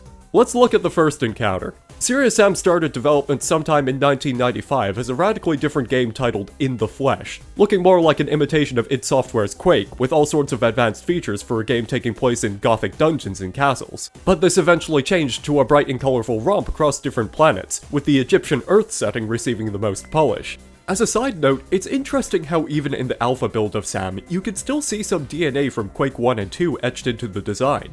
They all jib. They all jib. It's actually pretty cool. This product that you're seeing is what was sent to multiple publishers, and garnered only 2 responses that rejected the pitch. Crow Team didn't want to throw their hard work into the trash, so they took one of the game's levels, the Karnak complex, polished it to the best of their abilities, and released it as a free demo on the internet. And thanks to positive reception from outlets like Old Man Murray, this gave the team a necessary spotlight, and ultimately shaped the remainder of the game's design based on player reception. Hence, the first encounter placed most of its focus on a 13-level campaign in Egypt, with 2 secret levels left over from the alpha build. The point to take away from this is that failing to impress multiple publishers was a necessary reality check that led to Serious Sam becoming what it is today. With the release of the Karnak demo, Crow Team learned the necessity of narrowing their focus, as there are only so many ambitions and ideas you could throw around before having to settle on one central plan. I don't want to spend too much time on the period between the first game's release and BFE hitting the scene, so I'm just going to cover the broad details as needed. The second encounter took several scrapped ideas from the alpha build and refurnished them, becoming a successful expansion pack to the first game, and is considered to be the best title for a lot of veteran fans. Then comes Serious Sam 2, which had 2K Games backing Crow Team as their publisher, along with a significant increase in development team size. It's difficult to talk about this game because there's actually very little information on its development cycle, so I'm going to lay out the facts first and the theories after that. Sam 2's ambitions included returning to the planet-hopping adventure concept from the first game, though this required a complete engine rewrite. This also entailed adding multiple features seen in rivaling big-budget shooters of the early 2000s. The game became bloated with ideas, and while it was a critical success, it was also a financial flop. Now, the speculation aspect of this includes rumors such as 2K influencing design decisions in the background, as well as a supposed lawsuit between the publisher and Crow Team, though the details on this are minimal and vague. Rumors aside, Crow Team doesn't really talk about Serious Sam 2 all that much. Not necessarily because they dislike it, but I could see why it might be awkward to acknowledge given its radical departure from the original vision of the series. And that's within reason. Calling Sam 2 bizarre is only scratching the surface, like the stilted pre-rendered cutscenes, whatever the hell this thing is, and the secret where you could shoot up a gay alien wedding. And I mean based, but there's a lot of substance to other aspects of the game, like a solid art direction and a rocking soundtrack that often go unnoticed. I'll get back to this later. Then comes Serious Sam 3. It was stitched together from assets originally created for a cancelled military shooter first, and from a cancelled Doom game pitch back when id Software was outsourcing for a team to help revive the series with a fourth entry. The development focus at least went back to creating a simple fast-action shooter, with a few modern gameplay features to try and spice things up. While it's seen as an equally controversial shift from the design of the classics, BFE was a major success, preventing the indie studio from losing everything. Now we're at post-BFE, and the almost 9-year gap between it and Serious Sam 4. I'm going to suspend my personal judgments and just lay out the gritty details to the best of my knowledge first, because there's a lot to follow here. First is the Talos principle, born out of gameplay concepts originally devised for Serious Sam 4. It became Crow Team's main priority after seeing potential in the concept for an entirely new game. Talos released in 2014 to critical and financial acclaim. Skip over to 2016, Serious Sam Fusion. It began its development earlier than this. The main goal behind it was to update Serious Sam HD and BFE to the latest versions of the Serious engine, coinciding with Sam 4's development. Adding on to this was virtual reality becoming an interest of Crow Team's lead developers, with CCO and competitive Balkan football shoulder injury victim Davor Hunsky directing VR The Last Hope. Crow Team's penchant for constantly pursuing tech trends could be argued to have started here, as Fusion's development then became tied to supporting VR crossplay for subsequent VR ports of all titles available on Fusion. A VR port for Talos also followed swiftly. Fusion was entirely non-profit, worked on during the developer's spare time. VR, on the other hand, had a potential market surge behind it, so the VR ports were thrown together and released at a breakneck pace. Although, the results of low sales were financially unimpressive. Investing that much time into VR support for several games was a risky venture. VR support was originally planned for Serious Sam 4 as well, but that idea was eventually dropped. Come 2018, and Crow Team announces its incubator subdivisions. In other words, indie teams within an indie studio to work on smaller game projects, while the main team covered the current IP of interest. These titles included The Hand of Merlin, I Hate Running Backwards, Tormental, Battle Bolts, and Unity of Command 2. The popularity of these titles has broadly been low, which can partially be attributed to how Steam manages new release visibility. The success of these games is, however, still based within a generally niche interest, and their performance in the market has varied regardless of quality.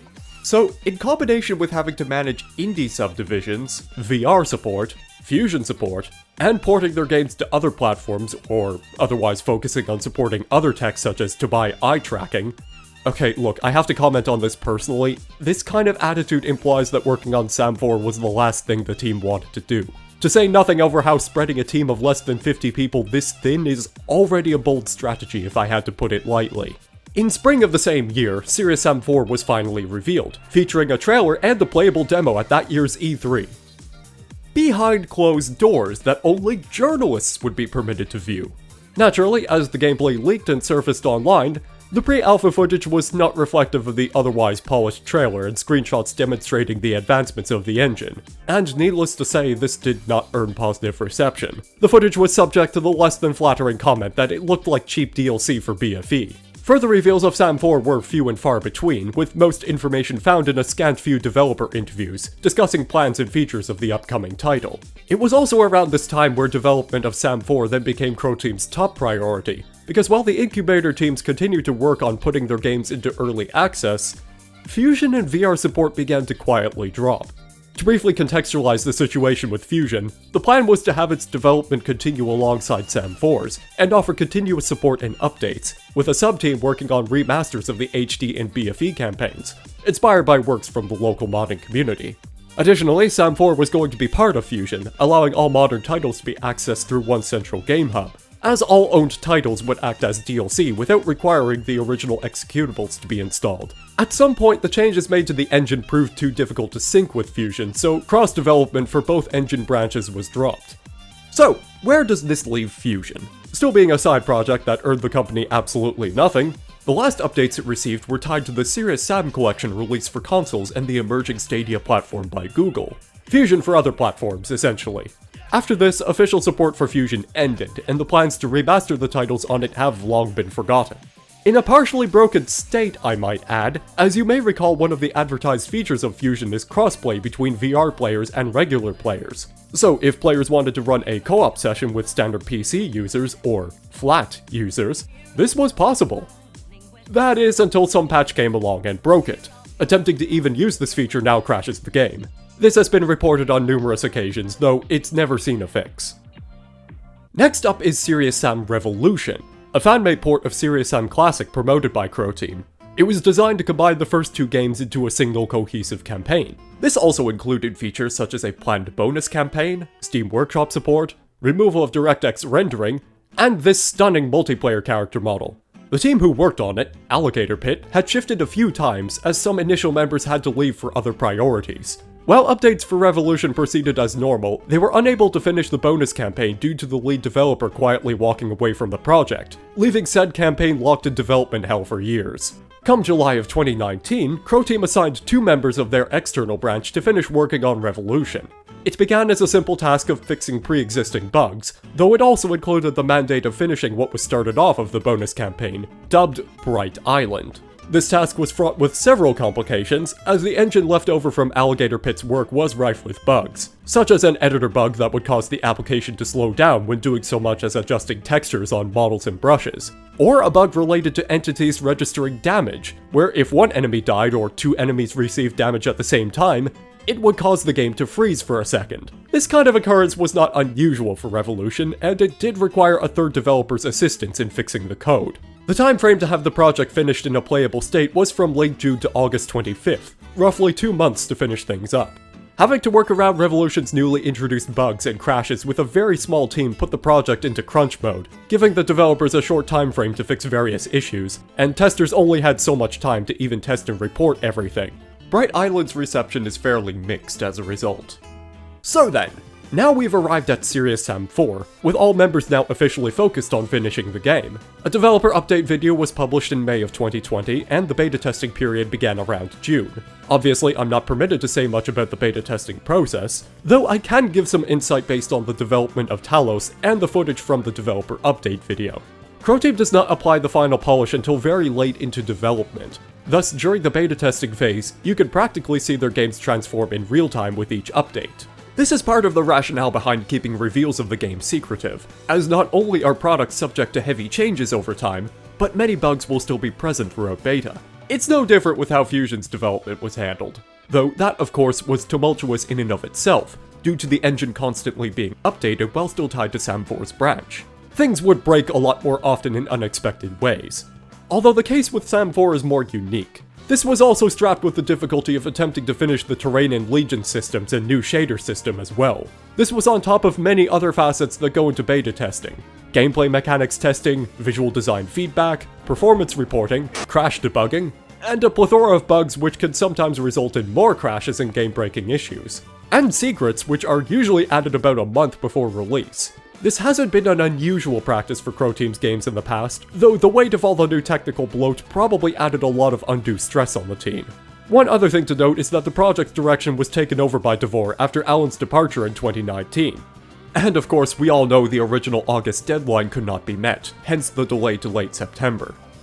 Now that we're here, I'm going back to adding my thoughts on the matter.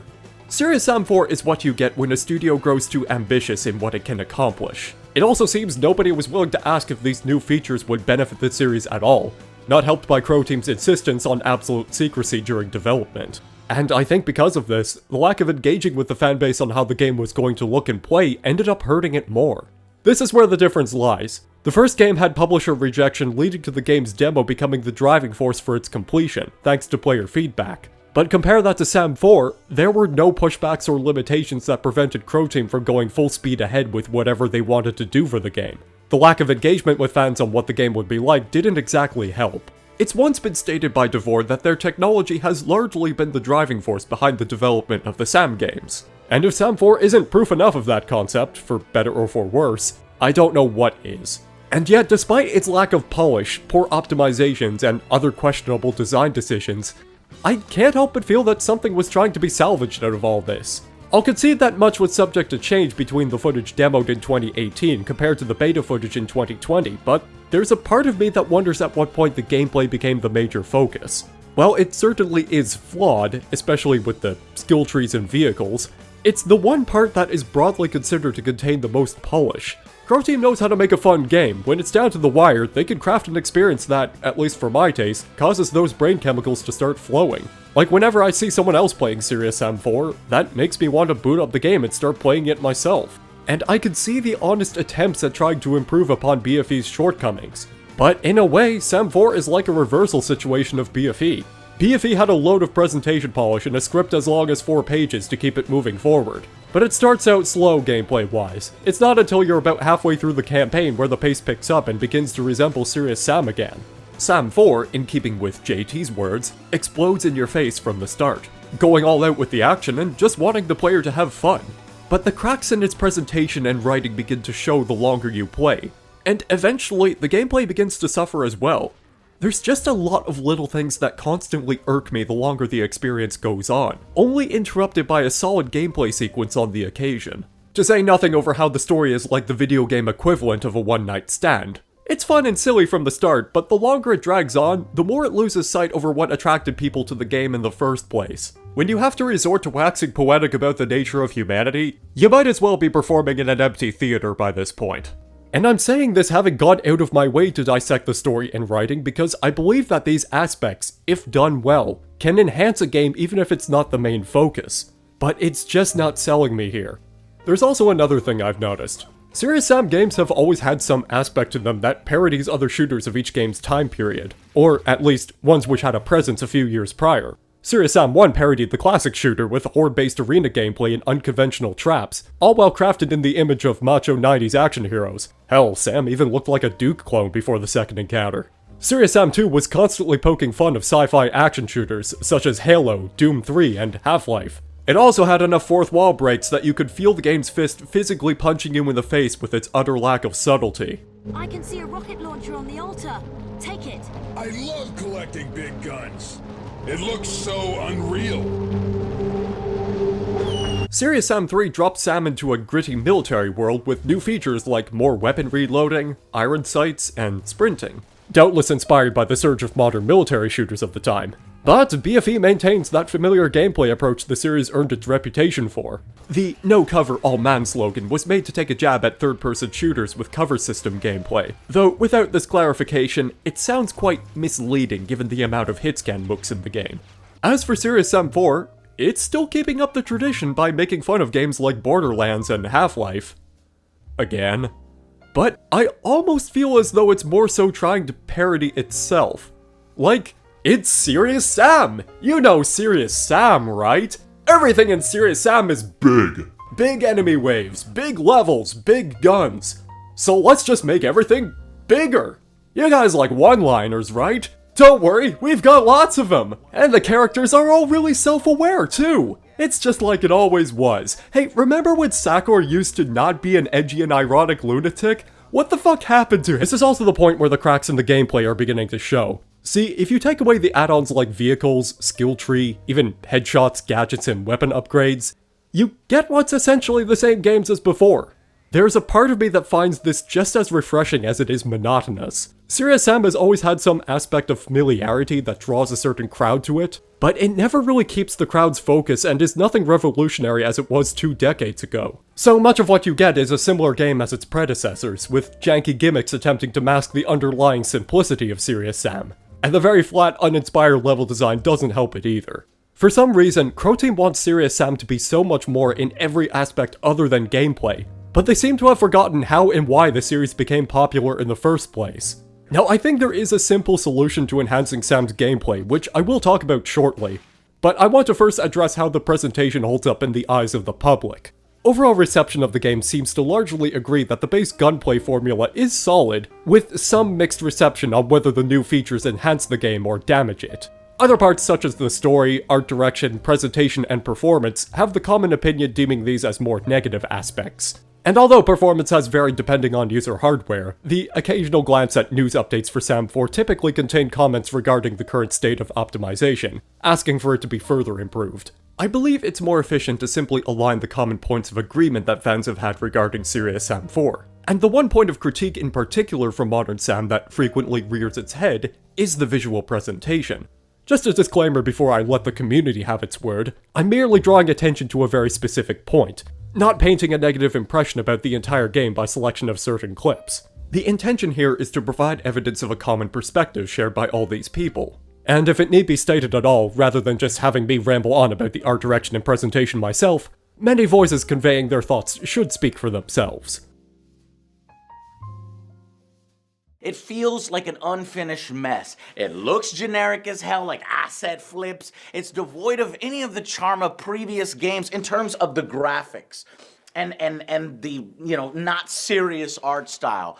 The story and writing, they're awful. The jokes aren't funny. Yes, there's a few funny ones, but the cutscenes, they're non-stop. It's cringy. It's just not where it's supposed to be. I don't really expect a lot, but when previous Serious Sams kind of look better and are more fun to play and are just, better, it makes Serious Sam 4 disappointing. The guns do feel great, and I think they got a lot right, but it's just unpolished. What I can't let slide though, and a big issue I have with this game, and one that I don't think any amount of patches can fix, is just how boring and basic the art style is. As a result of the game trying to look realistic, it's lost any semblance of personality. The long and short of it is that this clip here from the original game from back in 2001, I think is way more visually interesting than anything we get in Serious Sam 4. Even with its more basic models and textures and dated graphics engine, it's still far more appealing to the eye. Plus, it's instantly recognizable as a Serious Sam game. The same goes for showing someone clips from the second game and even the third game. Interior areas don't look any better either. Now, I know you're not supposed to be looking inside all of these, but that's also the attitude it seems the level designers have taken too. It's all just so haphazard and sloppy, and again, compare it to some of the pyramid interiors from the first game, where the shadows become almost artistic. But like I said, I think the combat is still the most refined in the way that it feels like it's had the most effort put into it. You get pretty decent feedback when hitting enemies, there's great blood and gore effects, and when they do ramp up the enemy count so it resembles an actual Serious Sam game, it's kinda hard to not enjoy yourself. It's just a shame I can't say the same for pretty much every other aspect of the game. On the visual front, I don't think it looks very good either. The best thing about it is it having a high frame rate on a high refresh monitor. Other than that, like I said, the cutscenes aren't much to look at all, and there are some cool vistas here and there with some nice foliage, but otherwise the game looks bland as hell. Even the more hellish levels feel boring to look at. The level design is just one square leading to a larger square that has you running in just deep enough so that it can, boom, spawn enemies. Many of these areas feel smaller and even less flexible than prior Sam titles. That's a mix of both the locations as well as the architecture itself. Everything is built on box-like patterns, which is something that we've seen in the prior games, but here it doesn't feel old school as much as it feels old. It's backed up by some pretty solid shooting, that's for sure. Serious Sam games have never really had an issue with that, but even that gets a bit long in the tooth when you're fighting some boring-ass boss creature who apparently is just throwing tires and cans at you as the main bad guy and some fire is around you. And so put it all together, despite the bugs, I think it's a good game, so I'm thumbing it up. Now it's going to lose marks obviously because it could have been better, should have been better. I'm saying it again. I'm pretty much saying this on every game because it's just the way things are now in 2020. Well, There have been for a few years now. It just seems that games can be released in any old state, release it now, patch it later mentality. Crow Team tried to go with a more realistic art style, but apparently nobody told them that to make a game with such an art style look any good, you need a huge amount of resources, which a small studio like theirs just doesn't have. Just look at this footage of Serious Sam HD, the first encounter. It's bright, colorful, and very easy on the eyes. If you think about it, these graphics are outdated, but they still look good because of the cartoony art style of the older games. The only things which actually look better in Serious Sam 4 are the guns and enemies. They have higher resolution textures and a noticeably higher polygon count compared to the ones in Serious Sam HD and Serious Sam 3. If you watched Red, played something past months you'd recommend, yeah, I recently beat, I got this one for free from GOG with my deal. I played through Serious Sam 4. It's fun. I feel like all the Serious Sam games have their ups and downs, and neither one is like perfect, and this one is not an exception, but the highs are really high. I'll say that. It's when it's good, it's really good. Even though they did several things, I've thought, why are you doing this? You know, like they added drama to the game's storyline. Like, why? Is this the right series for that? You know. Yeah, I'd really like it if they make another sequel. I think they've played out the prequels by now, between 3 and 4. Also, I think I'm in the minority, but thematically, I really kind of liked Serious Sam 2. I feel like maybe they could have turned down the goofiness a little bit, just like, 20% or something. And if they did that with like the design sensibilities of 4, I think that could be the best one, maybe. But a sequel to Second Encounter, like in between Second Encounter with 2, that would be pretty good too. That'll be perfectly acceptable. But I think we're done with the prequels. We want to kind of keep moving forward now, but yeah. Every level is just flat and narrow or flat and wide. There's no verticality whatsoever, meaning that your movements are only ever in 2 dimensions. Fucking GoldenEye had more verticality than this. The lack of level design is actually a huge regression from previous Serious Sam games. I played the originals back in the day. I mean, that was a long time ago, so I had to go back and look at old gameplay clips. And I was really surprised at how much environment variety there was in Serious Sam 2. Aztec villages, giant rainforests, China maybe, a volcano, a city in the clouds. There are a lot of environments there. Here in Serious Sam 4, there are so few environments, and they're all just so phoned in and bare bones. One level is literally just the exact same as the previous mission, only you're doing it in reverse and it's on fire. I really couldn't believe just how bad environment and level design was in this game. The brighter and less muted color palette certainly helps to bring these locations to life and more in line with the more colorful and revered Second Encounter. While there are still some duds here and there, like the oil rig level in Russia feeling incredibly underbaked, and there really not being a whole lot to find when exploring the Breakfast in France level, especially when considering how big the level is, the rest of the levels are pretty fun and enjoyable to play. I do wish that one day we return to the more zany and fantastical level design of the Second Encounter and First Encounter, and that Crow Team doesn't keep making more prequels, but I feel that this game is a nice compromise between parts of the community that really enjoyed the Third Encounter's art direction and people that really enjoyed the classics. As we saw with Bloom, Serious Sam 4 still can't escape all the shackles of BFE. Because it's still not modern-day Earth, the levels are standard streets and countrysides without interesting gimmicks. No swimming sections, no Indiana Jones traps, no exotic search and destroy corridors, no platforming sections.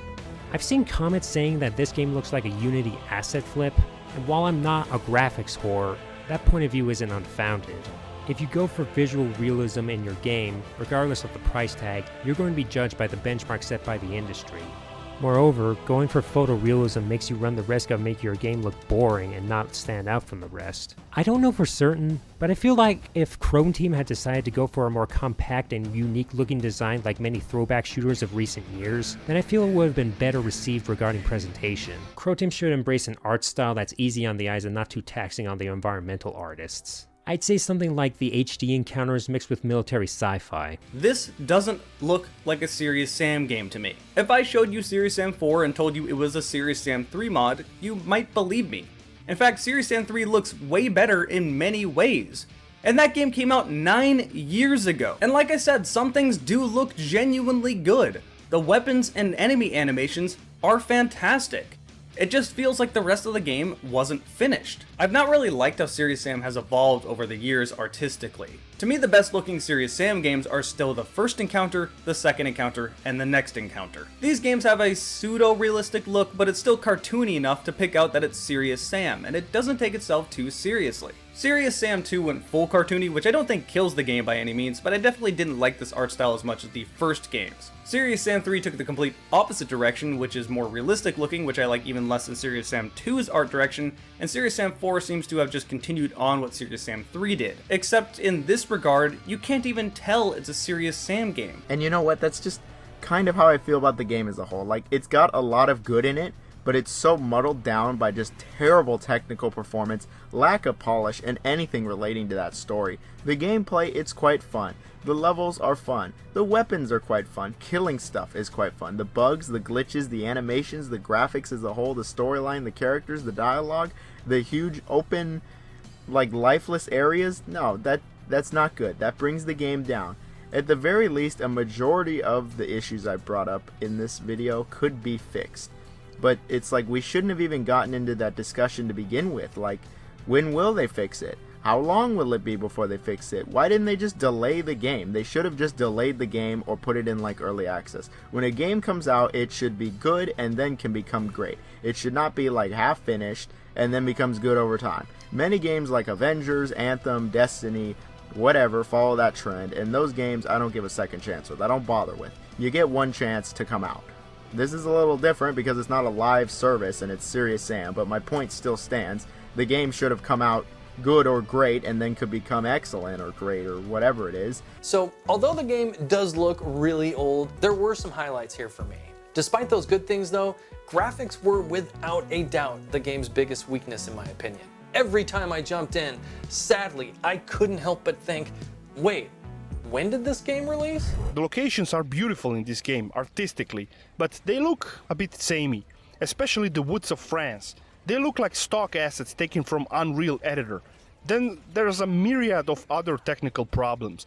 Popping is very noticeable no matter what setting you use. Textures loading a few seconds later, enemies getting stuck on terrain, and plenty more. It's a technical mess. The Day 1 patch solves some of these problems, but it's still a very rough game, technically speaking. After lots of thinking and playing, I came to conclusion that despite possibly the best lineup of enemies and dual wielding, which was long time coming, it still wasn't able to beat the mastery of the first two games. There's simply something magical about them, and most of the innovations simply feels excessive. It's hard to point out, but there's obviously something special in that simplicity.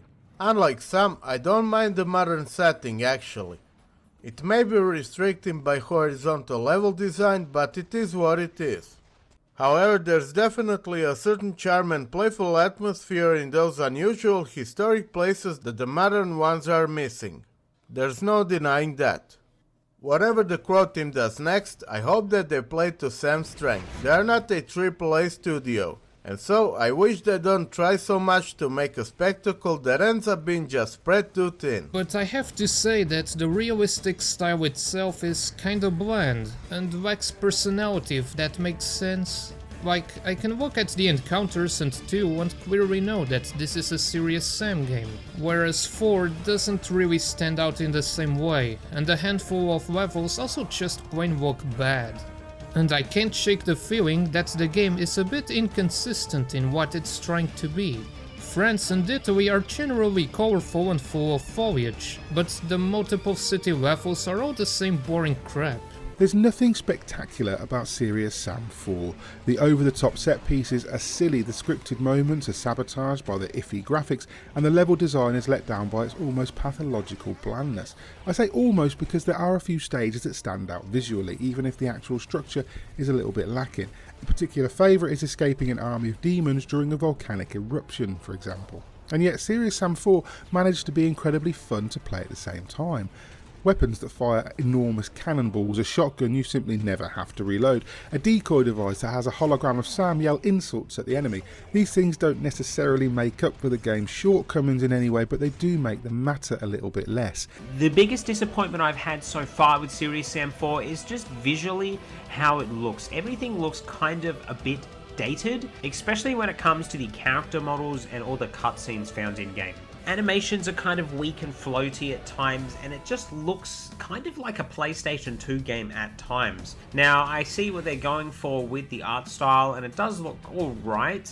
It's just graphically, it just struggles in a couple of areas. But every now and then there are some monsters that are really detailed and look really nice. The consistency when it comes to how the game looks is a little bit of a roller coaster. Serious Sam 4 looks like a game that dates back to the mid-2000s, more so than the 2020 release date would have you think. Now that's probably being a little bit harsh on the visuals, because some of it actually looks pretty detailed, but there's just something about it that makes the high-res textures look worse than they actually are. You know what, coming to think of it, I think it's the lighting, which is quite flat, and it hurts it quite a bit. In Serious Sam 4, you on occasion literally go through the same level you just went through, but backwards, and yet it feels like its own thing because of the vastly different aesthetic and altered layout. However, they are pretty linear and boring outside of their appearance. There is no swimming, getting through traps, or climbing to press some button like in the OG encounters. It's all just straight walk or straight ride. Also, the whole pursuit for a more modern or realistic vibe is... It's not special, interesting, or unique, and it's more likely to make the game run like shit. Though I'm not sure if this kind of environment is well suited for Serious Sam in general. So you know what photoscan technology is? It's when an artist essentially copies and pastes real-life environments by scanning photographs and turning them into textures. I think in some cases models as well. I feel like this, while surely cuts down on resources and labor, unfortunately limits their creativity. I don't find a modern environment really works that well for a game like Serious Sam. I'm aware that this concept isn't too dissimilar from the classic games. The first game in particular used real-life locations as the basis for several stages. The thing about those is that they didn't seem too bothered when a location wasn't uber realistic. There were moments where, to apply a real-life location, you'd have to stretch your imagination a bit. They were better suited for arena combat in the classics, whereas in Serious Sam 4, I would say every inch of the game is designed to accurately resemble existing locations. Instead of designing an arena shooter around real environments, you're designing real environments around an arena shooter. Get used to a lot of sprinting from one place to another, because even Crow Team knows when certain environments just aren't suitable for combat situations. But you'll get these environments anyways, because realism.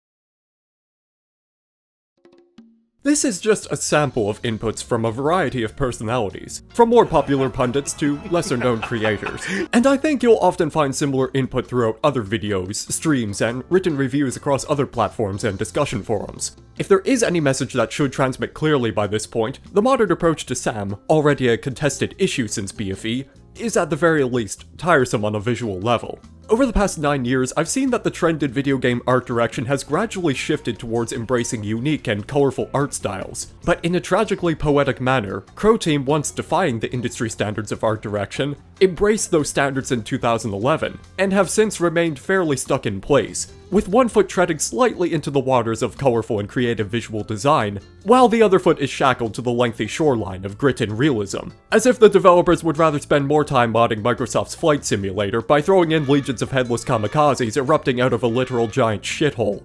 It's clear they're struggling to compete with a portion of AAA developers that engage in the rapidly moving industry leaning towards photorealism. Sam 4 simply looks outdated and non-committal, and it can't be ignored that a noteworthy portion of fans would prefer that Crow Team commit to the art style they accidentally invented some 20 years back. As a side note, Crow Team's attention to reception is perhaps mostly spent on locating streamers playing their games. Now, I do find this admirable, but it is somewhat unusual that even these VTuber personalities are flying outside their radar, especially given their influence in the Japanese market, a relatively small area in the cult of personality surrounding Serious Sam. Promoting streamers of both low and high recognition would only serve to improve their company image, and this omission is surprising to me, despite only being familiar with VTuber trends on a surface level. Yeah, I don't know, I just find they look a bit uncanny. To my closing thoughts on the matter, I had a certain openness to another modern SAM title after BFE had disappointed me in certain aspects, albeit this was incredibly conditional. Nobody could have anticipated for how long Serious Sam 4 would be stuck in development. And while I certainly was excited for the game to release, it's what could possibly come afterward that intrigued me more. There had been whispers of a Serious Sam 2 remake spreading quietly across the community before Sam 4's release, originally confirmed in the FAQ board for Serious Sam Fusion back in 2017. This has since been changed in early 2020, as the reference to this project was removed. In the same FAQ, there still exist references of plans for post-release content which, several years after Fusion's release, still does not exist. Plans change is an infamous phrase parroted across the community, and Serious Sam 2's remake was caught in the crosshairs of that dreaded statement. All of this is to say that in hindsight of Sam 4's release, there has been a noteworthy "perhaps I treated you too harshly" Thanos moment among fans when reflecting on Serious Sam 2. Doubly so with this official update. Yeah, remember when I leaked this one, lads? There's often this appeal to the Sam 2 art style, often with the caveat that the cartoony emphasis either strengthens the series or only mildly afflicts an otherwise solid visual presentation. Additionally, the level themes and designs, the imaginative structure of each planet, and the sheer variety of musical score, enemy mixture, and so forth has grown a newfound appreciation. What I believe can be taken away from this is that many fans would like a revival of sorts for the classic games, a continuation from where the second encounter ended, using the base ideas of Serious Sam 2. A game that evokes the visual fidelity of Serious Sam HD, maintaining a unique art style and exploring a variety of different planets, from primitive civilizations and cities to technically advanced space stations, leaving the drab, grounded world of modern Sam and returning to the imaginative space that attracted people to the franchise. A creator by the name of Rainbow Hawk produced a 3-part series review on Serious Sam 4, with the third part containing an ideas pitch for what the next Sam game could be. I do not agree with all the concepts presented, though it is built around the very same idea I'm speaking of, remaking Serious Sam 2, perhaps even taking game concepts from Serious Sam 4 and refining them to fit the structure of the classics. I have a few thoughts on that myself, and frankly, I wish there were more videos throwing idea pitches to Crow Team on where to take the series moving forward. To begin with my own proposal, the change to Sam's overall timeline presents a certain danger to any mode of continuity, and it's because of how this effectively gives Crow Team an excuse to keep moving backwards and compose their game worlds with unimaginative realistic settings on Earth. The Last Hope may have been a slight deviation from this typical setting, though it's a minimal job for a game that mostly reuses assets you'd see in BFE and Talos. You can see it wasn't the first game in the series that suffered an unusual clash of art styles, if the enemy roster is anything to go by. As tempted as I am to say, to hell with this backwards-forwards approach, I think it would be the best of both worlds to rather say, go back to the basics, and see how it does. Kind of like Sonic Mania, experiment with the roots again and just see what comes of it. Assuming Crow Team is listening, the modern Sam theme isn't going to disappear into the ether, and if you're hellbent on preserving this aesthetic, I'm not faulting you for it. Though I would advise you not ignore what's being critiqued about it in the first place. And I think working interchangeably between Sam going forwards and backwards with each game is the solution. As another aside before I vomit all my ideas onto the table, I would like to highlight 2 things that you ought to reconsider your approach to. Firstly, this defiant, we do what we want attitude, while claiming the majority of your fans simply laugh it up and go along for the ride, gives the impression that you have a problem of selective listening. I'm not going to disregard the attempts to improve upon mechanics from BFE leading up to Sam 4, though this attitude infects discussions critiquing many design choices manifest in Sam 4. There comes the question of what the point of feedback or critique is if only parts of it are being heard or discussed. A portion of fans that would want to enjoy something but cannot agree on some of the decisions made will feel tossed aside and neglected. And this breeds resentment. Fans like to have open communication with their companies. They adore transparency. Even putting aside my dislikes about certain elements of Doom Eternal, there is a part of me that greatly admires how transparent id Software is with their fans, and how much they paid attention to players' critiques on both Doom 2016 and Eternal. A return to something like bi-weekly developer updates talking about the game and engaging with the community to actively seek feedback not only gathers further interest, it generates thoughtful discussion. I understand the internet is full of angry and critical people, and it is stress-inducing and unrealistic trying to communicate with a lot of fans while buckling down to work on another game simultaneously. But all the same, it's absolutely necessary. Ordinarily, while game reveals are kept to a minimum from Crow Team because their development style is heavily built around polishing at the last second, I have some suggestions that might mitigate that.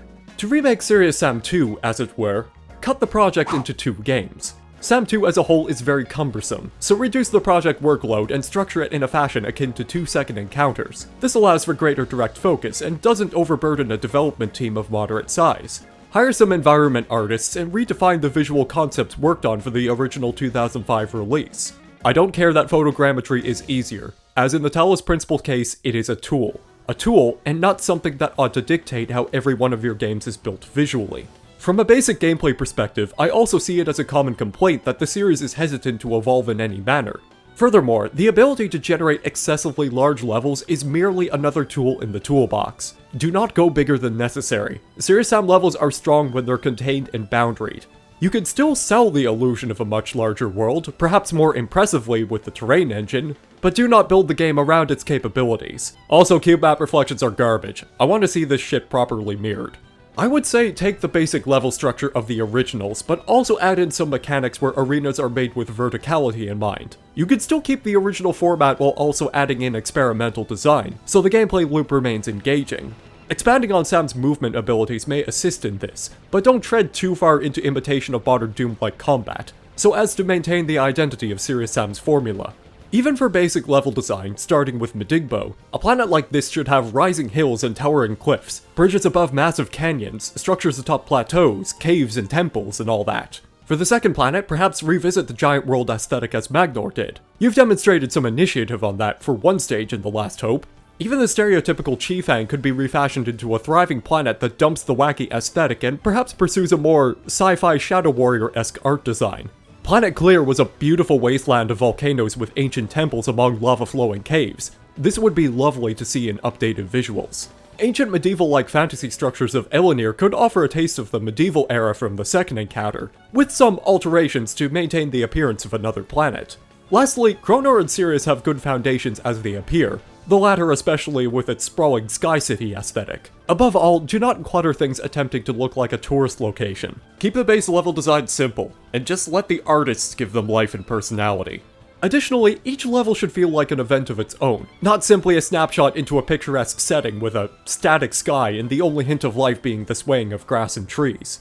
The worlds need to feel alive, and little details to sell that image like moving clouds, birds, and other wildlife, or the occasional ship flying around in the background only strengthen the player's perception of a living world. It's the future past planet-hopping experience. This could make for more fun given a past Mental's galactic takeover.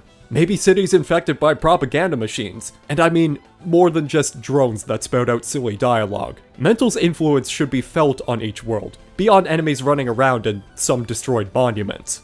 You should expand the enemy roster from HD to account for evolving level design. Maybe give some enemies basic means to follow the player up onto buildings and ledges. Perhaps upgrade some of the roster with a few elite variations. A few more additions to the Freak Show would also be welcome, as long as they match the SAM HD aesthetic that the game is rooted in. As to the weapons, whatever you wish to do with these, I only request that the more powerful ones are not restricted to a few short segments. As it stands, I think some of the design choices for SAM 4 are to blame. What with the inclusion of headshots increasing the reliability of weaker weapons, it ends up making the stronger guns obscenely overpowered. If not removing this mechanic entirely, I'd suggest making headshot damage only work with hitscan weapons or laser rifles. And again, adding variable damage based on the weapon type could help, not simply multiplying all damage by 3. That's too strong. As for the weapon upgrades, to avoid the issues presented by mods such as the Death Ray, perhaps these could be reconfigured to side grades. The rocket launcher's multi-rocket feature should perhaps be changed to have the missiles only shoot in the direction the player is aiming towards, and add a small cooldown after use to prevent it from being spammed. One feature a friend has discussed before is adding a grappling hook to the double shotgun. Though unlike Doom Eternal's meat hook, perhaps it could pull a weak enemy towards the player and stun it while hooked, whereas latching onto a medium or strong enemy would pull the player towards them.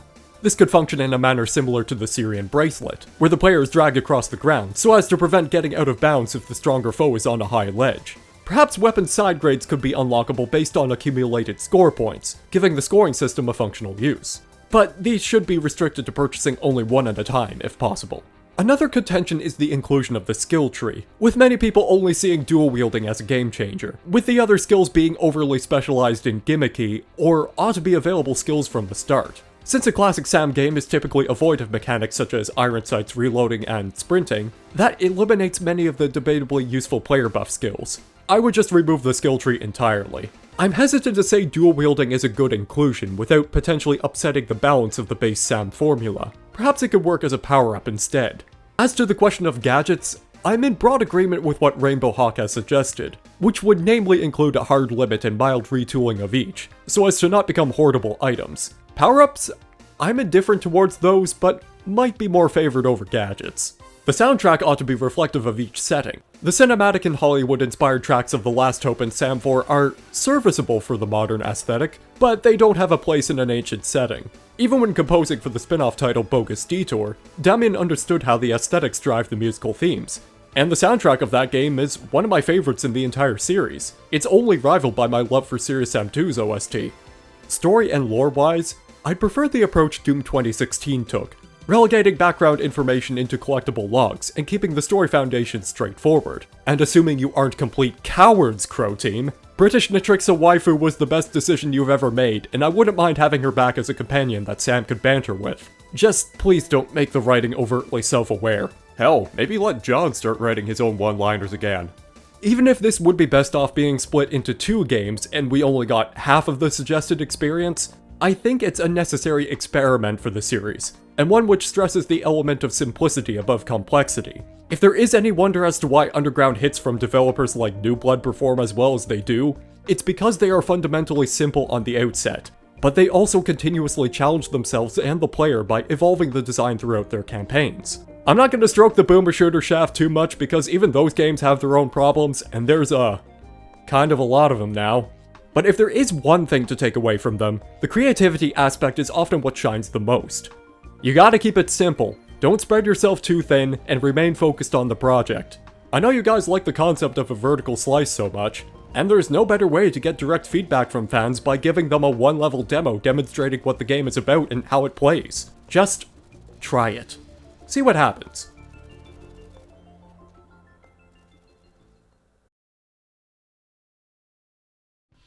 Alright, head empty, no more thoughts. Serious Sam 4 gave me much to think about over the past couple of months. It's funny to think about how this probably looks to any outsider. How people like myself have critiqued the game with reference to older Sam titles, and how Crow Team has developed the game. We both look stuck in the past, but for entirely different reasons. I can say this much about the state of the franchise. Serious Sam definitely is the anomaly. I haven't even talked about everything I possibly could for this game, like the improved Natrixa interface and that undercode return to do the boss music. The game's workshop also has some interesting content, like deathmatch restoration and even a racing mod. I would love to see more single-player content such as Adepti's Abode. It's a level that's based around that Chinese waifu game that everyone talks about now. Who knows? Maybe the game's longevity could be extended now that the DLC is here.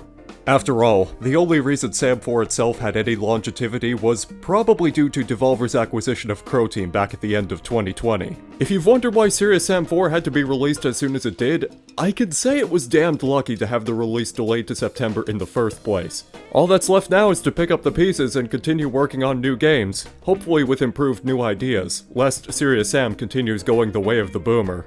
You know, given how many boomerisms this game has, I'm a little disappointed we don't have another tribute like that Born to be Wild parody from the last game. I'm gonna need some fitting track to roll the credits with.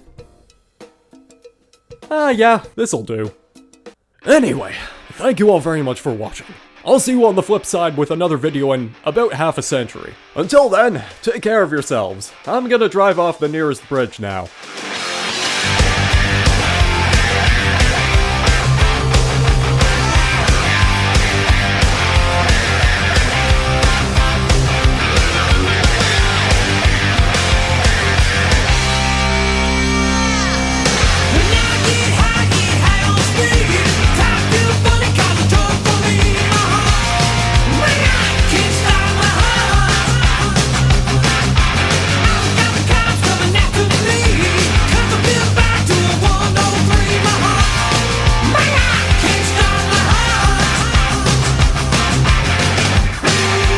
Oh right, I never actually showed what the heart gadget does.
It's such a shame Steve Jobs died of ligma. Who the hell is Steve Jobs? Ligma cannonballs.